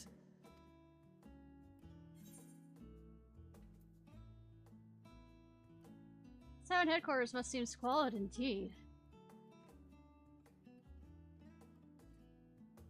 I'll have you know I'm quite fond of the Rising Stones.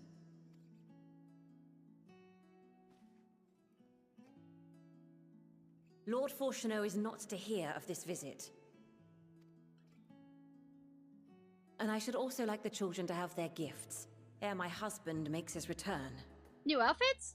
New outfits? As you wish, my lady.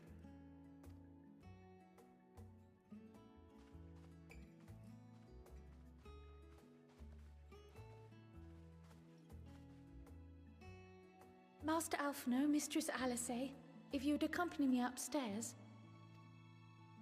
Am I going to be left alone with your mother?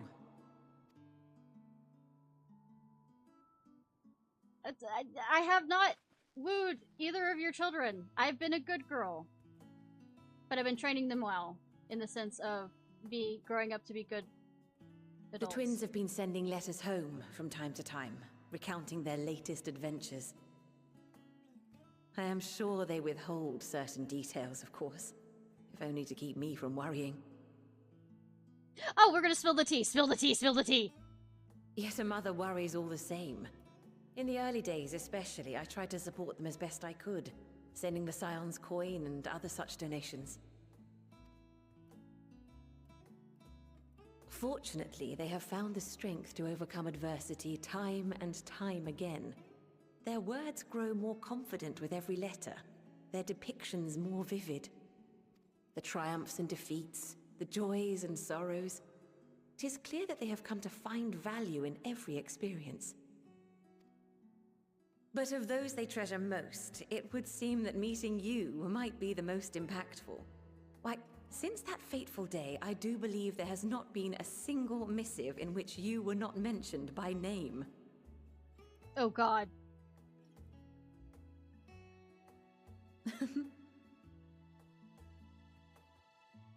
"'Tis plain they care for you, and I am glad they have such a steadfast companion watching over them. Under normal circumstances, I would offer you tea, but alas, these are anything but. In any event, why don't you keep me company whilst we await my children's return? Perhaps you might regale me with a tale or two of your exploits." Do I get to choose?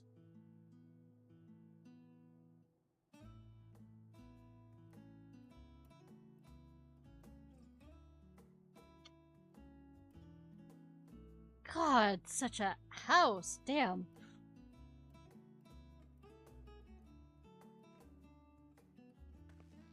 New outfits! When you mentioned gifts, I wasn't sure what to expect. Mother, How'd you get their measurements? Jokes, quips. Oh, look how well it fits you. And the style is to your liking?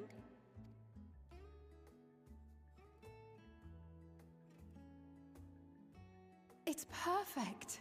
Exactly what I would have chosen. But please, tell me you had something different made for Alphino. Naturally. You are hardly little children anymore. And while I shall miss dressing you in those precious matching outfits, I must respect the individuals you have grown to become. See for yourself.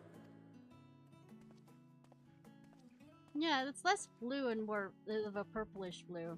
I guess violet. Thank you for the splendid clothes, Mother. Stylish, comfortable, and eminently practical. Not with how many... I mean, they're awesome looking, mind you, don't get me wrong, but the amount of chains and belts... I am so glad you like them. They are, however, missing one final touch. Weapons? If you'd allow me, Master Alphino.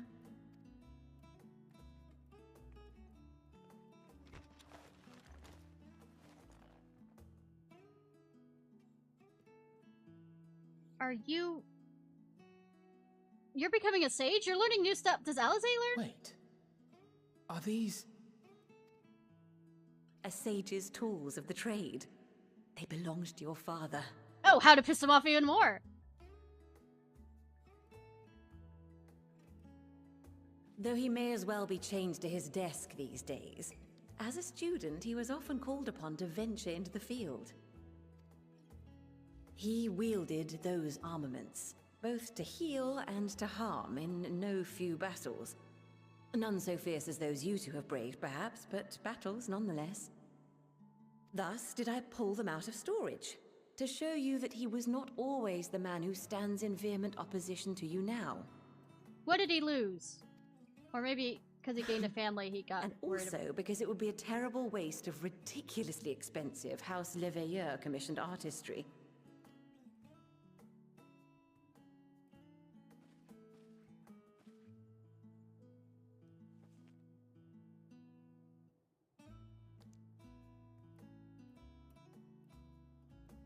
I am told these devices are quite difficult to master, but someone of your extensive experience should soon have them darting about with grace and aplomb.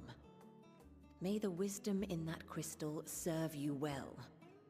And please, try to find common ground with your father, that you might come and go without need for this awful subterfuge. Does Alizé get anything?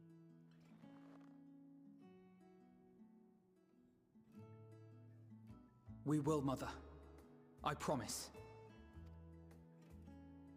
My final gifts to you, before you run off, are an observation and a suggestion. Alphino's beginning the bulk of the stuff. Firstly, Fortuno has ever been a serious man, but it was only after you were born that he truly lost himself in his work. I may not know the Forum's inner workings, but I know your father's. The timing of that change in him holds some significance. Your birth. Secondly, so in other words, do not seek to best your father with words. Far better that you simply show him.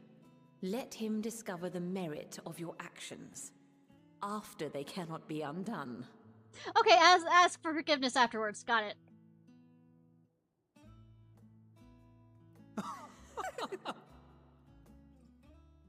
Oh, Mother.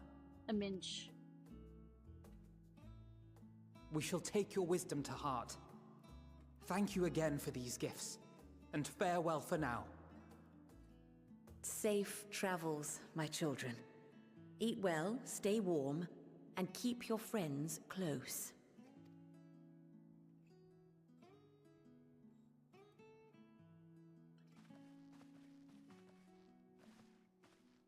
Have I met your mother's approval?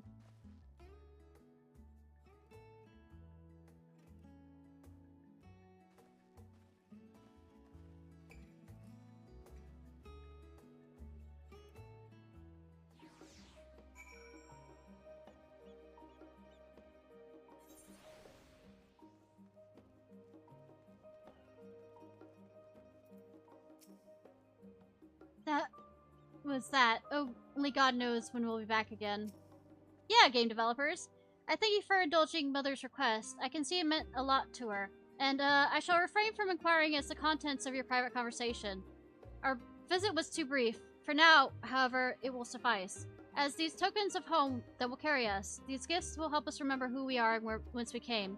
But enough sentimentality. Let us return to the annex and rejoin our companions. Okay. Yep.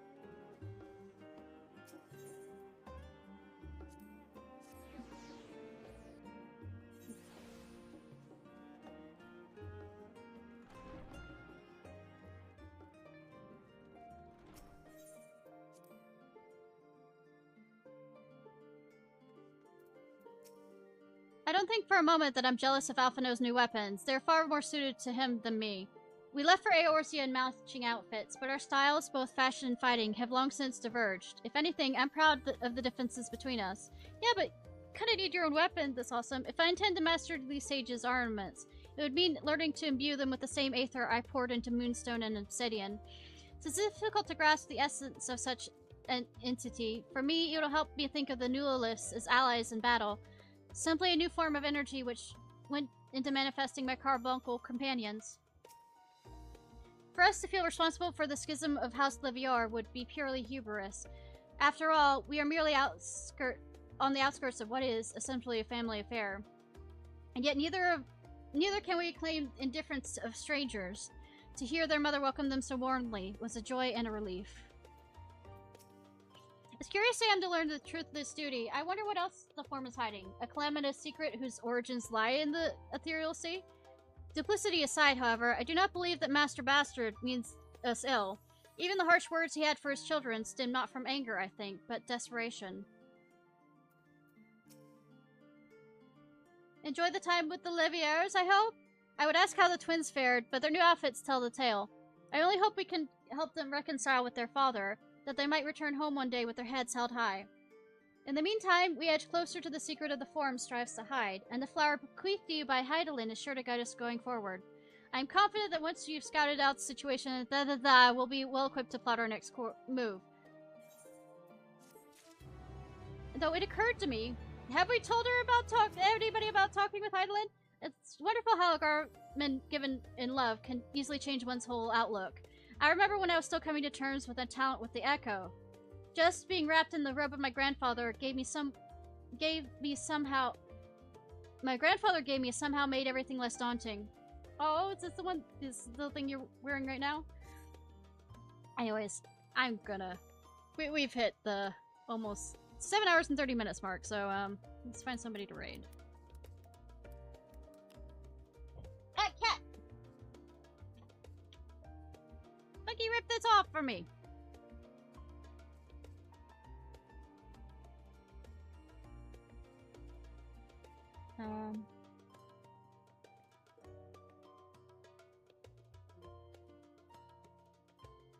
Got somebody. Alright, y'all! I'll be back on Wednesday and we'll be doing more,